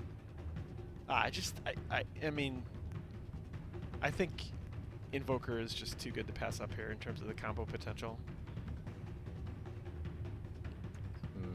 I think on that note though, apart from Axe, it's still pretty difficult to execute. I feel like every time I see an ET, the first thing that comes to mind is just difficulty in execution. And Medusa. Yeah, it's good. Mirana can build into Diffusal to deal with it, but there's certainly none. Was that really the pick? Medusa? I'm not. I'm trying to think about how this works out for them. Yeah, like Steven, if you tell me what is a clear goal? Their damage scales so slowly. Yeah, is my big issue, right? What is Clutch Gamer trying to do with this draft? Like, what timing is strong for them? Well, apart from 80 minutes timing for Medusa, like. Well, I mean, Stone Gaze makes it very difficult for them to fight into them, and their team fight is already pretty strong. No, you do have a mid-game window, right? If CM and ET both get their levels, right, you use Stone Gaze to set up that big wombo combo. They took a very long time to pick this Medusa, so I feel like one of the bans that came out probably hindered their original plan. I think that's definitely right. Yeah, because of that, I feel like I'm not too certain about this last pick Medusa, but I can feel like definitely see it working. I feel like Stone Gaze is not at its best here. Look at how mobile MINESKI is here, right? You see Stone Gaze turn on, you get to disengage and then still re-engage with Leap, Fire Remnant, Glimpse, Blink Stun. It's like if they want to catch up, they can. It's maybe a problem for the Underlord, but otherwise, yeah. It may be a problem for the Underlord and Disruptor, but otherwise, yeah, I feel like MINESKI's going to be able to get away from it fairly easily. Yeah. But I mean, but at the same time, it's 30 seconds. he has a lot of setup for that Stone Gaze. You can actually petrify someone off of one call or off of a stomp. Okay. So there's definitely potential there. I mean, all right, prediction time. I'm going with MINESKI. I feel like this is a draft that they play a ton. They know the timing of the hero, and I don't understand what Clutch is trying to do as much as MINESKI, and I feel like their game plan is much stronger. So I'm going with MINESKI. You know, I would actually. Are we differing for the first time here? I totally agree with you, but I can't shake this gut feeling I have, and I'm gonna go with Clutch Gaming. All right. Okay. I'm putting my 100% on the line right now. This is also my 100% on the line. Every time I've gone against EGOT here, I've been wrong, but my gut really does say MINESKI. I think the timing of the Clutch Gaming draft, I think you're right about the window that they have, but I think executing within that window is quite difficult. It really is. Yeah, the setup that they have is there, but it's not necessarily reliable. I can't shake the gut feeling though. All right. Well, you guys heard it here. The panel is split. Pivotal game here for both teams. Clutch Gaming can assure themselves of a spot in the playoffs, whereas MINESKI desperately wants to avoid losing that third game and bringing up the potential of the tiebreaker. With that, let us send us off to our casters. We've got, once again, Lyrical and Blaze. And then they can start smoking and roaming. And in the meantime, Underlord in this bottom lane, he also has to deal with some of the problems that a CM can bring a good bit of high magic damage if they wanted to rotate in. Also Sakuchi maybe being a little bit of a pain. Is it something where he has to worry about potentially getting killed off as well if those supports happen to make their ways into lane? Oh, it's definitely a concern for him. He can't push out too far. I mean, you really can't even break past this tree line to an extent because you do have to worry about that. But if we're actually looking at Boombacks, he's actually one of the first SEA supports, Crystal Maidens, that have been farming the jungle so actively. He's actually going for the traditional build with the Frostbite, which is now allowing them to close distance here onto Ralphie and might be able to enable a kill. Yeah, they've got another Frostbite in a little bit. Once that mana regen comes back up, it's actually going to be given a clarity as well, and it's not actually to the tune of a kill. Yeah, I mean, he's so tanky. Even though the Atrophy Aura doesn't do nearly as much at level 1, it's only a 4% reduction, the Poor Man's Shield and just the raw 4 armor is always very helpful. And in fact, now he's going to get a lot of free damage onto Fly Solo, who has to pull back. Yeah, and CM again just going to chase forward the They need to shrine. They need to shrine for sure. Yeah, this is a little bit frustrating, but shouldn't end up coming to the tune of a kill. The Frostbite, they do have another Stomp if they... Well, they don't have Stomp, still level 1. Yeah, so if they had the Stomp, they probably would have already killed him by now, but unfortunately they just have to kind of pull back, and that Haste Rune allows them to force out the Shrine and deny the First Blood. So, not too bad of movement for MINESKI. I want to look back at this mid lane, though, because I do think it is a very important matchup here. Ember Spirit, going to be going for his Poor Man's Shield here, and Jay's actually going to have to dip into his own Shrine as his mana pool has been exhausted. While the Mystic Snake might not be able to do any magical nuke damage while Flame Guard's up, every time it's soaking up some of his mana pool, which he's extremely dependent on pre-bottle. So he's actually going into the jungle a little bit here until his bottle comes to him, and even then he might go for like a 4-minute room grab. Yeah, getting that stack done. Well played there. And in the meantime, we talked about Axe being over in the jungle. We haven't seen the Disruptor or the Slardar really go to contest him all that much, except when the runes are up. And Hana, he's still stuck at level 1. This is a problem. Going for that battle hunger early means that his laning phase, the start of it, has been really hemmed in. And now that he does finally have the second level, he can maybe farm a little bit more effectively. But compare that to what the Underlord's been able to do. It's been feeling a lot more like the Aura's been active down here bottom.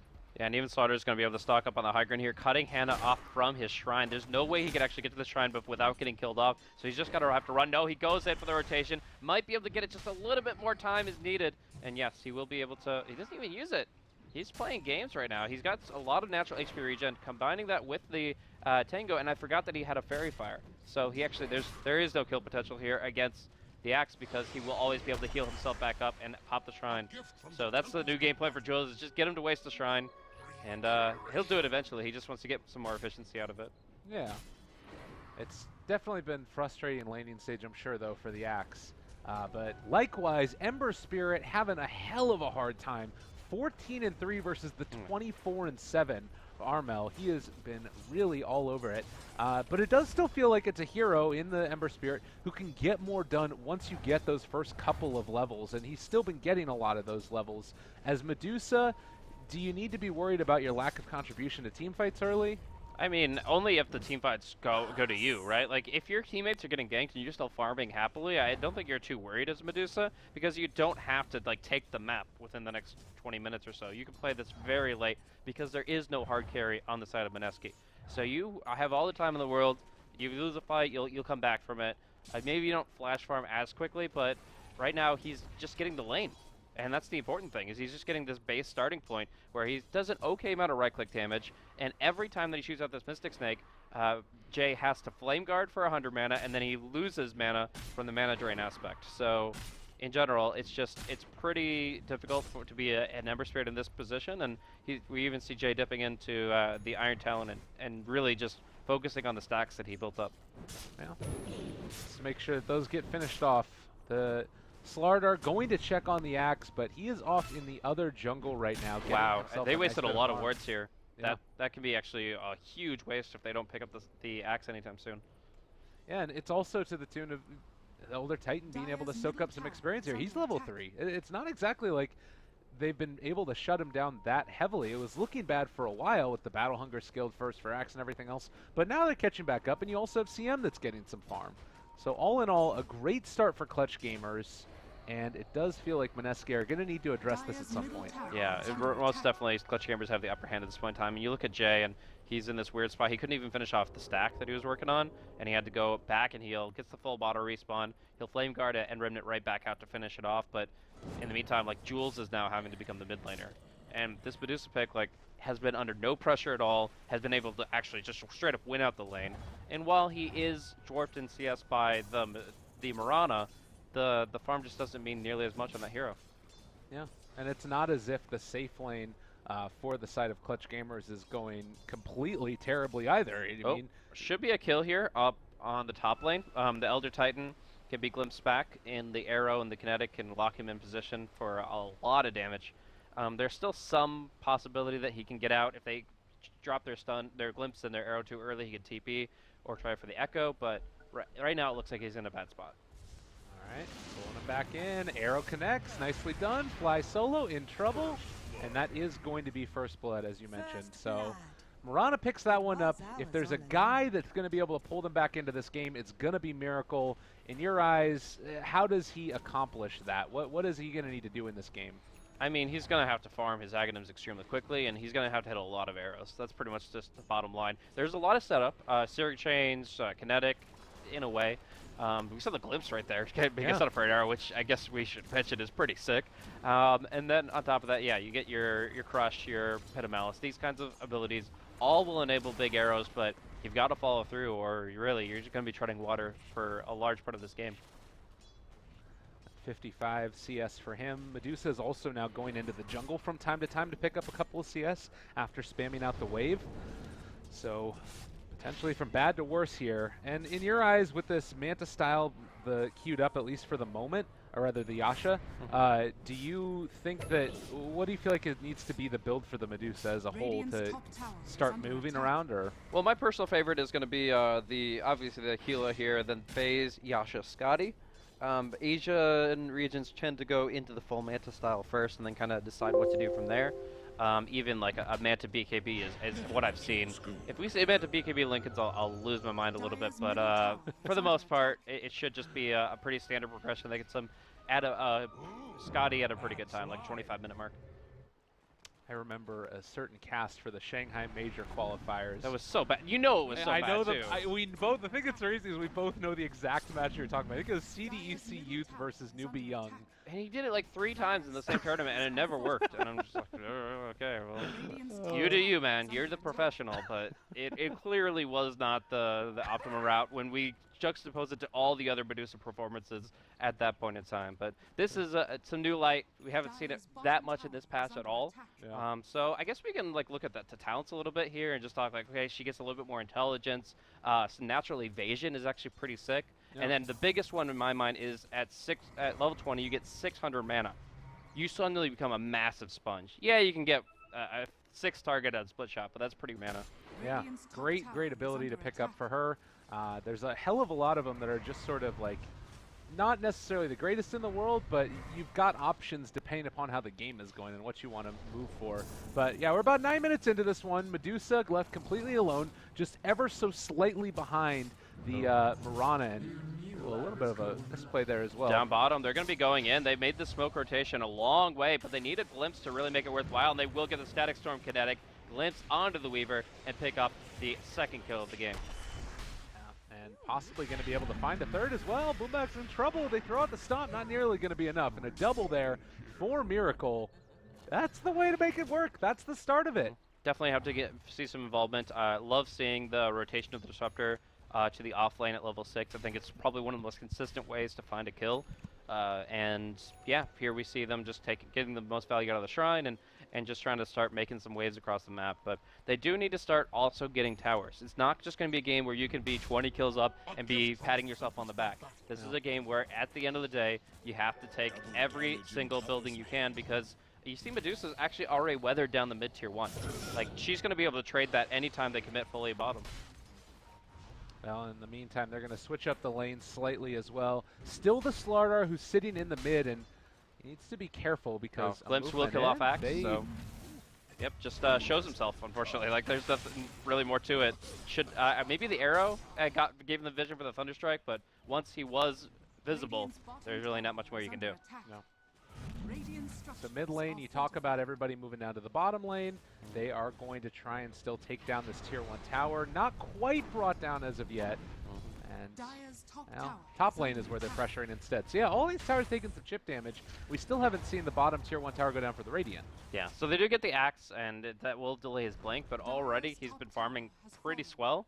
And they're always going to get a trade in terms of these towers here. It's just Weaver and Medusa have been able to do more. So it's a last hit for Clutch Gamers on the top tier 1, and it is a deny against them for the mid tier 1.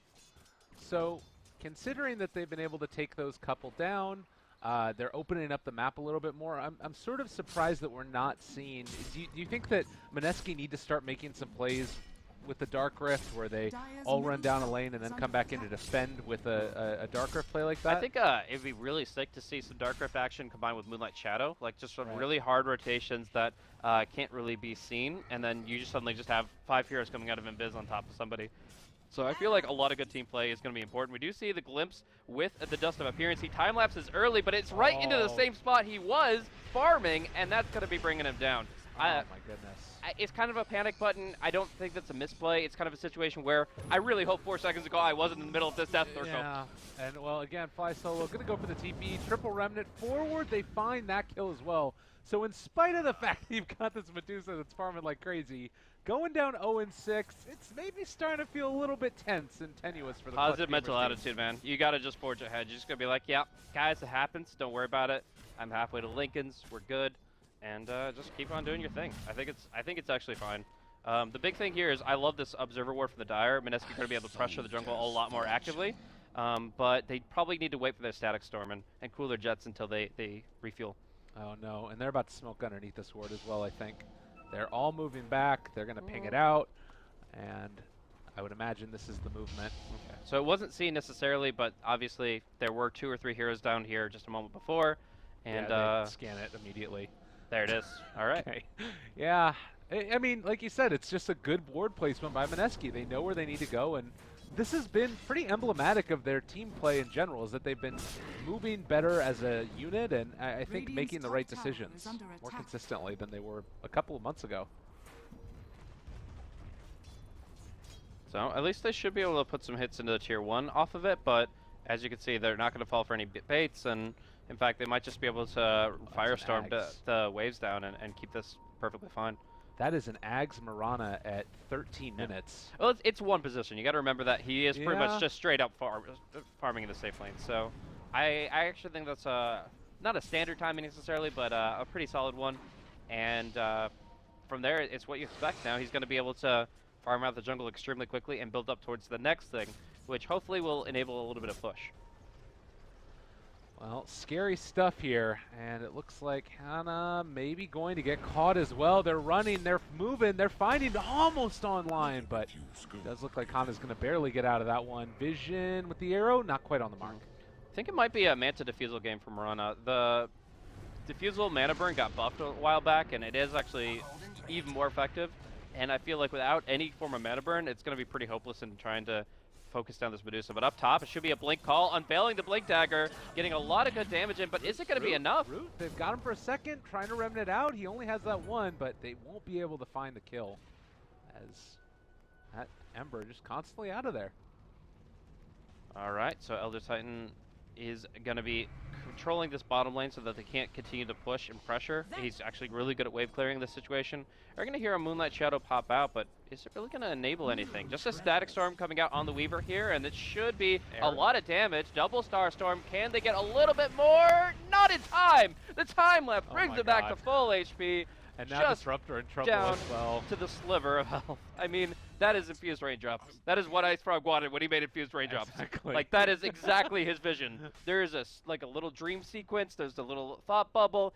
Weaver time-lapsing after having survived by 10 HP thanks to infused raindrops. Well, maybe not going to be able to survive from this one. They end up popping the ulti, and now maybe in a little bit of trouble. Mirana trying to TP out. Can they kill him off in time? No, the Hurl Boulder. It was on cooldown still, so they can't run him down. And meanwhile, maybe the Ember Spirit in some trouble. Yeah, he's out of remnants. He's actually in real deep.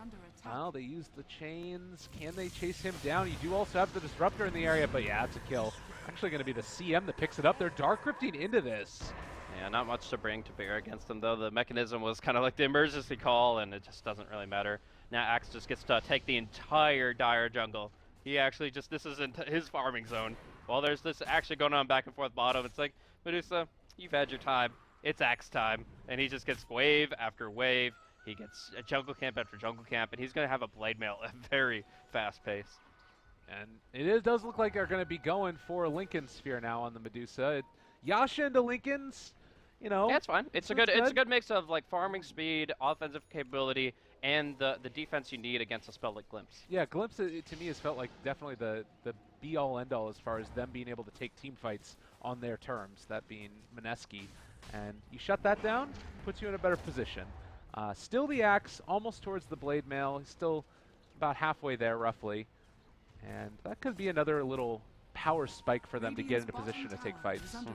Yeah, Hannah's doing really well for himself considering the rocky start. I think that's just been him being very methodical about his movements and him making the right call to rotate to the jungle as soon as he could and give the lane to the Elder Titan. That just puts them in a much better spot. And now they have, it looks like, a quadruple stacked Ancient available to them.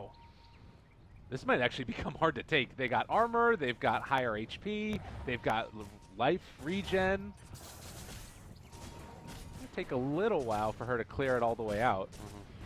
And even that negative armor can be really annoying if the Prowler Shaman is able to get too close. But in the end, he's going to be able to clear it out just piece by piece, and there's really no contest here. MINESKI, they pop the Shrine, they pop the Smoke. They're going to try to make a play happen. They should be doing this every time they have both Smoke and Static Storm available. It is going to be coming in right as the Lincoln Sphere is there for the Medusa, but it looks like their eyes are down bottom towards the Weaver and the Crystal Maiden. The scan, was that a Dire scan?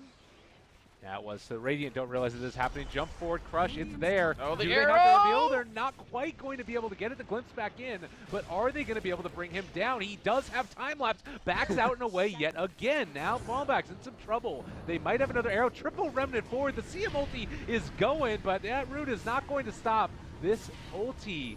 Can they actually find a kill? Can't do it. Just, yeah, not really way of fighting that in that situation. Once the smoke connected like that, there's pretty much nothing else you can do.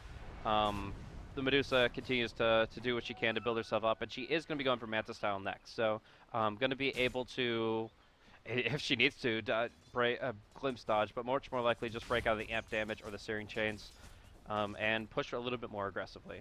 That said, Guardian Greaves will come up pretty soon for the Underlord. And from there, of course, we're just looking for more damage and initiation tools for MINESKI. So one of the problems that we have seen Medusa sometimes have is a lack of mobility as an arrow almost hits there onto the Crystal Maiden. And particularly in this match where you have heroes like the Underlord, you have heroes like the Ember Spirit, even in a lot of ways Mirana with the Blink Dagger and Leap. Is that something that you need to be concerned about, your lack of ability to control heroes and keep them in one spot? I think you just need to recognize that as a weakness and play around it. So what do? You let them come to you. You say, okay, well, you want to get some kills and turn that into towers, because there's no way they take towers without kills. Then you just kind of play around it as this kind of fortress where the Axe can control their positioning, the ET can control their positioning, and you just let them come and see what happens. Okay. So top lane, Slardar, currently level 10. I don't know if he's going to run into the Axe here. I'm not liking this Midas picker from Jules. I think that while it is a clearly indicating that they believe this game is going to go later than they wanted it to, it's also kind of a sign that the things are not going to be good for him and for the team as a whole. Like if he goes for like a BKB and just starts rushing in and getting aggressive, I can get behind that. But him kind of waving a flag of, okay, let's play this one out, it actually favors the Radiant draft heavily. And then it really comes only down to mobility at that point. As we do see Mirana making a nice little getaway there, but I think that this is going to be a dead Hana. Yeah, it looks to be the case. But yeah. I think that if we are going to be playing this one out towards late game, that mobility might become more of a factor where MINESKI can play multiple lanes. And in fact, they're playing down bottom here. The Dark Rift gets canceled by a single creep kill. They wasted both the Moonlight and the Dark Rift with 2 heroes stranded up top. What are they doing? Well, they're still involved. They're TPing in though. They want to take this fight. But and there's a actually cooldown on top of them. That's gonna be a dead CM in just a second. Armel as well. He actually didn't have his mana shield up for that fight. So was naturally a very tanky hero. Ends up dropping a huge win right there and a great static storm by Ninja Boogie. Absolutely insane. They couldn't get the toggle off as they needed to, and just able to bring down targets very quickly in that situation. I was afraid that without the Mirana there with her TP on cooldown, that would have been maybe a lost engagement where we could see some really good usage of the Echo Stomp and the Stone Gaze. But the Axe was out of the picture. They felt confident. They hit the right spells where they needed to, and they are going to bring this to a 12-3 kill lead. So clearly what you're saying is that Medusa needs BKB now. Also, no. Deal with that now. I'm saying that she should have mana shield on at all times because that's what you do as this hero. You use mana to soak up damage. Like what else? What else would you do? All right, fair enough. Still Ember. Like this is now the thing that's really scary for me. We've talked about mobility a ton in this game, and they are farming out the Radiant base. They're going to start to starve them out already. Look at the drop in net worth. It's great, granted off of a kill, but it's also trending that way into the favor of MINESKI because they're farming more efficiently around the map. Yeah. I think they also have some kill Roche potential just based on the fact that they have a Slardar. Most of their lineup is terrible at taking Roche, but they are able to fight around the pit with heroes like the Disruptor and the Mirana, and just the fact that they can at least take the armor down low means that they have a shot at doing that without being contested too directly. Oh, I think they might have caught just a second of the Ember Spirit there, but they are not going to run into him. Now they... Up the hill. They need the Frostbite badly, though. Are they going to get it? Possibly. No, the call! What? Okay, he just gets out and away. But now the rest of the side of MINESKI is moving in here. They might actually decide to take this fight nonetheless. Hana runs into the Slardar, ends up bumping into him, doesn't go for the call, instead the crush, and now the blink out. But Miracle, he is here, ready to go onto him. They do have the mana shield on this time, and the arrow ends up being onto the creep instead of Hana. Okay, but Pit Lord's here. He had to book into the fight. They've kind of repositioned themselves, and now they're ready to go in. All right, glimpse back into Hana, in some trouble, and now it looks like Clutch Gamers, they just have to call it off. They're not going to be able to take this fight effectively. CM throws out another one of those Frostbites. They are going into it. That's going to be the Stone Gaze down onto him. Static Storm not really doing a whole lot, but can they control these heroes? Can they bring them down? I don't think so. CM going down as well, and they're just not doing nearly enough damage. Ninja Boogie walks out. Amel is down to almost half HP. They get the time lapse off on the Weaver, but everybody from MINESKI is just going to continue the charge here. They're on top of that Medusa, but they don't even really need to focus her. They're taking out all the rest of the heroes. Maybe Weaver now can try and turn this back around. And with two already dead... Now they're bailing. They're completely gone here. The Medusa goes to the top lane. The Weaver just has to slip his way out. And a big part of that fight, I would have to say, is the second arrow that connected onto the Crystal Maiden. That one made it so that he couldn't go with the flank, like just drop a couple spells, get in the trees, and do the freezing field like he wanted to. I mean, they had already ballooned the Static Storm at that point in time, so it would have been a really effective ultimate from Boombacks, but Miracle just hits the perfect arrows and isolates two targets. Really. I mean, they were moving around trying to get the repositioning to buy time for everybody to get there. They only had 3 heroes to start that fight, and they kind of, throughout the course of the Moonlight Shadow, got all 5 in play. But it was really the arrows and just these kind of continuous fishing attempts of either glimpse or arrow to isolate targets and get the freebies. Yeah. And you just don't have that much damage on the Weaver right now either. So, like, even if it took so long to find the kills, they, threw out the arrows, they made the hits that they needed to. But, like, that fight lasted probably like 30 seconds, and I feel like the Weaver did almost nothing. The majority of the damage coming from Sakuchi even. Yeah, they're just playing so defensively there. They're very concerned about whether or not they'll be able to compete at this level and to be able to get the damage out where they need it to. I mean, Natural Order should theoretically allow them to put out a lot of damage. It should allow them to put in some big hits here, but as far as what we've seen, they really have been on the back foot of every engagement so far. They're worried about another ward detecting their smoke. That one is not going to be the case, and they're going to be trying to make their way down bottom where Jules is already pulling back. Yule Scepter is the pickup for the Ember Spirit to get rid of the root that has been causing him some issues from time to time. And it looks like with this, they will be able to secure a last Tier 1 tower, as the Manta style is now done for Medusa as well. Oh, call? They spot the axe. Yeah, but Armel's still in a really good position here. If he just stays right here, he's going to be able to Stone Gaze at any tough spot. Even if he got Searing Chains there, he has the Manta. So he has plenty of options here and available. And that's what they need to do. They need to just kind of focus on a single target with Armel on the front. And if anybody messes with him, he's got 2 bodyguards to back him up. So you mentioned earlier the Manta Diffusal build. I still really like that. Oh, wait. They're going for a Dark Rift. They spot out that Armel is here farming alone. Do they have a smoke as well? Moonlight Shadow, this is the play you were talking about. Yeah. This would be such a huge kill, and he's been farming without Mana Shield on occasion. And they see him. Does look like they're going to be on top of him. Jump forward, damage coming out. Is it going to be enough? Triple Remnant, every damn thing, but he's still living through all of it. Oh, man, that was a huge commitment. They can't kill the Medusa. And that's why you pick a Medusa in this game. Like, no other hero in the carry role, or in this case the mid role, will be able to survive something like that. It's absolutely absurd. But just is able to soak it all up, no problem at all. They do the full rotation with 2 ultimates. Global movement, invisibility, and you just suddenly have 5 heroes on top of your carry. And who survives? The frickin' Medusa. Because that's what Medusa does, survive. Yeah, and she's going to keep on getting bigger and bigger. If you throw all of that at this hero and you still can't kill her, I mean, when you start getting the damage up, what's the answer? How do you make this work? You try to ignore her, I think, is what you kill all her friends. That's pretty much how it works. When Scotty is finished on Medusa, and you have the 600 mana talent, which is just about to come online, like, there's no killing her. The Armel is just too big, unless he's all by himself with no allies left. So you just focus the allies instead. And it's going back now for the Hand of Midas on the Disruptor. We talked about the one already for the Slardar. They're trying to gear up for that later game scenario. And if these heroes do start to get into that, like, you know, 3rd, 4th big item, is that a place where maybe they're going to be able to deal with the Medusa at that point? Or do you think that the heroes from Clutch Gamers are maybe going to be able to finish the game before that even comes about? It's a tough call, man. We have 5% Spell Amp on Mirana, and she is going for Ethereal Blade, Aghanims, and Dig on 5. Miracle just wants to blast his target to smithereens. But Hannah's going in for the call and is going to get the taunt on Mirana. A little bit of damage coming out. They can't quite control. Trying to bring her down. She's already used leap. Look at how quick Armel is there. Moving around. They're trying to dodge away so he does not get caught in that Stone Gaze. And, well, maybe now a bit too far forward. Misses the crush. He's just trying to get him all out of there. He's just trying to get some distance. It's not the fight they want to take. And it's just going to be a full bailout.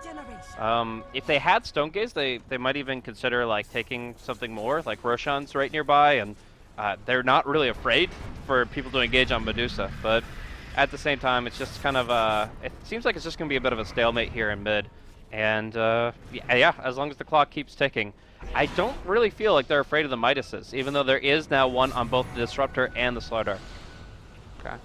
Ember is going to be going back for a Radiance as well. We've seen this build time and again, and it's kind of an interesting one, being able to more effectively push out the creep waves, give that mischance over to the Medusa, although we do tend to see eventually an MKB, depending upon what the rest of the build is.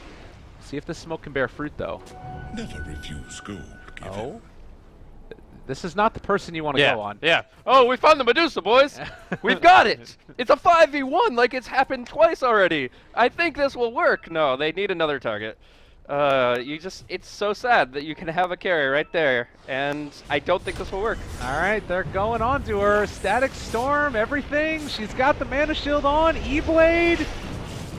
Maybe Triple Remnant? No, it's not working. Han is on top of him. You can't do a damn thing. CM ulti, they get the Yule Scepter to lift it off and try and get out of there, but he's used all his remnants trying to take down the Snake Lady, and he ends up falling.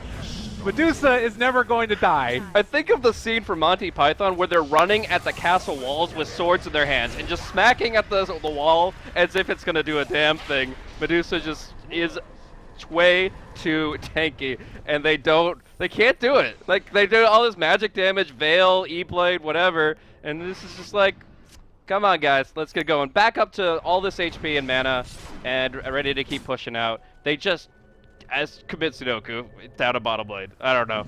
She just got the 600 mana talent as well, so 1900 HP, 1900 mana, and soon to be Aegis. Although, you don't give Aegis to her, do you? I don't think so. I think the Weaver could be a good carrier for that in this situation. I mean, if you want to be mean about it, you can give Medusa Aegis, but I don't think so. Scotty is done.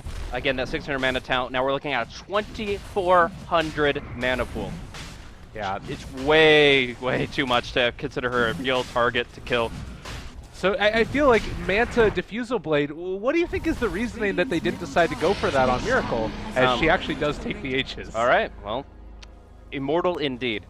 But no, I mean, the logic is that they have so much magical damage from the Ember. So they say, okay, well, he's got his magic damage, let's combine it together. Magic damage from Ember, magic damage from Mirana, and just nuke, nuke, nuke. And you should be able to pop off a couple heroes that way. But they have a pipe on ET too. If your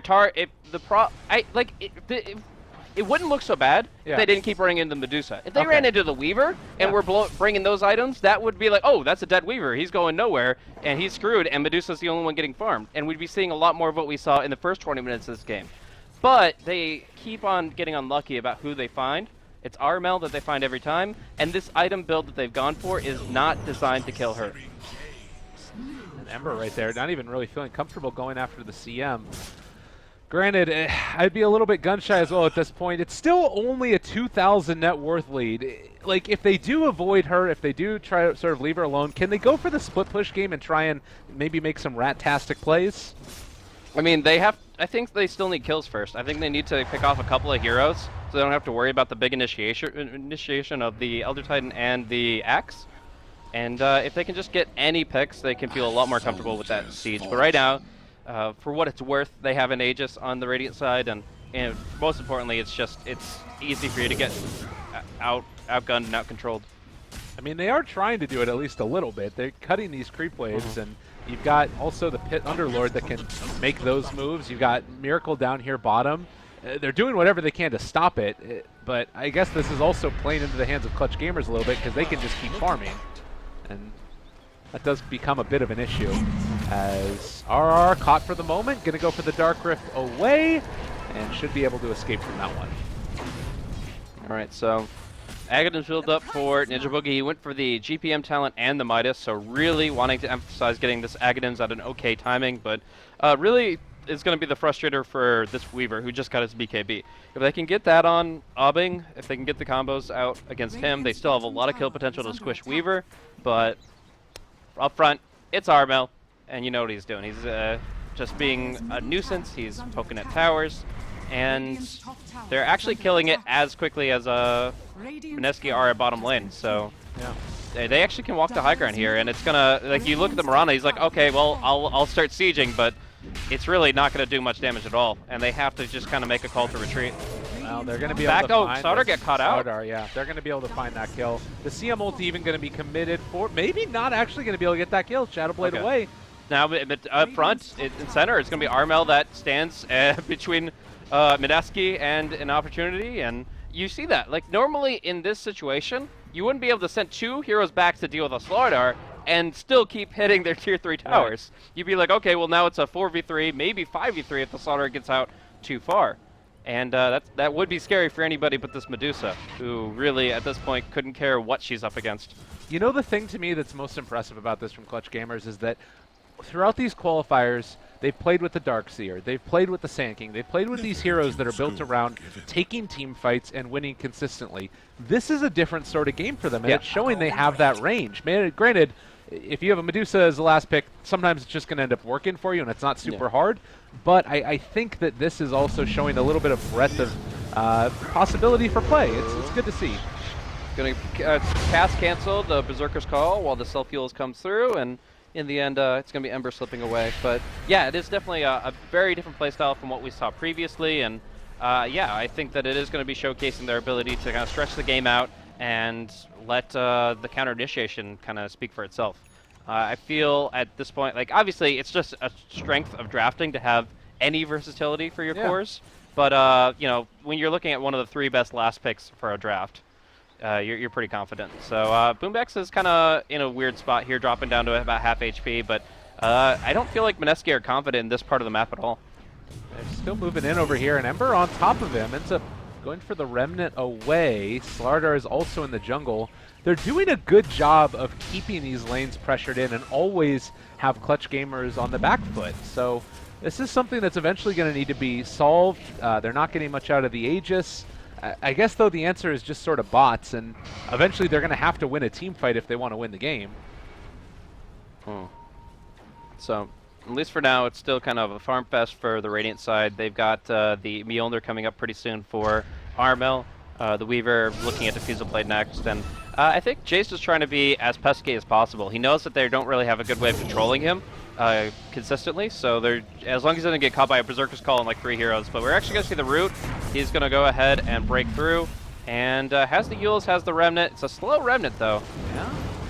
To get out of there, Eul Scepter to lift him up again, but they do not manage to chase, and that should be Ember out of there. Yeah, so he's just kind of playing a little bit of cat and mouse with them. He knows that there's really minimal risk of him getting caught out. In the meantime, he has bought time for the Midas to take its toll, for Disruptor to have an Aghanim Scepter. I really feel like the game plan is now try to get Crystal Maiden and Weaver and maybe another inside a Freezing Field, Kinetic Field, or sorry, the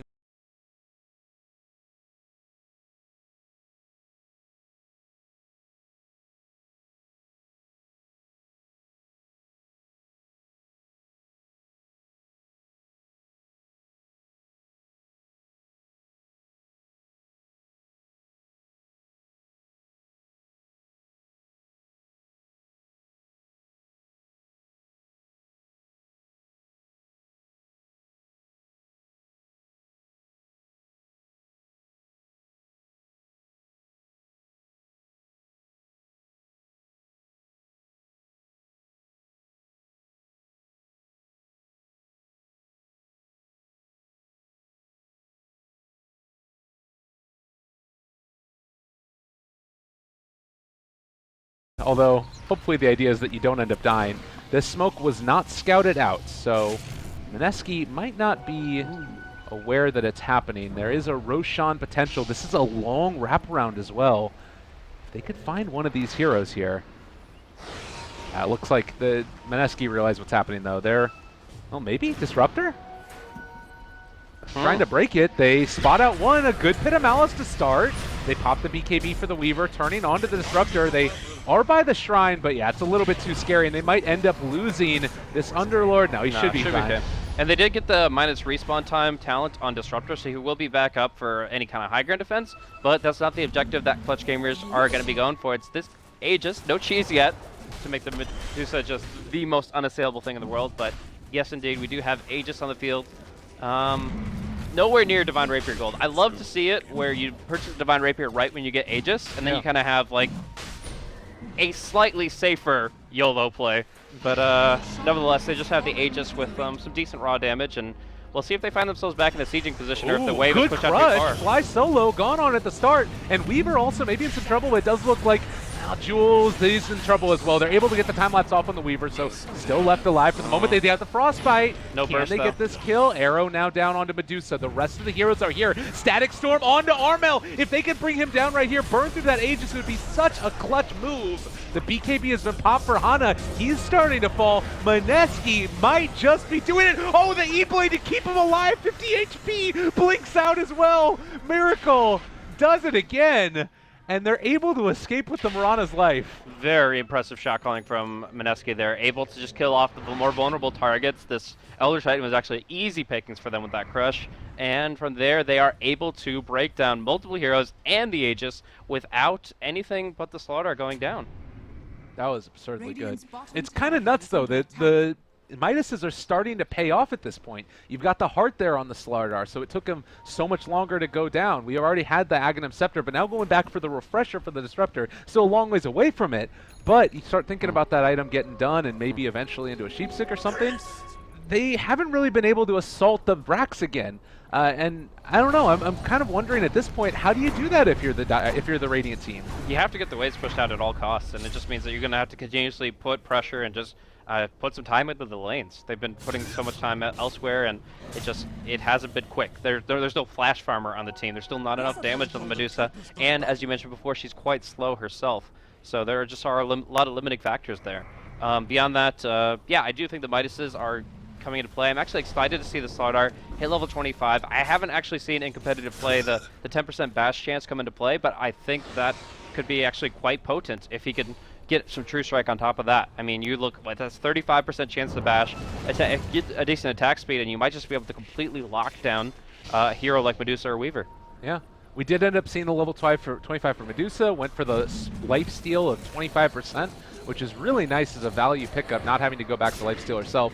Also, 2 second Searing Chains for the Ember Spirit, no great surprise there. For the Mirana, we're already into the leap attack speed, makes a lot of sense as well. And I think with the Butterfly pickup, I mean, granted it makes her Manta-style illusion stronger, but we have the potential to have the MKB coming out. If nope, Daedalus. He sold the... He went for Daedalus, so he is going to be... selling the... He must have just seen it, did he? Okay. He has Demon Edge. Yeah, he just saw the Butterfly. The Slaughter Invis scouted out the Butterfly, and he just in time sold the Daedalus to get the value back and get this MKB online. Oh my god. That was close. But yeah, so now he has the MKB up for the Mirana. The key thing here is the mentality of Miracle. He transitioned from a build where he's like, let's just try to win the game as soon as possible, let's just nuke him down, where he was looking at like the Aghanims, Ethereal into Dagon 5. He scraps that idea, goes for Mjolnir, MKB, and this... Oh my god, they're scouting it out! The Crush on the forward, triple Remnant forward! Can they find him, though? The BKBs have already been popped, and now Armel trying to turn, trying to get out of there. Arrow, though, it is going to connect, and now they can leap in. The attack speed, if they want to do it. Armel starting to fall so low! They got him all, they end up feeding them over the cheese, I do believe. Armel, is he going to end up going down? They have to leap out and away. The Medusa stands tall at the end. I cannot believe that they were able to keep her alive. Absolutely insane. No, Mystic Snake is just such a great ability in these situations. You get all this mana back like nearly instantly, and then she's got the lifesteal component on top of that. Like, she just sustains so hard and just soaks up through everything. They put so much time into trying to kill off the Slardar, and as you mentioned, that heart is making it very difficult. Holy hell. If Clutch Gamers could just get a little bit more damage, those opportunities would turn on their head so much more. But as we see Armel pushing forward, the tanky beast that he is, and they're just going to try to, in their mindset, force Ember's buyback, which actually means they're just going to be pushing down some tier 3 towers. Was that really just all from the Mystic Snake and the right clicks? I believe so. I don't think that there was not a cheese in play. What the hell? It looks like the freaking cheese. It's all gone. Arrow is going to be off the mark now, and Armel, he's just going to hit the towers. They got the caught now onto Ninja Boogie as well. He's going to drop. MINESKI do not have an answer at the end of the day for this Medusa, and they have to pop the glyph. They don't have Disruptor ulti from this. They jump forward. They get the call now onto Jules. There's a lot of damage going down onto these heroes. Medusa, too much in the end. And I think that this might just be it. They have buyback on 2 different heroes, but I don't think that there's any way they could find this kill. No, I mean, it's not over yet. We are just going to see the mid lane drop down. There's a lot more to this game, but with the long respawn time on the Slardar, they're going to have to fight 4 versus 5 into a full-fledged Medusa ready to rumble. And they might not even get the chance. Armel could just walk away right now. Trying to get some distance here. Seared will Manta, and that might just be the back away. So 2 lanes of Rax gone. They're definitely not going to say die in this position. MINESKI are going to try to fight this one out as long as they can. But at this current point in time, it does look like Clutch Gamers are in the winning position. This is so nuts. The Medusa has just gotten ridiculously farmed. I mean, look at their net worth, man. Yeah, this is already a hero that, you know, thrives in the late game, but getting these late game talents to make it even stronger, like the 600 mana in particular, it's so hard to bring her down. Never refuse gold given. And there we go. Going to be able to take down the shrines. And actually stalking up Jay. If they find this kill, the game is over. But the Blake away just when the call could have come. He should have just popped it a little bit sooner. He shouldn't have waited as long as he did. But at the same time, it's a very tense moment for him. And they're on the verge of victory. They can almost taste it. Almost. Clutch Gamers. They're doing it. This is, again, in my eyes, they've turned into the second best team in the C region from what we've seen so far. Yeah, and it's, I mean, with so many names that aren't appreciated, the ones that aren't really well known to the Western fan base, it's so great to see them just have this resurgence and have this showcase what they could do. And I'm really excited to see what they could do if they can advance further into the playoffs, perhaps into the major itself. They honestly, I am a fan. Yeah, absolutely. Well, this is a movement forward. The Octarine Core has been completed for the Ember Spirit, and this is an item that can, you know, give them that extra survivability that he might need. Still 25s are up though, and Sakuchi movement speed is there for the Weaver as well. Just individually hard to deal with, but when you pair it together with the Medusa as well.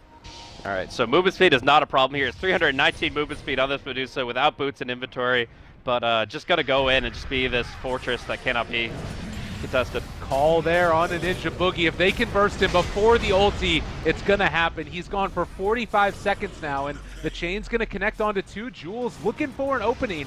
Can they bring down these heroes before Medusa can take down Barracks? It does look like they're able to take down 2, maybe a 3rd, but they have not answered Armel in the base, and also the Weaver here. Look at the damage. He's getting so much lifesteal from this as well. Full mana pool. They can't do anything. They literally can do nothing, and looks like with that, they are going to be able to most likely take at least Mega Creeps. They pop the BKB. Miracle making a kill onto them, but, well, if it wasn't 4v5 before, it's starting to look quite rough now as well. Armel taking a good bit of damage, possibly to actually end up being able to find the kill. Yeah, I mean, obviously he will never do that unless he had buyback. MINESKI know this. But, yeah, as far as buybacks that were forced out there, we have Ember Spirits recently used, and then Mirana and Underlord still having theirs on cooldown, but he suicided without actually getting the range racks. It's not Megas, and there's a big difference between the two. So they're going to try to see what they can do. They're going to get a Medusa buyback, I'm pretty positive. Yeah. I don't think there's any way the Clutch Gamers hold without at least the Medusa buying back, and probably 1 or 2 others. But at least right now they have to get the waves pushed out, they have to get in a sieging position. Roche. They're looking at Roche instead. Cheese is definitely valuable, that's for sure. DD Rune there on Mirana as well. So most likely Mirana going to eat the cheese, and then we head down towards mid lane. The DD Rune will probably wear off before they get there. Yeah, that's not going to be coming into play here, unfortunately for them, but at the same time, can they force a buyback? They're not doing it. I don't know. I feel like you have to go crazy aggressive here. How are you going to be able to win this game without forcing some buybacks? It just doesn't seem plausible. Yeah. Quite difficult indeed. It looks like, is this going to be a Satanic queued up for Mirana? Yeah, but I'm selling the Aghanim. More worried about the current state of the game. Like, yeah, the Medusa just essentially handed them a free kill on her in order to get the melee racks and put some damage into everybody else. But they didn't punish it. They got the Aegis and the cheese. It's really nice, but is it going to be enough for them to win the game? I don't know. Like, this game is still up in the air. We're 53 minutes in. Anything can happen if the right position is taken, but right now with 3 buybacks on cooldown, and it looks like the rest unavailable. No, just disruptors available. I mean, Medusa's going to be able to have buyback and do the exact same thing she did before, but this time against a range barracks. Yeah, and I expect she'll get BOTs along the way as well. She could throw a second life at it if she wants. Or I mean, I guess you wouldn't ever throw the second life at a barracks, because really, honestly, Mega Creeps don't matter that much. Yeah. In the context of, you know, you've got Radiance on one guy, you've got Mjolnir on another, like, Mega Creeps can't be dealt with. Okay, one thing to keep in mind here, we do still have Dark Rift plays. Late game Dark Rift is quite good. If they did end up going for something like that, pushing in the bottom lane, taking down a tier 3 tower and then base race, do you think they win with that attack speed? All right, well, we'll see. Ember Spirit is not in position just yet, only has BOTs level 1, but they're already on the move, and it's already Clutch Gamers bailing out. Yeah, good decision making there. But do you think that there is a chance for some Dark Rift, like base race plays? Absolutely. If they can get the creeps in the right position for it, I mean, they absolutely can catch off guard. But in terms of base racing, I would have to back away from that a little bit, because honestly, they don't do that much building damage. Neither side does. It's not like you could surprise somebody like a Lone Druid or a Tiny and just chunk down a building within the next, like, 6 or 7 seconds. Yeah. It really comes down to a slow, methodical amount of damage, but they can surprise in terms of positioning. They can probably get a pickoff with it, and that could be as good as breaking down a barracks at this stage, even better. God, these illusions, just so hard to deal with. Is this a hero, Medusa, who is going to start... We talk a lot about, like, Meepo getting the full 6 slotted and then kind of falling off a little bit. Is that something to at all be concerned about from Medusa, where you don't really have any more room to grow and become stronger? Or I don't think that's... No? Okay. Well, let's see here as this fight breaks out. Static Storm down. All right, that's going to be 1 dead. The Weaver is already gone. He does have buyback. Armel is in the midst of all of this, trying to pop the BKB and chase down and kill off the Slardar, but they're kind of maneuverable and able to walk away for the moment. Hana's been able to find the initiation, though, and Slardar's still running away. Everybody from MINESKI is still alive, and the Satanic really coming into play now as well. trying to run down and kill off all the rest of these Radiant heroes. They kill off that ET. They're going to be able to take down Hana. Now Medusa also maybe in some trouble, popping the Manta style, but got caught by the Pit of Malice for a moment. Ember Spirit continuing the chase, not able to kill off Momax though on that Crystal Maiden. Oh, The glimpse her back in. Armel is starting to drop the damage. It's quite significant, but they're able to get her out of there. And just like that, he bought an Aghanim Scepter. Weaver bought an Ags, and that was a time lapse to get Medusa back to life. All right, that was a play and a half. He got back into the game, bought an Ags, and now Miracle ends up falling because of it. What? Absolutely insane. Now the Ember Spirit is in dieback mode, and we are going to be seeing just a full offensive here. Don't even really look at the range racks. Just look at the throne. Look at ending this game here and now. And it's going to be MINESKI in a desperate position to hold. But they are picking out the range racks. As far as the creep wave, it is pushed in enough to break the backdoor protection. And they're going to go in for the full offensive. All right. They can't focus Medusa, but yeah, they have to focus everybody else. All right, Static Storm now down onto 2, but they managed to get a chase. Bing dropping really low. If they could kill him off, that's one of the ways forward. Hana's on top of it too, but he's going to start to fall. Armo wants to hit this, but you talked about Mega Creeps is not everything in this match. No, Can they find the kill? They'll get the Mega Creeps, and then we'll see Armel most likely drop down. He doesn't have an escape plan. So he's just going to try to do what damage he can. Maybe get a pick off in his demise. He's falling. He's going to end up dropping here, and Jules still left alive. He is going to live through this as well. Alive on 40 HP. So now you have no buyback on 3 of these heroes.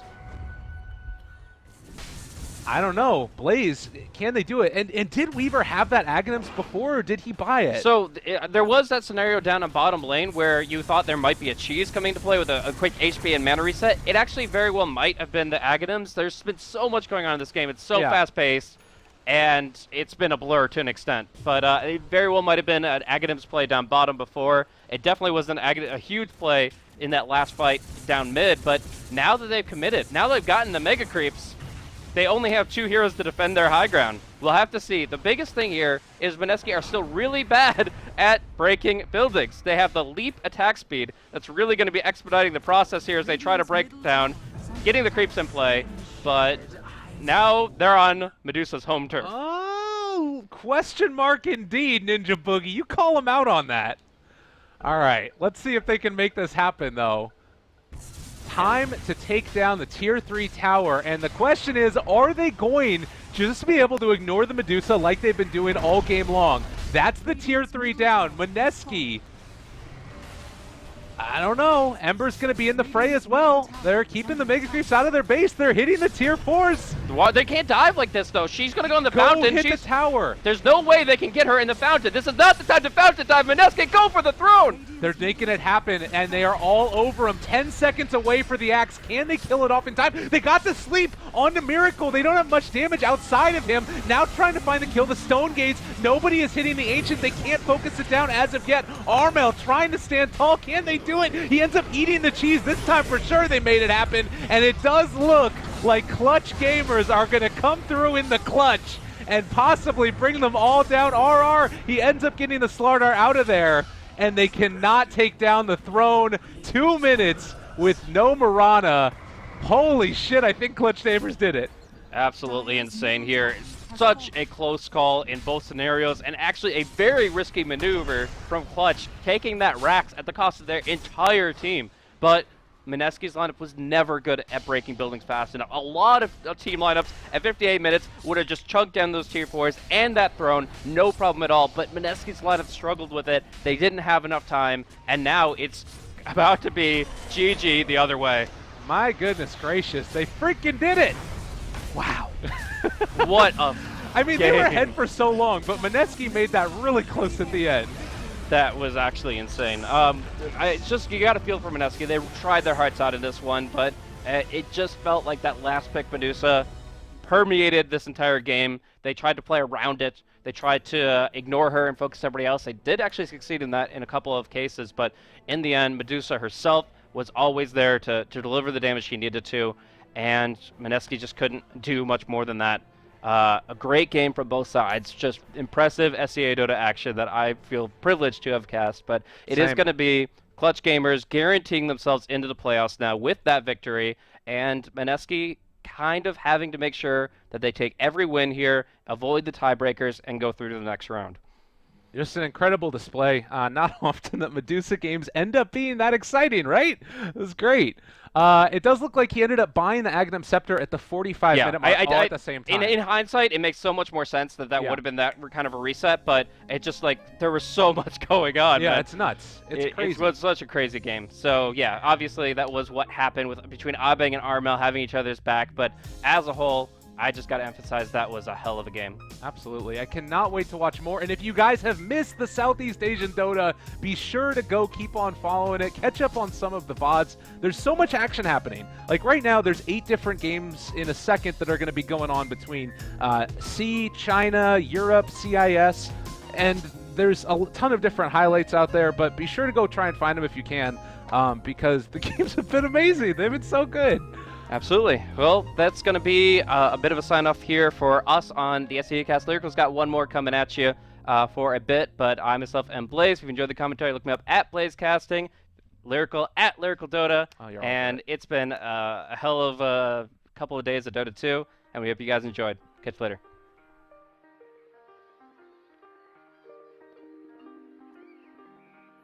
Stakes make your games more exciting. No, not those stakes. These stakes. Log into our website and challenge a friend, or search for a quick match. Choose your settings and get matched in what we call a stake-to-play game. Hold on, just gonna win this. Yeah! Victory. And when you win, you can buy, I don't know, a steak or whatever. And yeah, that's basically how ePulse works. So sign up and play at epulse.com.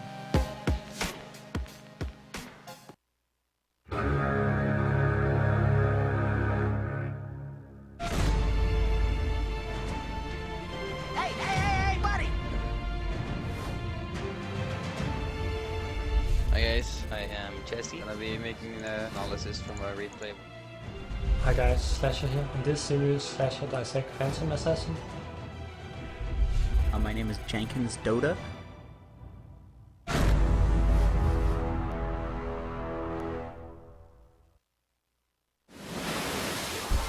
Harness powerful forces of nature. What will be your mightiest weapon? What will be your most cunning play? Join the Gwent Beta. E-gaming bets, online betting for every esports fan. Dota 2 and Hearthstone, CSGO and Overwatch, StarCraft 2, the choice is yours. Express bets for multiple matches or live bets on the game you are watching right now. Know your way around Dota 2? Make a prediction for picks and bans. Playing CSGO? Guess the number of rounds in a certain match. Daily quests for all participants and all the best choice of payment systems. More than 600,000 users have already made their bets on the spectacular matches since 2011. EGB.com. You know for sure who's gonna win.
Welcome back to Beyond the Summit's coverage of the Kiev major qualifiers. Little Gay Ben in the background has Clutch Gaming come through and earned themselves a spot in the SEA playoffs. We will see them again in action tomorrow. Meanwhile, MINESKI, with that all-important third game in the loss column, they are now locked dead even with GeekFam. Both teams at 4-3. Tied for the final position. It's looking like TNC at 5-2 also will advance. They both have a very, very winnable last game. I believe MINESKI plays against PWW, which is winless so far. Little bit, I think, now, let's see. Okay, MINESKI, PWW, and then GeekFam plays up against, I want to say, one of the Bizarre teams, so it's not quite as much of a gimme, but looking at least somewhat likely that we're going to have a tiebreaker. Okay. I thought they also have a match against RQ. MINESKI. MINESKI? I don't. Let me double check that. I don't think so. I'm not 100%. That's all right. But let's talk about that last game because that was really, if there was something that we didn't see in that draft, right? And Eason was the one that got it right. He got still perfect. Sorry, Lumi. He can't logically back up why he got it right. But I don't know. Get it right, yeah. But if there was one thing that we didn't see in the draft, I guess it was the Weaver Ags with Medusa, making her just even more unkillable. Right. So walking into the game, like I was still asking myself, like, what exactly was Clutch Gaming's draft supposed to do? 30 minutes in the game, I still didn't know what they were supposed to do. They kind of just sat there and farmed, and then it take this like, okay, I guess the whole draft was just say we're gonna just sit here. We're gonna sit here till we have a Dusa that's unkillable. Right. And honestly, Dusa was actually killable a bunch of times, even through the Weaver Axe, right? Because they would just Static Storm on top of the Weaver. Doesn't matter that he has BKB or not, because of the Aghanim Scepter. They killed the Weaver first, and then we saw towards the end of the game they were able to kill the Dusa after that. But then by that time, they were down 2.5 sets of racks that.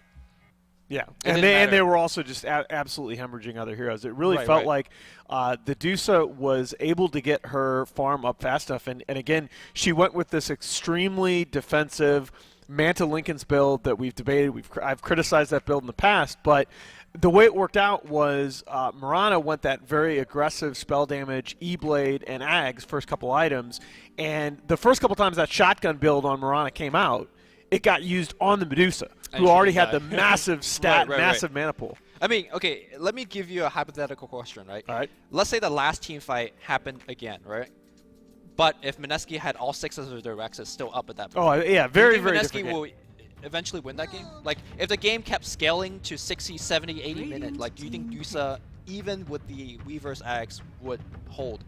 I think you made a very good point. At one point we were watching the game and you talked about the fact that MINESKI did have all 5 of their heroes with some late game scaling potential. Sardo had Midas, Heart, right, and then Disruptor was going for... He was trying to go for Refresher, but eventually settled for Vlad's BOT, which is not a bad late game choice. But anyways, we gotta... Yeah, we should take into... We do have Execration and Faceless. Faceless looking to continue their perfect run through this region, already assured of a spot in the playoffs. Execration, I believe, still mathematically alive here, but their fate very much in the hands of other teams. They will certainly be eliminated if they lose this game. So they have to win every game. They need some teams to lose their games, and they're only playing for a tiebreaker slot, essentially, I think. Yeah, so the only reason that they're still alive, they do have four losses, but they have 2 games yet to play. Right. So there is a chance that you could have just this log jam of teams at 4-4. Okay. But it's very, very unlikely. All right, we're gonna start things off with the Magnus plus Rubik. We've been seeing Magnuses everywhere. Saw as an offlane, saw a couple times as mid, so it's really hard to say where he goes. Yeah, we've seen Magnus has picked up a couple times in the Chinese region. Just to update you very quickly on the Chinese region, the new VG Gaming roster that had to come through the open qualifiers, looking very, very good, standing at 3-0 atop that region, already with wins against IG and LGD, so they look to be taking control. But back to this region, I tell you what, over and over again, we've been talking about Jabs and his 2-hero pool, right? He heard us. Invoker and Ember. He heard us because None this of is them the second are banned straight out. game. None of them will ban out as well, right? Second straight game, though, that they've opened with the Jabs Alchemist. What do you think about the hero? Do you think it's actually like powerful enough to be a second pick here? Or? Well, what did they run it with last time? Honestly, the first answer that springs to mind is that if you're faceless, you can pick whatever you want. Okay. But that's true. But no, to answer to more specifically the question that you ask, I don't like Alchemist as a first phase pick in this particular environment. But I think if you have a plan to deal with the heroes that can really punish at mid, like the Jug ban is really good. Right. Right. I mean, last game we called the Meepo matchup. Like a lot of the fights got really close, where Alchemist even died a couple of times. Yeah. But I guess they're okay pitching it into another, possibly a late game draft coming from Execration, right? Because when you pick up the Magnus, not only do you have the late game farm insured with Empower, you also have late game teamfight insured with RP. So I feel like he's a very good package if you want to play for the later portion of the Dota 2 games. Yeah, no, I think Magnus is one of those unusual heroes that not only as you mentioned does he provide you a little bit of late game insurance, and his power curve is nice, but he also sort of smooths out the power curve for the other heroes on your team. Yeah. Which is something I've always really liked about that combo. I mean, the challenge for a Magnus draft is that you have to draft a certain way. Like, you don't want to be looking into range cores as much. And, you know, you always have to worry about his lanes. I miss PA, man. I miss... One of the things I most miss in Dota is QO PA. Yeah. Right? That PA mid, sometimes accompanied by a Magnus, often not, but just absolutely going ham with that particular hero. I think you actually bring up a good point, because I don't think PA is enough of a hero just to steadily carry her into the mid and late game. She has to be a killing core. Right. And I think that's why QO was so successful, the hero, because that's the thing he has on his mind the most. Well, there were so many things that he would play that until you had seen them and played against them, they were really hard to deal with, because all of a sudden, you know, you're just not used to that PA getting in your face at level 6 and 7, which is something that he just wasn't afraid to do. Now back to this particular game though, Execration definitely having done their homework on Faceless, which I think all the teams have at this point, banning out the Nyx Assassin and the Warlock, two heroes that Faceless is certainly known for. They take out the Meeple, which I find surprising, because I don't ever see Faceless playing it. It's a little bit weird. A number of the SEA teams, this is making me suspect that the teams have been scrimming this hero a lot, because we've seen a number of first phase Meepo bans against teams that don't typically run Meepo in this region. I mean, we've even seen a lot of the Chinese teams that don't have exactly a Meepo extraordinarily strong players, and they're just still picking it up. Well, yeah, I mean, we were watching this game earlier, the LGD game earlier, right? Maybe was playing it. I was like, yeah, all of a sudden it's maybe a Meepo player. And then your answer is like, doesn't matter. Yeah, no, maybe in my book can play whatever he wants to. All right, we got an SF, so this is gonna push the Magnus to either support or offlane, most likely offlane. And this is kind of like the interesting point here is like, you know, he doesn't really fully take advantage of the Empower, but I guess Shadow Fiend farms so fast anyways that I guess he doesn't really care about having the Empower or not. How do you handicap that mid matchup against the Alchemist? Handicap for who? For the Shadow Fiend. So this is going to be SF versus Alchemist. I mean, you put the Ogre mid, I guess. Yeah. That's the big issue, right? I mean, SF 1v1 against Alchemist certainly wins. Well, there's actually two things. A lot of people just say, "Oh, you send Ogre mid, and that's it." The only way that a lot of times you see Ogre mid so successful is that you make sure you get the better block off. That's a very important point, because it doesn't matter if there's Ogre on the other side of the hill, if the creep wave is also on the other side of the hill, and Shadow Fiend gets to stand in front of his tier 1 tower. So, you know, the pro players don't mess up the block, but sometimes they do.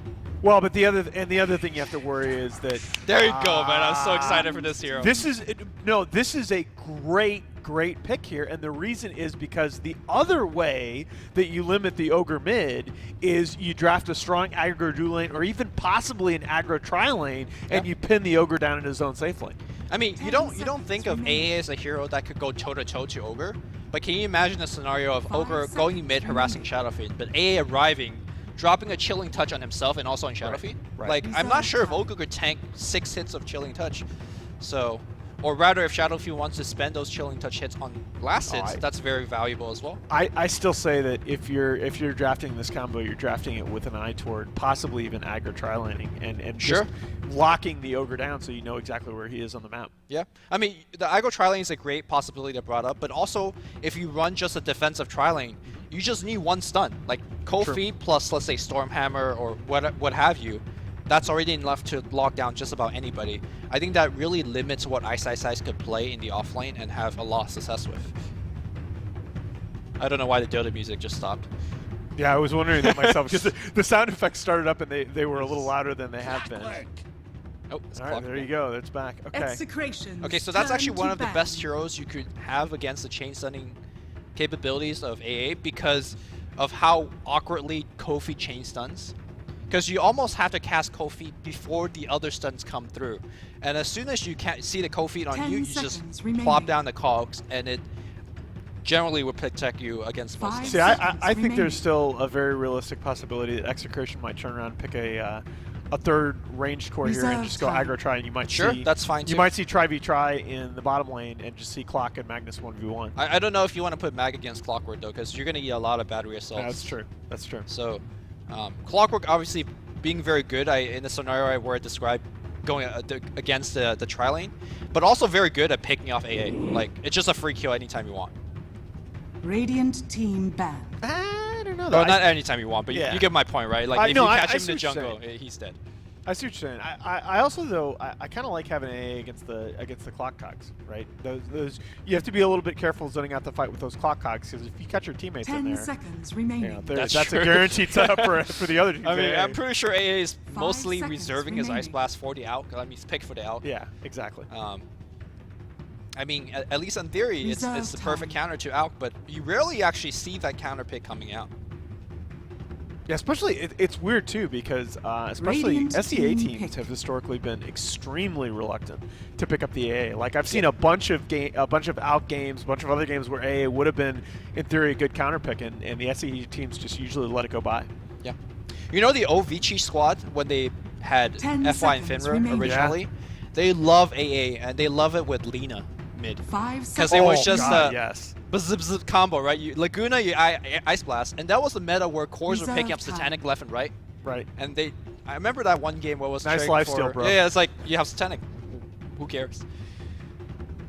All right, we're going to the last pick here. I feel like Black's Slark would have a lot of value here. You just see like all these free support kills. I would be so scared though because then you have your two main cores are both really in trouble against the AA. And Magnus, I guess. Well, I'm just mostly thinking on the only offensive aspect. I'm not thinking of.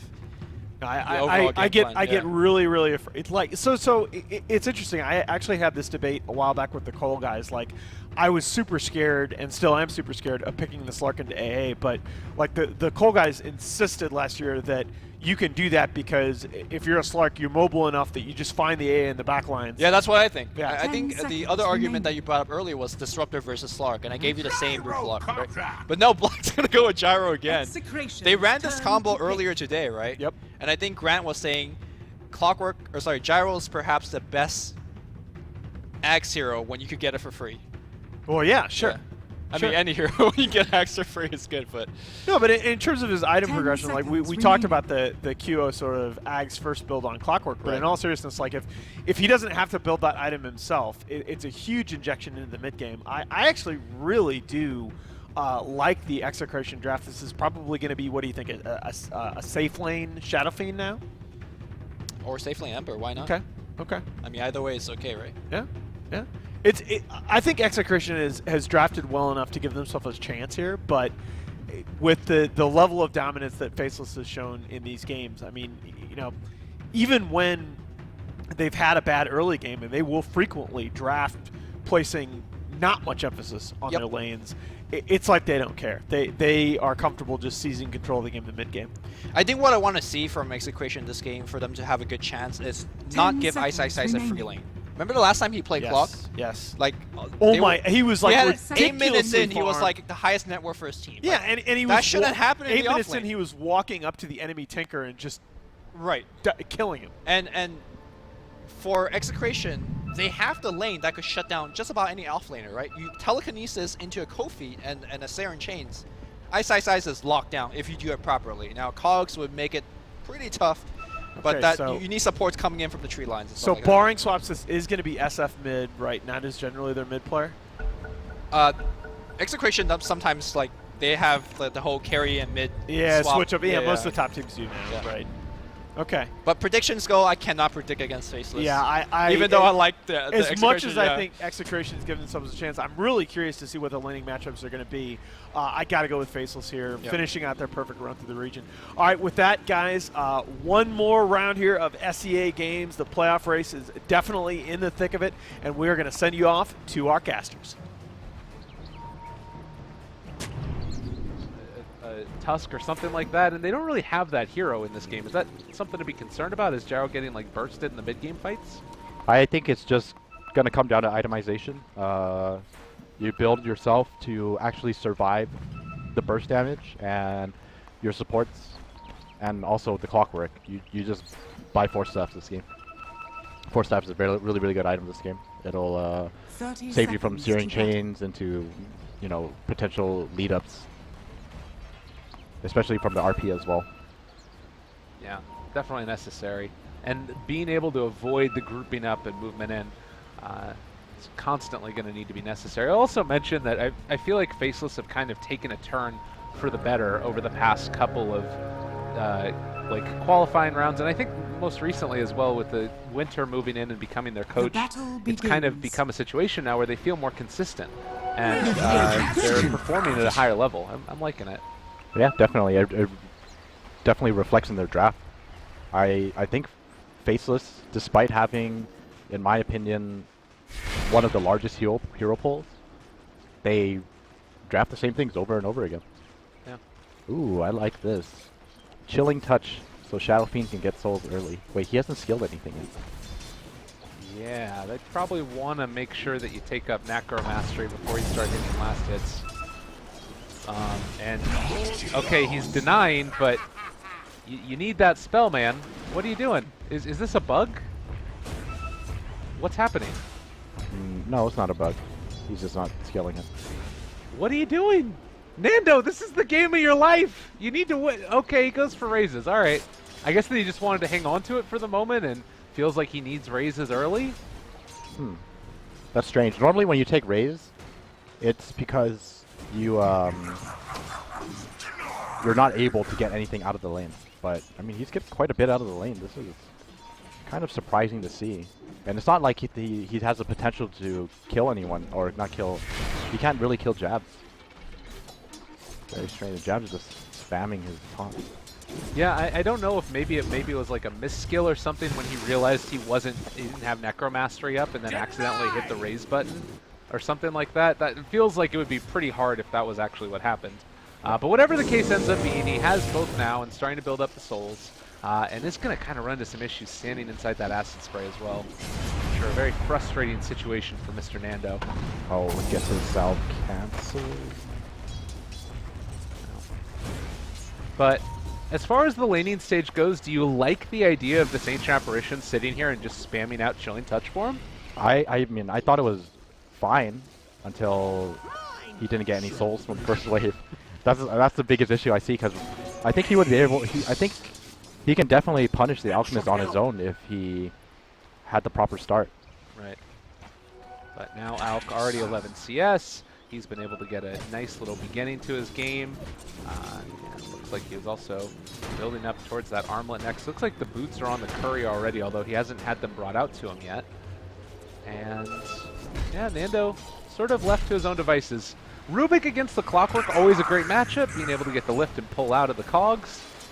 Yeah, well, I mean, while you mentioned that though, Ice is already level 3.5, and he's not going to be stopping there, getting even more out of the lane. Going to hit level 4 very soon versus a Magnus who's only about to hit level 3, and this is only against a dual lane. Yeah. Although to be fair, it is a dual lane on Execration side too. Yeah. Ancient Apparition only just made his way up here, and the stack is getting pretty big. Yeah, he took that one, and then there's also another stack over here on the medium camp that the Ancient Apparition was able to get. It feels as if right now, definitely, 5593 is just trying to help out, enable his Shadow Fiend to get off to a hot start. A little bit later on is the homing missile spam. I was wondering if they were going to do this build in the last game that we saw the gyrocopter from Black, but now he's actually deciding to take it. Pretty cool. Just forcing DJ back. It's a lot of mana for how little it does. Dude, that's why you got the CM. I mean, you got a lot of mana. You don't have that much mana. Yeah. Oh, XY gets caught up by the supports. Oh, look at that damage. You have to be careful. Well, man, it is just so much. Chilling Touch, great ability, particularly with these heroes who have the long range right clicks. Just gives you so much more value. Oh, Size does quite a bit of damage to Gabby. Has to be a little careful. There is a lift, and there is Searing Chain still. Pulling him back in. Ice in trouble. The right clicks are there trying to CP out Fable. The minute they aren't going to get the kill. Ooh, that was close. He would have been fine. The issue was he TP'd to the shrine right after XY TP'd to the shrine, so the TP took forever. Oh god. That's what killed him. If he teleported to base, he would have been fine. Oh man, that sucks. Well, 0-2 start. Execration certainly getting the beginning of this game that they would have wanted. Although you do have an Ancient Apparition that's sitting here with level 2, and I mean his net worth is quite poor. Does he actually have boots coming out to him finally? Yeah, he does. All right, so he's going to be okay then. Well, more importantly, you know, you have to remember you're dealing with an Alchemist. Nando's doing a pretty good job at shutting him down. Alchemist is only 700 net worth above him. Although I say only. It's only 5 minutes in. Now. Well, he's going to keep getting the bounty runes as well. Did he stack that both? He only managed to stack one. But he is going to be jumping into the jungle, which gives his supports a little bit of space. XY definitely needs the EXP right now. Oh, the stack. When are they going to do it? I imagine that they have to bring Shadow Fiend in to make it happen. No, I think they can do it with just the Ember Spirit, but the Ember Spirit would need level 6 and possibly commit Remnants to do it. If not, then yeah, got to bring up the Shadow Fiend. Well, in the meantime, DJ, he's moved off into the jungle himself. Does not want to stay in this lane against the homing missile spam that could have come from Gyrocopter, who continues to get his farm. I would expect Nuts to probably move around and either try and make something happen up in the off lane or possibly go and jungle away, but since they've already killed off all the creeps in the jungle pretty much, not a whole lot for him to do. As Nando moves in, going to take this other stack with the Ancient Apparition. Quick little steal of the bounty rune as well. Real rune's bottom.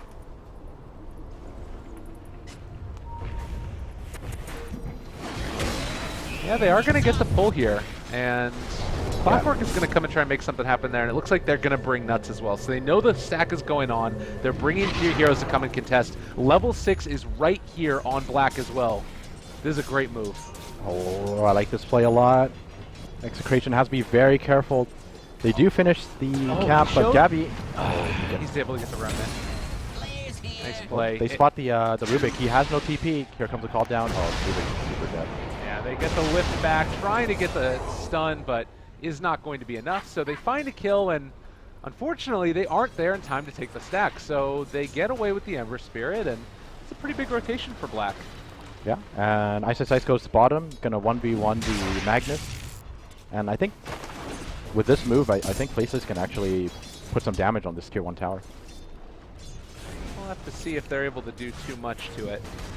You don't have the greatest D-push heroes in the world at this point in particular. Like, Ember Spirit's going to be able to come back in with the Remnant. Actually decides to save a Remnant behind. I'm a little surprised by that. Okay, fine.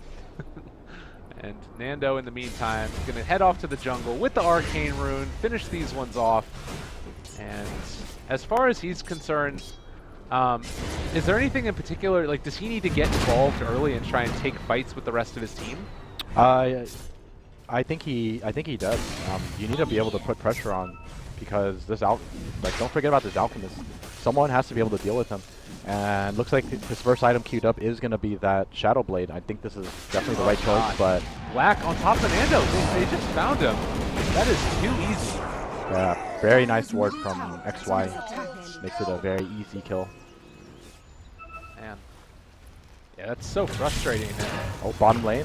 They catch out. Get it, Rubik. RP. Liebig actually walking away from this one. They throw out the Fade Bolt, pushing him back towards the tower, and DJ almost able to take down Ice.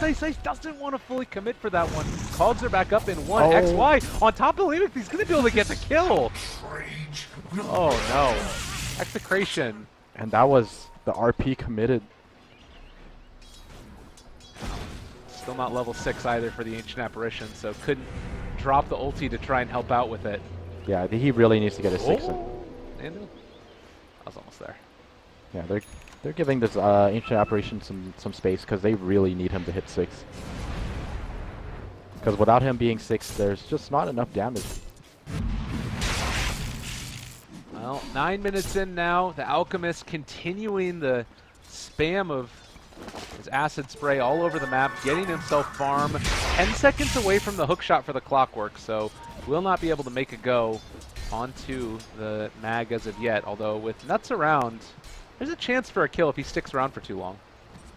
Radiant's top tower is under attack. We're going to see a smoke coming out from Execration. Shadow Fiend and Rubik heading down here. There is no RP though. They have a DD on Shadow Fiend. I don't know if this is the play. They have the hook shot if they wanted to go. Oh, Nuts is just gone, so that is one. He does have the double damage. He's only got 22 souls, but with double damage, he's still hitting for 200 damage or so. Quite good. In the meantime, Gabby taking missiles to the face. Black continuing to be a bit of a butt. And building back into the Helm of the Dominator himself. Black's #1 item choice. I think like if you, there's probably a stat on one of the stat sites, but I'm pretty sure he buys Helm of the Dominator on every single hero except for Clinkz.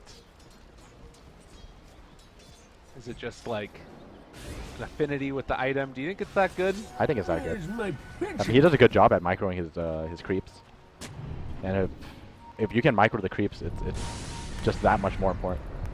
I feel like I saw him do it on the anti-mage too and get a purge creep with it. It was just so disgusting to watch. Yep. All right, another missile off onto Gabby. DJ is here with RP though, and they're ready to make a counterplay if the Crystal Maiden does head up. You also have Ancient Apparition now with level 6. This could be a big moment if they could find a kill onto the Gyro, but he's playing it safe. Gonna go over and try to grab a creep, but the creep wave or the camp is not respawned yet. They spot out this area. Oh, that was a nice little attempt trying to blind call down, but fortunately it's just out of range. Oh, they're in trouble now. DJ is coming in. He has RP. He has Skewer. They're going to go in for it. Catches it on to 2, and the AA blast right on the edge. Double for Gabby. Very nicely done. Strike. All right, big kills for Execration. About a 1,300 gold swing off the back of that one. And they are looking good. And keep in mind, this is also an empowered Ember Spirit in this game. Doesn't need a Battle Fury. Well, realistically speaking, I don't think the Empower does too much for him since the for farming at the very the days Radiant's top tower is under attack. The days of the Battle Fury Ember Spirit physical damage build is long gone. Yeah. It definitely helps, but Magnus Empower is mostly going to be for himself this game and for the Shadow Fiend.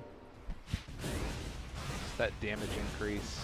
God, I would love to see an Aghanims for the Magnus. I don't think it's ever going to happen, but that ability, it's something that I've been like theory crafting for a while, having the AoE damage for like range. The Dragon Knight. A quick empower on a Shadow Fiend, and they are going to move out across the map. Have not seen, it looks like Nando is thinking about the Shadow Blade, only 200 gold away from finishing it off. Oh, Dire look at this scan. positioning. They spot the Ogre. Patiently waiting. There's Ice is walking over. Oh, they could find that kill, but going to avoid that. But the Shadow Blade play, it feels like this could be a big opening for them to take fights. Oh, Rubik in a lot of trouble. Oh, he's dead. All right. Cogs push back. Limek just going to get 3-shot there, basically.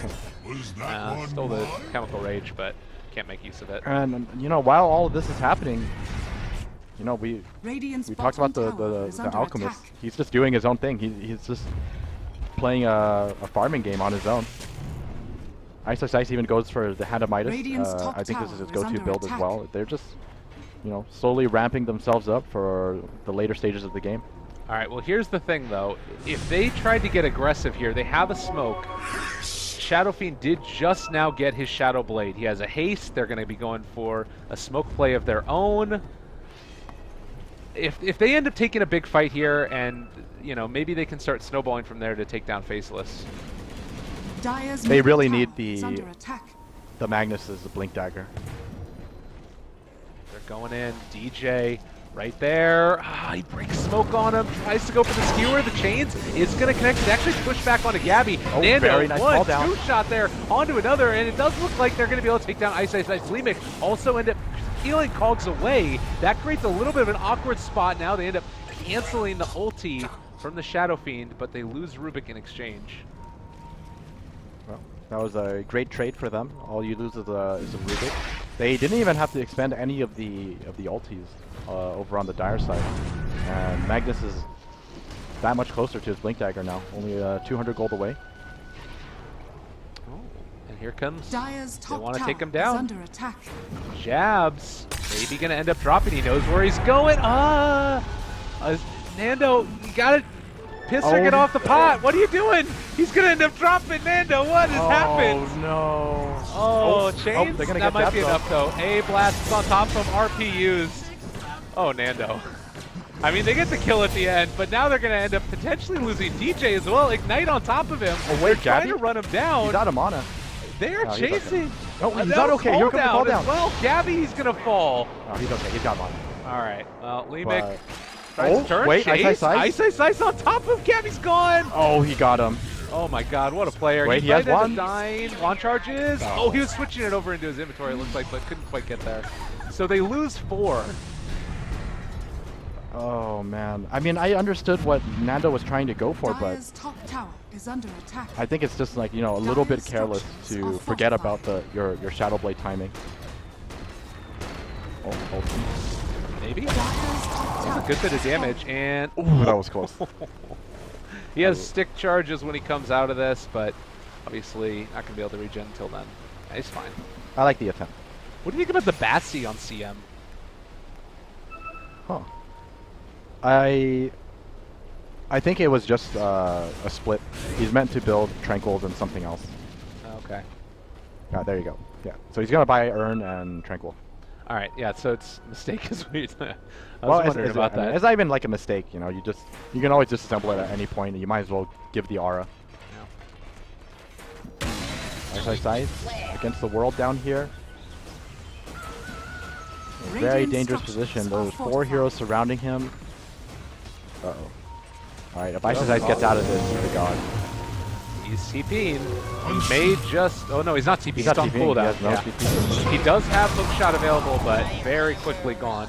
And Execration, they're making a fighting attempt at this. They're doing a really great job of taking down towers when they need to, defending at other points. It's working Dire's for middle them. tower is Yeah, under this is attack. this AA pick is working out really nicely for them. He's already got his Midas as well, and there's just a lot of setup for this Ancient Apparition ulti. You have the Magnus RP and even something as simple as the Ember Searing Chains. Alright, Skewer back in. Nuts is gone, and they might have spotted that ward placement as well, so should be able to get that D ward done. Not bad. You know, we considered. I mean, I still heavily favor Faceless simply because, you know, once again, I have to continuously remind everyone that there is an Alchemist in this game, and he's just been doing his own thing. I mean, the plus side of it is that they have the avenue to hold him in place so the AA Blast can land on him.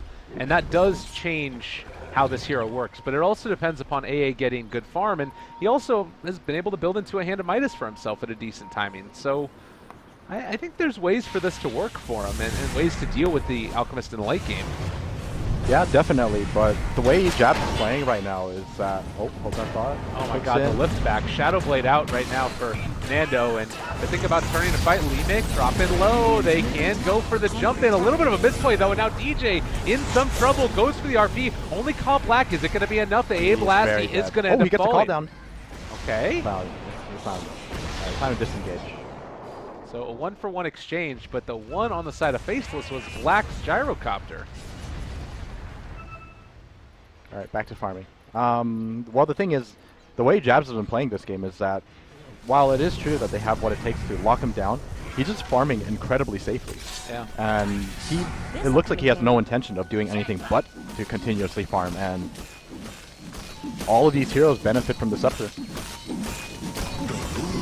I would imagine that Clockwork probably picks his up himself first, do you think? I don't even think he needs it first. I honestly think that if the game is going decently for them, Nuts can invest in a Blink Dagger or a Glimmer Cape, and I think that having a CM with the Scepter first is actually the most beneficial for Faceless first. Because that Freezing Field Frostbite is, in my opinion, underrated. Yeah. It's not even about the freezing field damage. It's just that you only have to channel it for so long, and if they're standing in that radius, they're going to get frosted. 2.5 seconds, I believe, is what it is. Yeah. Quite good. And a lot of these stuns, I mean, particularly with a Clockwork there, it could be a huge issue. So, Blink Dagger just about done for the Ember Spirit, and he's going to be able to pick that one up now.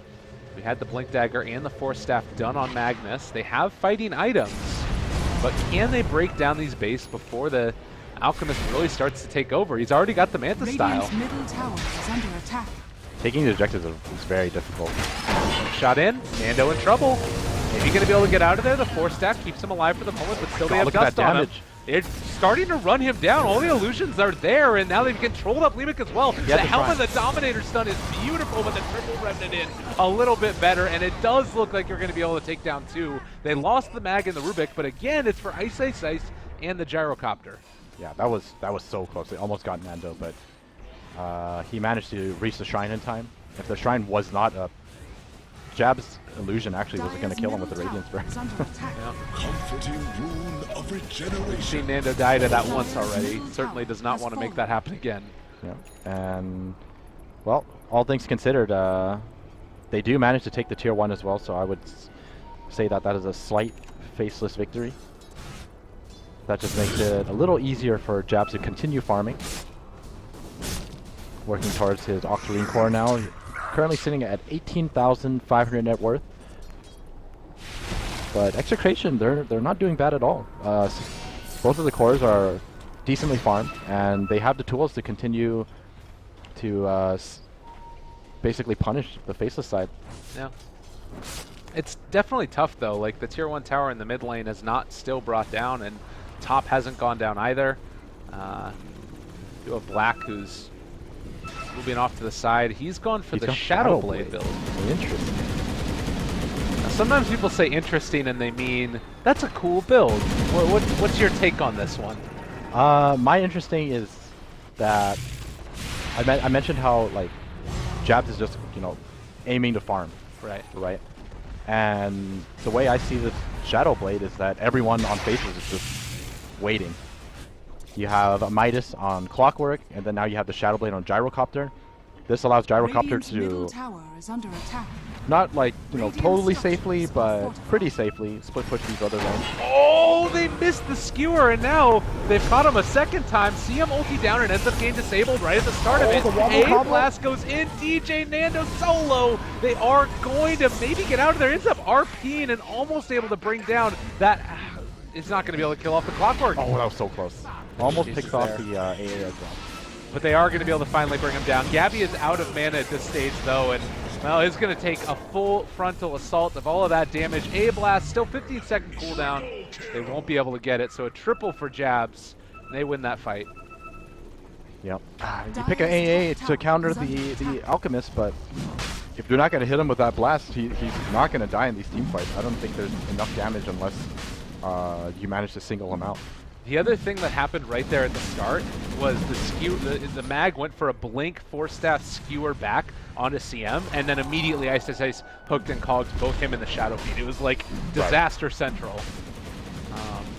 But yeah, A-Blast, a little bit of a pain here, and with several heroes getting up, they need to be a little bit careful.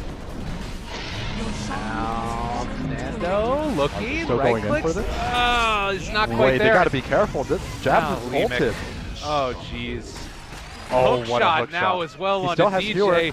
Pushback needs to get out and away, but it's not going to happen. DJ goes down, a double kill for Jabs. He is never going to stop. Maybe you can turn with the AA Blast here, but it is not going to be enough. Cannot even throw it out there. They don't have an answer. Triple for Jabs yet again. Oh, and this game is just going downhill real fast. Dire's middle tower has And this is the strength of the Alchemist. He's just farming away, and the rest of the Faceless, you know, they weren't, all of them weren't doing too great, but that's simply the space creation that they are committing to for Jab's Alchemist to get online. Well, great display here. Completely what we would have expected. You know, maybe there was a chance sometime that Execration could have won this game, but it is feeling quite hard at this point. Still not out of it by any means at all, but they're going to need to play out of their minds to make it work. Oh, and Gabby gets stunned. There's the stun. No, Frostbite there. Maybe going to be able to find a kill. Wait, Ice, hook in as well. They want to go fight some more. He's going to die. He ends up dying. All right. And Jabs. My goodness. Somehow got that kill as well. 11, 1, and 5 on this guy. I'm really surprised that Ember Spirit died there. Did he not have any spirit? Look at this GPM, by the way. 1,015 for Jabs on this patch. It's just Alchemist things. All right. He's coming close to his final item. I assume it's going to be Shiva's. And or BKB. I think BKB is also a fine choice here. And then hopefully we get to start seeing some of the Scepters come out. We do have Ancient Apparition almost at his Aghanims. Like, it's something at the very least for them that helps a little bit against the pressure, but it still comes down to them hitting the Ice Blasts as well, which hasn't proven to be the case. Right. But, you know, you can't count out Execration. Right, they always can rely on this huge wombo combo and hope for the best. All right. Well, top lane, Gabby going to pressure this out, do whatever he can to just keep these lanes pushed. And the problem is, Alchemist can just choose one and run down it, and they really don't have an answer. He's just all over them. Yep. Shiva's Guard coming up soon. And like you said, they just can't stop him. He just TPs into a lane, drops his Manta, and these lanes are always going to be pushed in. There's just no space for Execration to make any moves. Wow.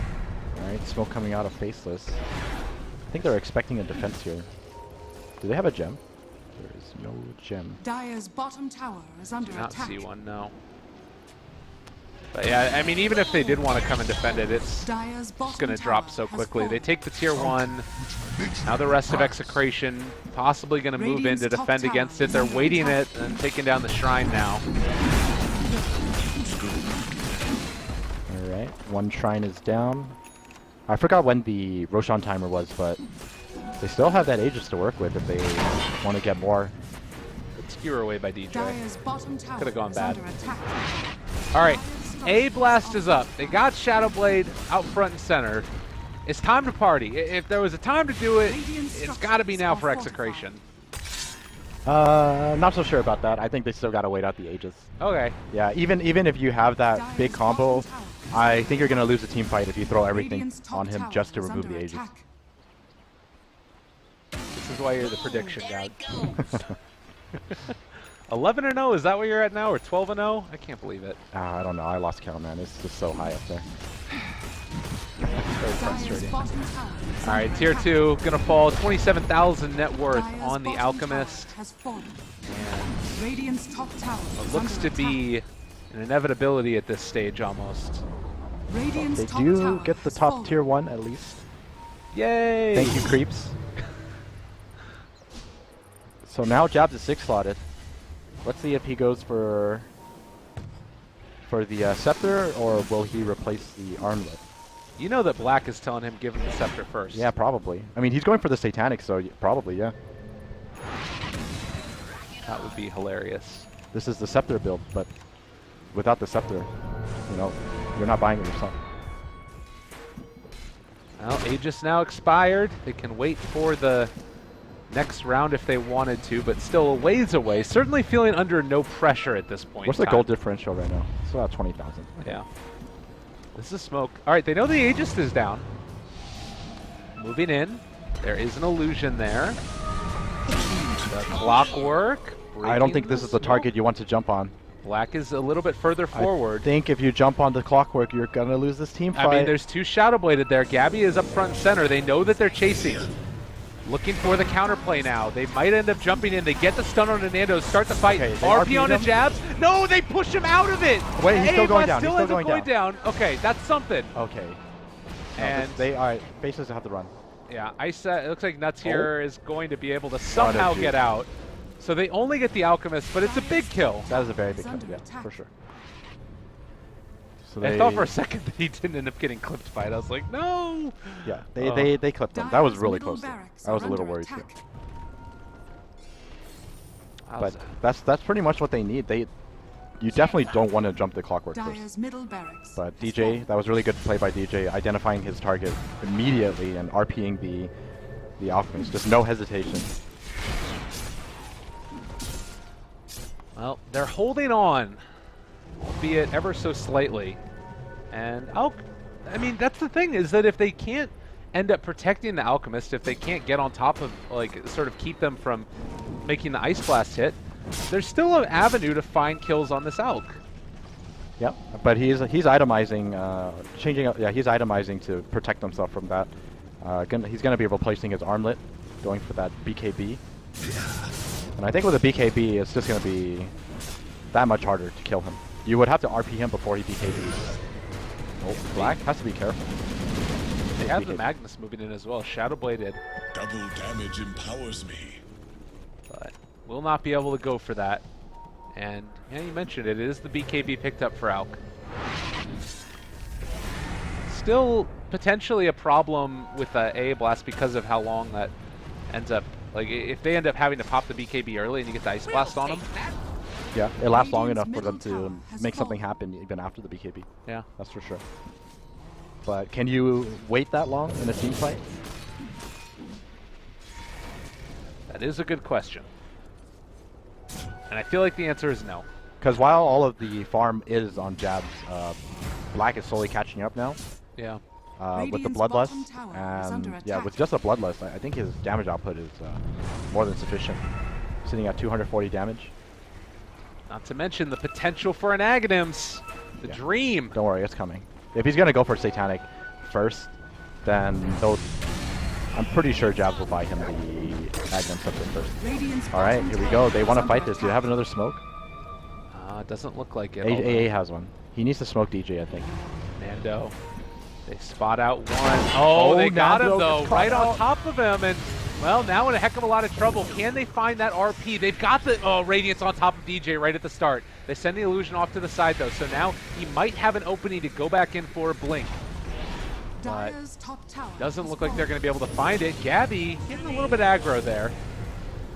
I think they're okay with this. It's time to just collect the tower, get out. I think Faces achieved what they wanted to. They get another objective, and they can just go back to farming, and they can just wait for the next Roshan as well. Does look like it's a semi-short one. Yeah, Faceless just double-checking, 45 seconds away. But another big movement down towards the bottom. This is not as of yet going to be scouted, but Jab's going to back out, I'm sure. I like this play from Execration, really trying to find him, but Jabs, not going to fall for it, not taking any chances. Has that scepter queued up.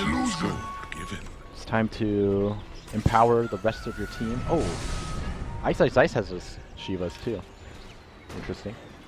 So they got two of them there? They have two of them, yeah. It's alright. I mean, he needs the mana pool, and having the armor and the active damage is always nice.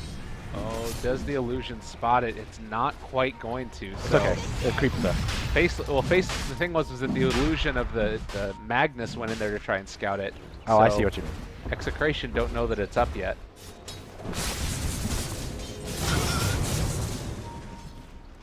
All right. Nuts wants to smoke. Faces is going to be making a move together. At the same time, I think that Execration also want to smoke. A is holding onto one. They're going to head up towards the north. I guess expecting some type of a movement. The boots of travel are there for Ember Spirit as well. They're moving right into each other now.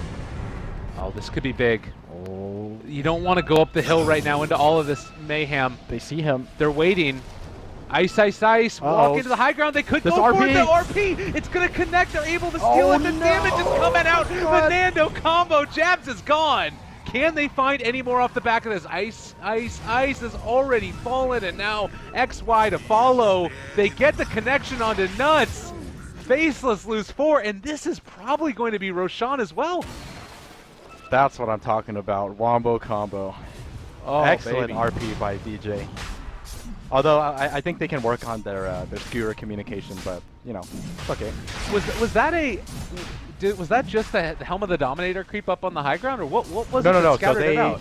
they saw Ice Ice Ice down here in this area, and he walked over here, and the moment he walked down the hill, they walked this way past the tree, and it revealed Jabs as well, and he immediately blink RP'd both of them.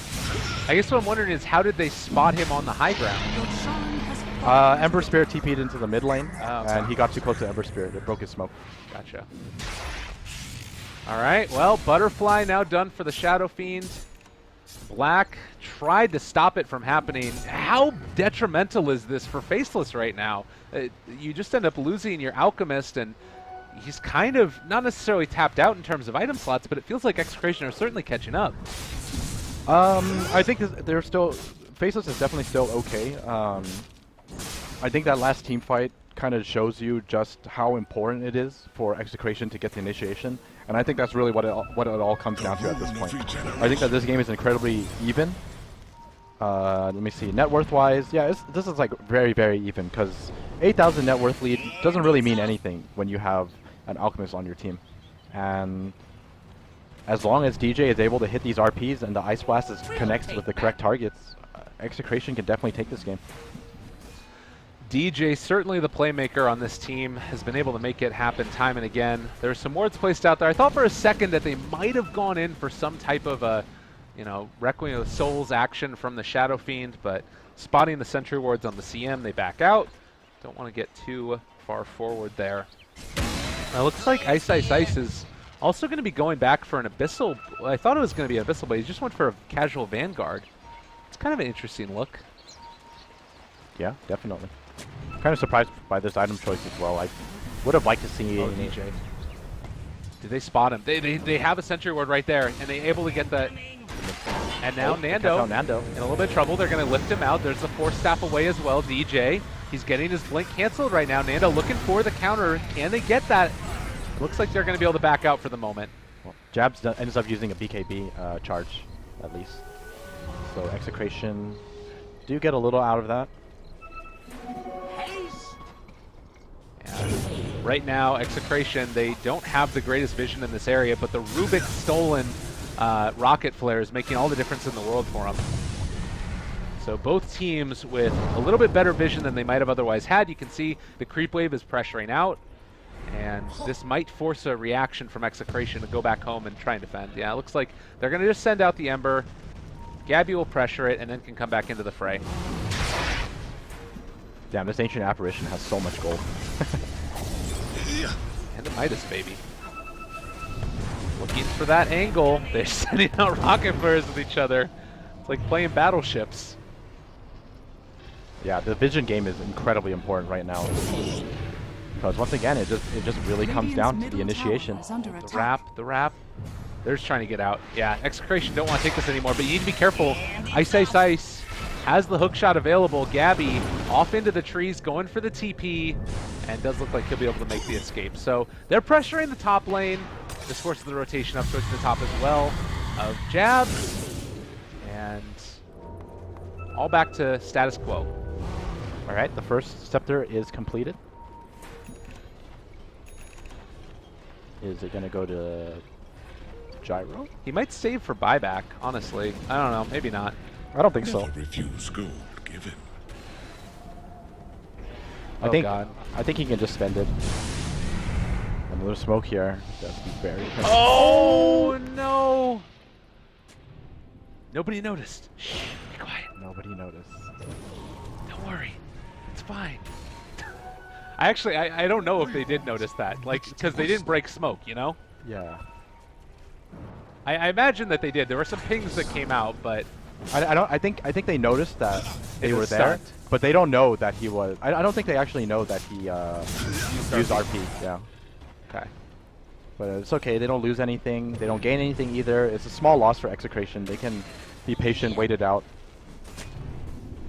And it's ice, ice, ice. It's ice, ice, ice. Okay. This is definitely a good choice as well. I think realistically speaking, it has to be between him and, I want to say, Ogre. Right. First.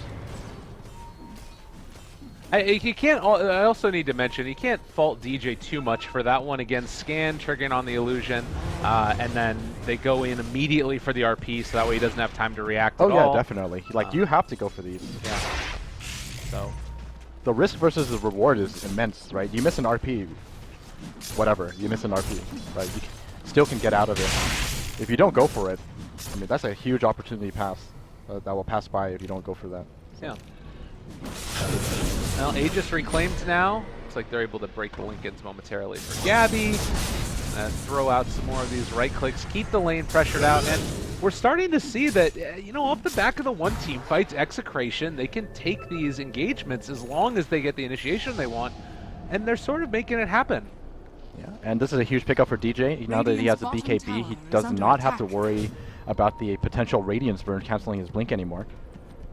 I've seen that time and again. He's also going back for the refresher. On the side of AA, a couple items to survive, a Force Staff, a Glimmer Cape. Does have that level 3 ulti online now as well. The Ice Vortex cooldown for 1 second, so it's down to 3 seconds for this spell. Pretty nifty as well, 30% damage amp on Magical. 3 charges of cold. That sounds pretty cool. I'm not sure which one is better between... What's the other one again? Rubik? The chilling touch damage? Oh, Rubik's catch up the Rubik. Let's see, what are the other levels that we've got up there? The long Searing Chains for Ember, obviously great. For the Alchemist, ended up going for the Acid Spray Armor -5. So, Radiant's not a top great tower is surprise under there attack. either, I would say. Just killing off those creep waves a little bit more quickly. Farming. Not to mention in the fights. Well, now that we are reaching the late game, Gyrocopter is something you can't exactly ignore either. I think it's going to get to the point where you have to hit the Ice Blast on Gyrocopter and the Alchemist, because I think the damage output from Gyrocopter is high enough now that if you don't get the Ice Blast on him, he's going to survive throughout the entire team fight because of the BKB Satanic. Yeah. Maybe that's the point where you end up getting the refresher on AA as well as an Amtrace. Looks like he's going back for the Sheep Stick first. But they already are building towards the refresher on the mag. It might end up giving you like that second avenue to have a reinitiation in the midst of a fight. Yep. And let's see, Ember Spirit going for Shiva's. I think he's going to get rid of that Veil. And DJ is about halfway to his refresher. Although, I don't think he has a mana pool for a refresher. Well, you can do the mana boots trick if Mana you wanted boot. to. Mana boot, refresh, mana boot. Yeah. Alright, ice, ice, ice. He's on top of Nando. There is a Force Staff here. He wants to use it, get himself away for a moment. They can go back in again in a second if they want. They have that Ags on Clockwork. Looking for another angle. Not able to find it, though. And they're going to call off the charge, at least for the moment.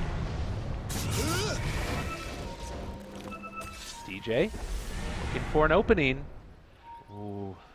There was a moment where it could have happened. But does not end up going for it. They get the long duration on the chains. Faceless thinking about moving up towards high ground yet again. But the hook shot in. It's been able to connect onto DJ. Pops his BKB. Trying to get out. He jumped forward. Force Staff is there. The AA blast coming through. Jabs going to end up dropping. Possibly no. He's at least BKB'd for the moment. Trying to run away. Nando low. Ends up getting caught there. Great play by Ice, Ice, Ice. Ember Spirit in front of all of them. And it looks like Jabs is going to be able to get away unscathed. Although they did lose, it's only the CM. Yeah, great.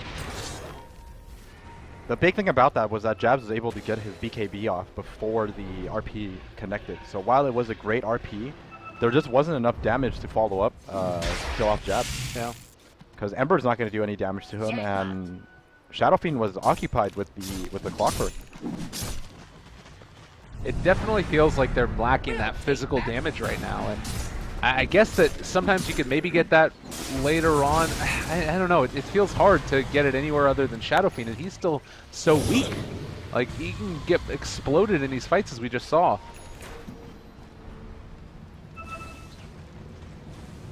I don't know how I feel about a Magnus transitioning at this point. I think it's a little too late.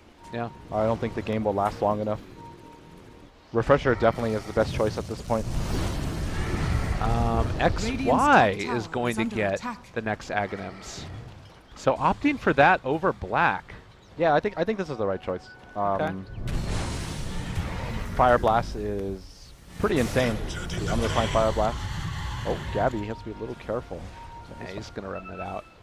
They're fine for the moment. Yeah, it's a, obviously another great form of disable. It is pretty mana intensive for what he has. I think with the way these team fights are going, all your mana just comes from your magic wand. Should be fine. Okay. Well, another opportunity to move in now. DJ, RP available. But it looks like Faceless are going to, at least for the moment, play it safe. They're backing out. They, again, spot out with the scan that there's heroes in the area. And careful. Like Lemic there as well. God, these are just such tense moments. Like, in an instant, it can all just turn into a game-defining team fight. And Ember is going back for a Dagon as well. Radiant's middle tower. What a is under freaking attack. game. Dagon, huh? Do you like it? I guess they just want to burst people down. I guess they don't feel like they have enough burst damage with the current setup. If they, I mean, that's the thing, is that once the BKB is down, if you've still got the A Blast applied onto the, ooh, nice little bait out there. If you've still got the Ice Blast applied onto Alk, then you can get them below that threshold quickly. Yeah, I mean, one thing to note too is that the BKB is running shorter and shorter. Right now it's at 7 seconds. Yeah. Black's is currently at 9. But if the game continues to progress like this, once it reaches 5 seconds, it's going to be really dangerous for Faceless. Well, movement into the jungle now. You are smoked up on Faceless. They're looking for an opening to try and finish off this other set of racks, but likewise, Execration, they're in there. Black ends up breaking the smoke. They're up on the high ground. There is no Sentry Ward, although it looks like they have a gem. The initiation comes in. They found the Ice, H Ice. That's on AA. Can they kill him off, though? RP onto Jabs. He is completely alone. Is going to be brought down low. They find the kill, but they end up losing the Shadow Fiend as well. Can they get any more off the back of this? Gyrocopter, large and in charge, is going to be held there. And it looks like with that, they're going to have to back out. Yeah, so that's just going to be the end of it. Gabby? I think it's fine. He still has a spirit. All right. Bit of a scary moment. They but they threw everything on Jabs, and like I mentioned, you just cannot overlook the Gyrocopter. If you use everything on Jabs, you're not going to have anything left for Black. And he dishes out some serious damage right now, and especially since he has 10 flat cannon hits. Oh god. Yeah, that's a great spell. A little bit of pause coming out. We'll check the levels, see how we're looking. Anything else that's really of interest? It's Dagon level 3 so far for Ember. Obviously, you need to hang on to buyback. Does still have that. The only ones who don't are the Rubik and the CM. And it looks like Butterfly is going to be the item of choice for Black next as well. All right. I think what they need right now is they should actually let Nuts farm BKB, because I think giving him Scepter and BKB is game changing, or potentially game changing. That's like the next big team fight thing they have to offer. But unfortunately for him, he's only level 15.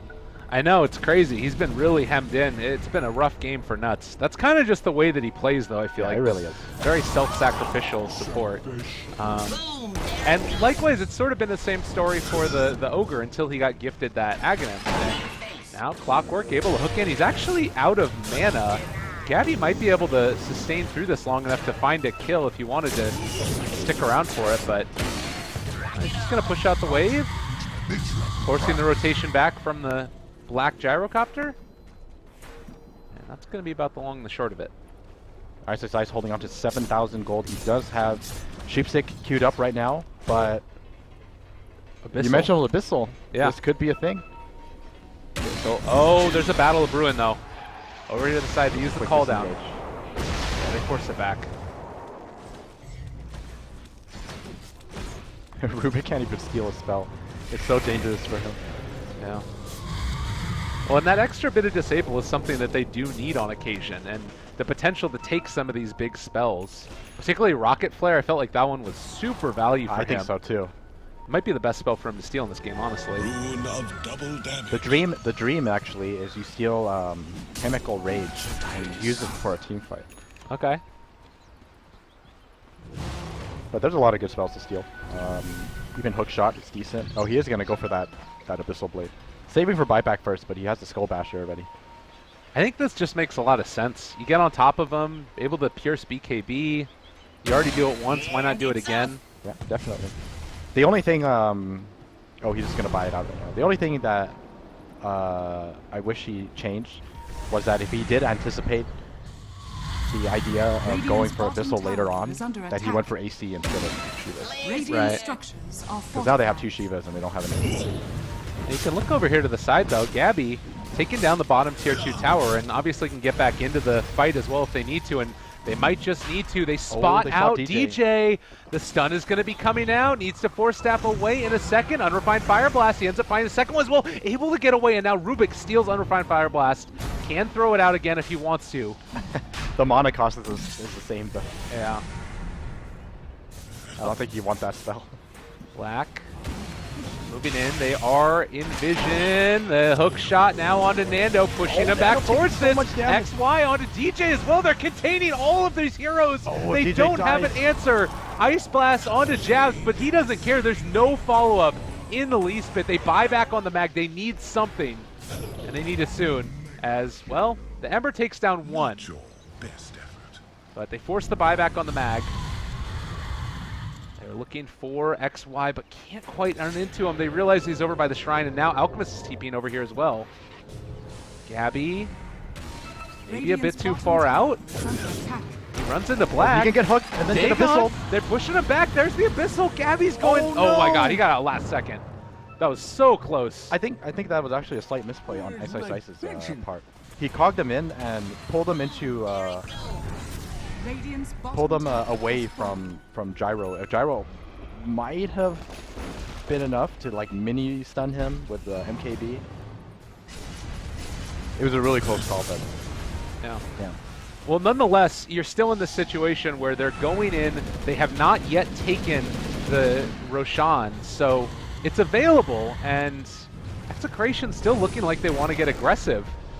Dagon 5 is up for Gabby. They've got A back up again as well. If they lose DJ here, it would be a catastrophe, since he does not have any buyback, but jump in, RP, skewer as well, onto 2. A blast, no, it's not quite on point. They end up being able to almost pull down Black, but they got the BKBs off onto 2 as well. Lemic, is he going to drop? They aren't going to be able to kill him off. Nando goes down as well. The freezing field is doing so much damage. Nuts, the chase. Nando maybe in trouble as well. Excuse me, Gabby. They BKB. He's just going to be able to get out of that one. 4 are dead, and they threw it all away. Oh no, that was like that was the dream RP, but they did not communicate the skewer. That Ice Blast just missed everything. It's so chaotic, but yeah, it hurts. And the worst part is that DJ, he committed the refresh to try to RP them in the correct location, and it still missed. That is brutal. Well, certainly going to be hurting after that one. It was the moment, but And we have another Scepter flying out. I believe this should go to... I think you actually give it to Gyro now. I don't think you give it to CM. Simply because CM does not have the items to make use of it anyways. Right. Or the levels. Level 17, so I guess we'll have it soon, but jabs, about to hand it over to Black. I'm assuming. Yeah, he's got it now. So extra tank ability. Side gunner. Side gunner there. They need some type of cosmetic to pop up on it. That'd be great. I think so too. I don't know if they have that interaction in either one, but regardless, a very rough go right now for Execration. It's not over. It's not completely over. It's definitely not. But that one hurt. They can still do this. Anything can happen when you have double RP. Do you think that the AA should go back for a refresher at this point, just so he has 2 shots at it? It's like, it's really important he gets that A Blast on him. Like, Ice Blast has to fall on the Alchemist. That's a kind of a tough call. I don't know. I think Sheepstick is probably not the best item at this point, simply because it's so delayed. XY does have that Lotus Orb now, so its usefulness will not really see its full potential. Yeah. CM? Yeah, he's able to get out of there. I wonder if Octarine is legit for AA. Yeah. Get a little bit of that shorter cooldown for it. Are we anywhere close to some more of the 25s yet? Clockwork has his. Battery assault duration? That's great. Yeah, yeah. It's like, I think the uptime is 100%, right? Let's see. Yeah, it's 100%. 20 seconds, 20.5 seconds, yeah. Just always battery always assault. battery assaulting. He needs a mono regen, though. See, that would get annoying to me. You just like, you keep on hearing the clink, clink, clink. I don't know, man. If I was the Clockwork, I'd enjoy it a lot. The thing that's nuts about this game to me is that I don't think Faceless can ever feel safe. Oh yeah, for sure. Like, they could just lose the game off of 2 bad team fights at any point from now on. Black is now 6 slotted and has a side gunner. Does 400 damage a hit, has Bloodlust. This is spooky. Gabby is, I think, making the correct move here, realizing that more people could be in the area, but he can cut the creep wave now. They don't really have a great way to deal with it. And can also dodge away pretty effectively from the hook shot as well. They're not even trying to catch him. They know it's not going to happen. Yeah. I like that ward, though. That's a good one. Oh, Gabby. What? Okay. TP's down here, zaps XY. There's not even a creep wave for him to hit. He just literally did it to zap him. Yeah. It's about sending a message. I'm not afraid to Dagon, you fool. Okay. Where is the next item for him? He doesn't even know. He keeps on switching around his quick buy here. It's up to BKB now. A late game BKB does sound really good, and it's one of those refresher items as well, or rather, stash items. Oh, he's buying support items right now. He's trying to get everyone else to catch up. Yeah. Because poor Rubik only has 6,000 net worth. I mean, Aghanims wouldn't be terrible this game for him, although it looks like the Yule Scepter is probably the safer option. A smoke now. If they could win a team fight inside the Dyer's base, yeah, you can see him hanging out all the way back by the tier 4s. DJ does not feel safe here. Oh, Nando's going to get hooked here, I think. No, they're not going to go. Radiant's top tower is under attack. They have the Aegis on Clockwork. It could be worth it. And they drop down and take out that ward. So, good decision. The whole time Gabby is split pushing, though. He is down here at the tier 2 tower and should be able to take it out. So, the lineup is fairly immobile from Faceless. It causes some issues. I'm actually wondering at this point if you're ready to like, this is so late into the game. Would it be worth Ember going for the physical damage build? That's kind of what I was wondering as well. I think it's actually an option here. I mean, like honestly, they have the hero for it too, right? Yeah. The Magnus.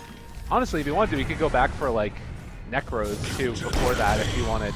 Like, it wouldn't be the worst thing in the world and just pressure out the lanes further in that way. But right, well, he bought the BKB first. Because I guess that's the other thing. They haven't really invested that much into armor. They've got some. Alchemist is sitting on, what is it, 10 right now? Because he just got rid of his Shivas, and he's going to the Sheepstick. So he actually only has 11 armor. Oh, Invis, though. Bottom lane. Clockwork looking for an opening. They can't go on this, though. Yeah, Ogre isn't even there. They're trying to catch out Jack. The late game Sheepstick, not able to find him as of yet, but they can get into range in a second. Abyssal Blade is there as well, trying to walk out, but he is going to be able to escape. Damage. Ice, Nuts is dead. Nuts. Oh, solo 4 HP. What? Oh, baby. All right. Well, that was very close. This poor Crystal Maiden can't feel safe, even with her entire team around her. I mean, 57 minutes into this, it's feeling like Execration are starting to get the avenue for a comeback. Oh, that's come a long time ago. Yeah. They have been in a position where they can definitely take this game at any point. Like, I don't think it really matters how this game progresses at this point. All it takes is one team fight. Right. Anyone can win this game at this point. It's so weird. Like, you see these late game items and everything that they're picking up. Obviously, you have a higher ceiling eventually with Faceless if everybody gets farm, but because the Alchemist has to keep the lanes pressured out, it also means that these supports don't get farm outside of that which the Alchemist gives them. So, like, CM is not really able to farm all that much around the map, nor is the Ogre really.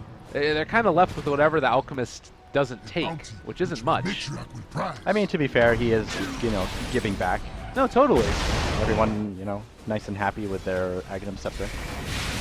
But it also means that, like, I don't know. I'm just thinking how much of a difference it would mean a BKB for CM over the next couple of minutes. Having to go back for the blink here, and then you compare that to what the AA's been able to do with Midas, has now finished off a Sheepstick for himself. Yep. Well, once he finishes the blink, I think it's about time for Jabs to give him his Scepter. And you said that they do have, more potential for growth, but I feel like when you're this far into the game, Alchemist starts to feel like he's not as useful, and Execration, I think they actually scale a little better. This Ice Blast is just insanely powerful at this stage of the game. Yeah. He's going to be going back for a Lotus Orb now with all the Sheepsticks online. He knows that he needs to get something else to help out his cores outside of just the Glimmer Cape, especially since there is so much vision around nowadays in this game. Another Aghanim. I guess this one for the CM, unless he accidentally gives it to himself or something for the stats. But I'm waiting for the Rapier time. When do you think that happens for Gyro?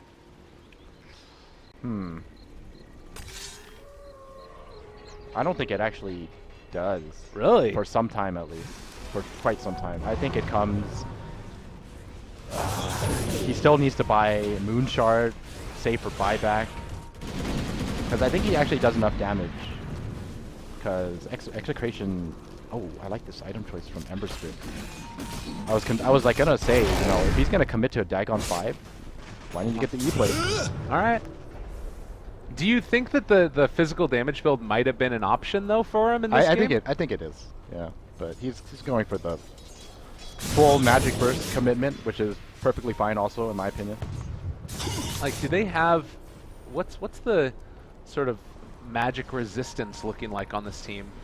It's nuts to me. I don't think that all they have is Glimmer Capes. They haven't built a pipe on anybody. I guess there's not really a great hero to hold it, but what it really comes down to is, you gotta connect that Ice Blast.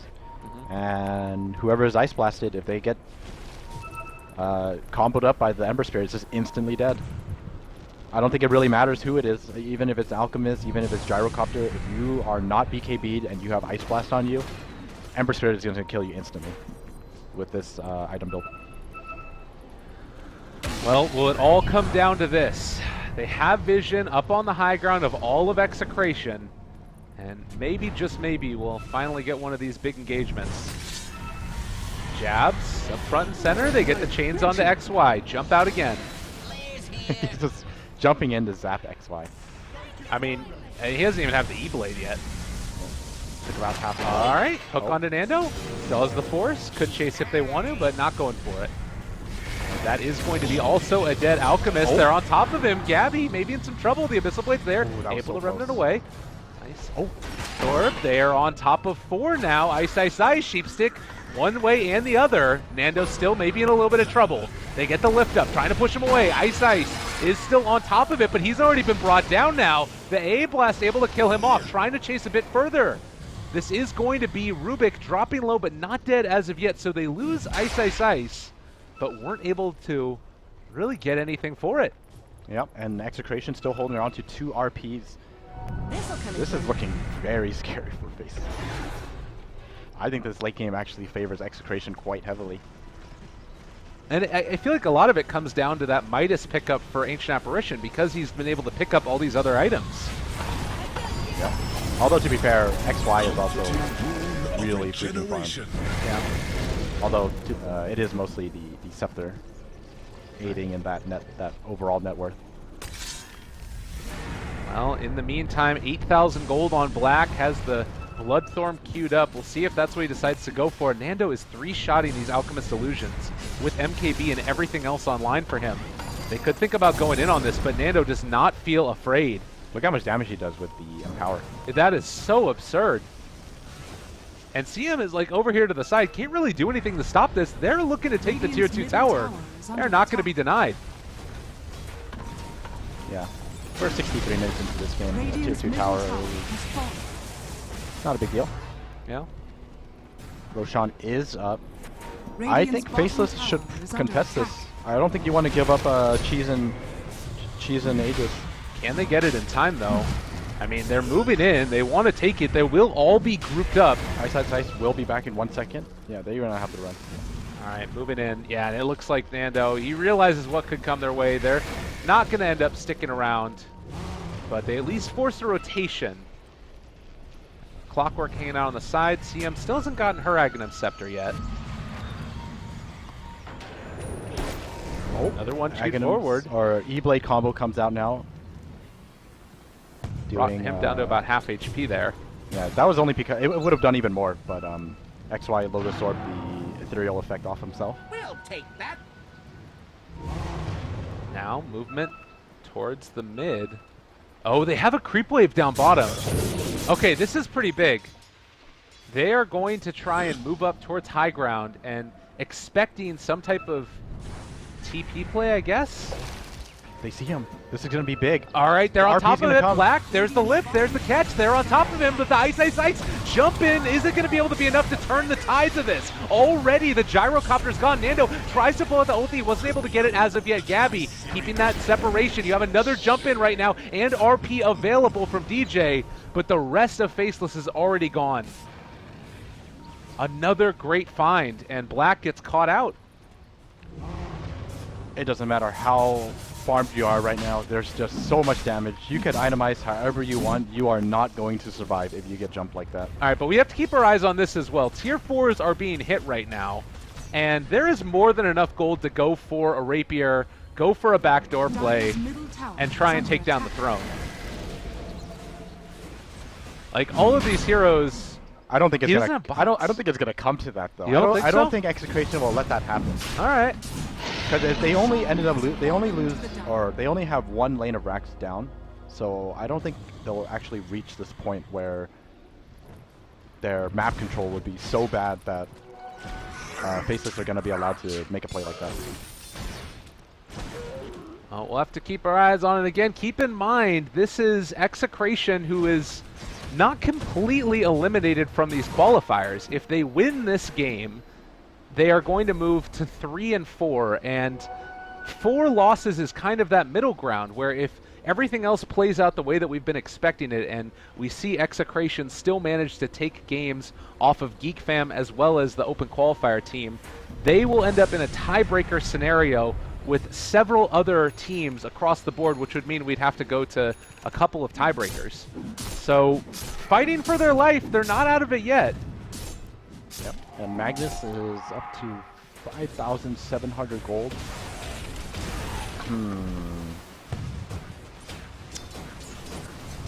Octarine? Sure.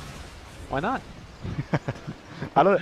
This is like the hardest time to itemize. Yeah. When you're 70 minutes into the game, you have so much money, you need buyback. What do you buy?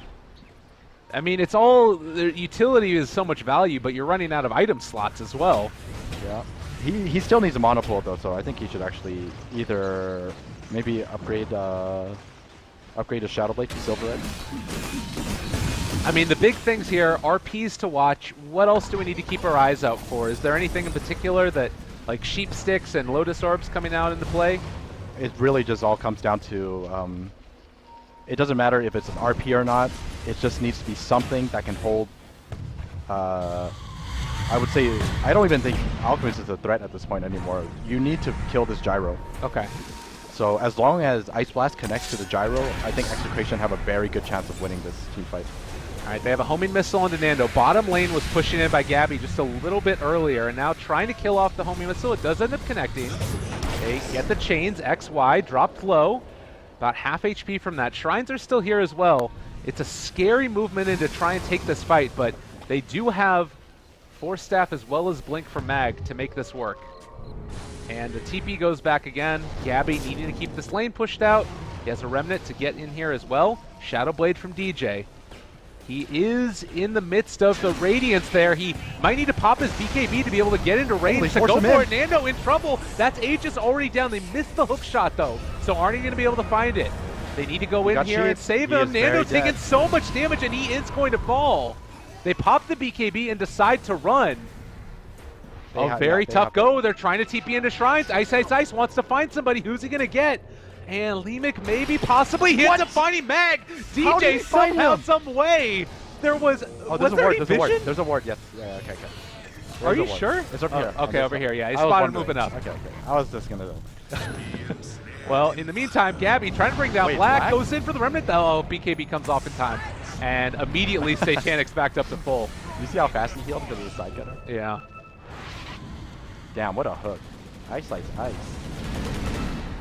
What a hook! What a player! But you know, honestly, I don't think it really amounts to too much. Anyways, they get a kill on him. Magnus has minus respawn timer as his level 25 talent. This game is still very much even. There's buybacks across the board. Oh, actually, no, I lied. It does amount to something. Yeah, they can force out buybacks right now. We'll see. If they can take down the Shadow Fiend's buyback, it would certainly be worth it. Yeah, there's a Shadow Fiend buyback they need to get rid of. Magnus will be up.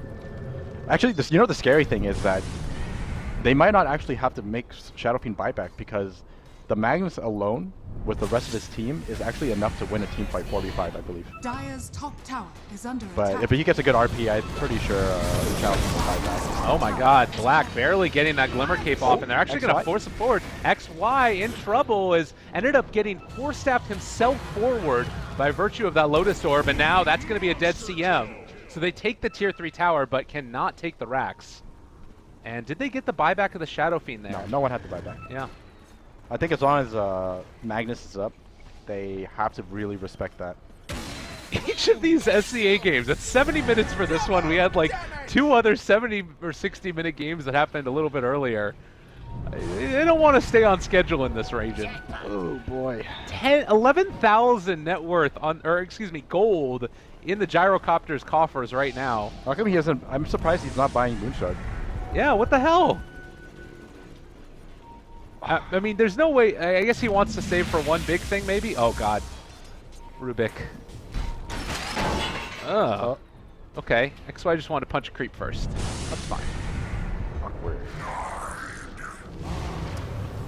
I mean, Shadow Fiend has certainly bought a Moon Shard for himself.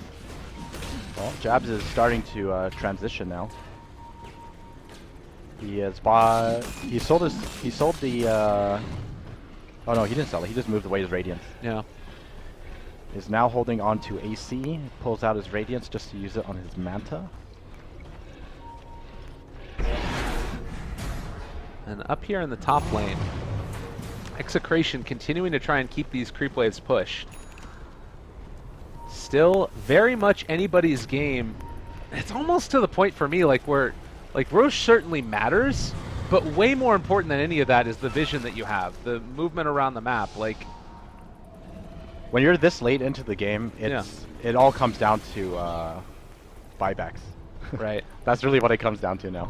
Because even if you do end up like getting the Aegis, if you die in a bad position, you're gonna die twice. Right. We do have the Bloodthorn picked up for the Clockwork. Super late game.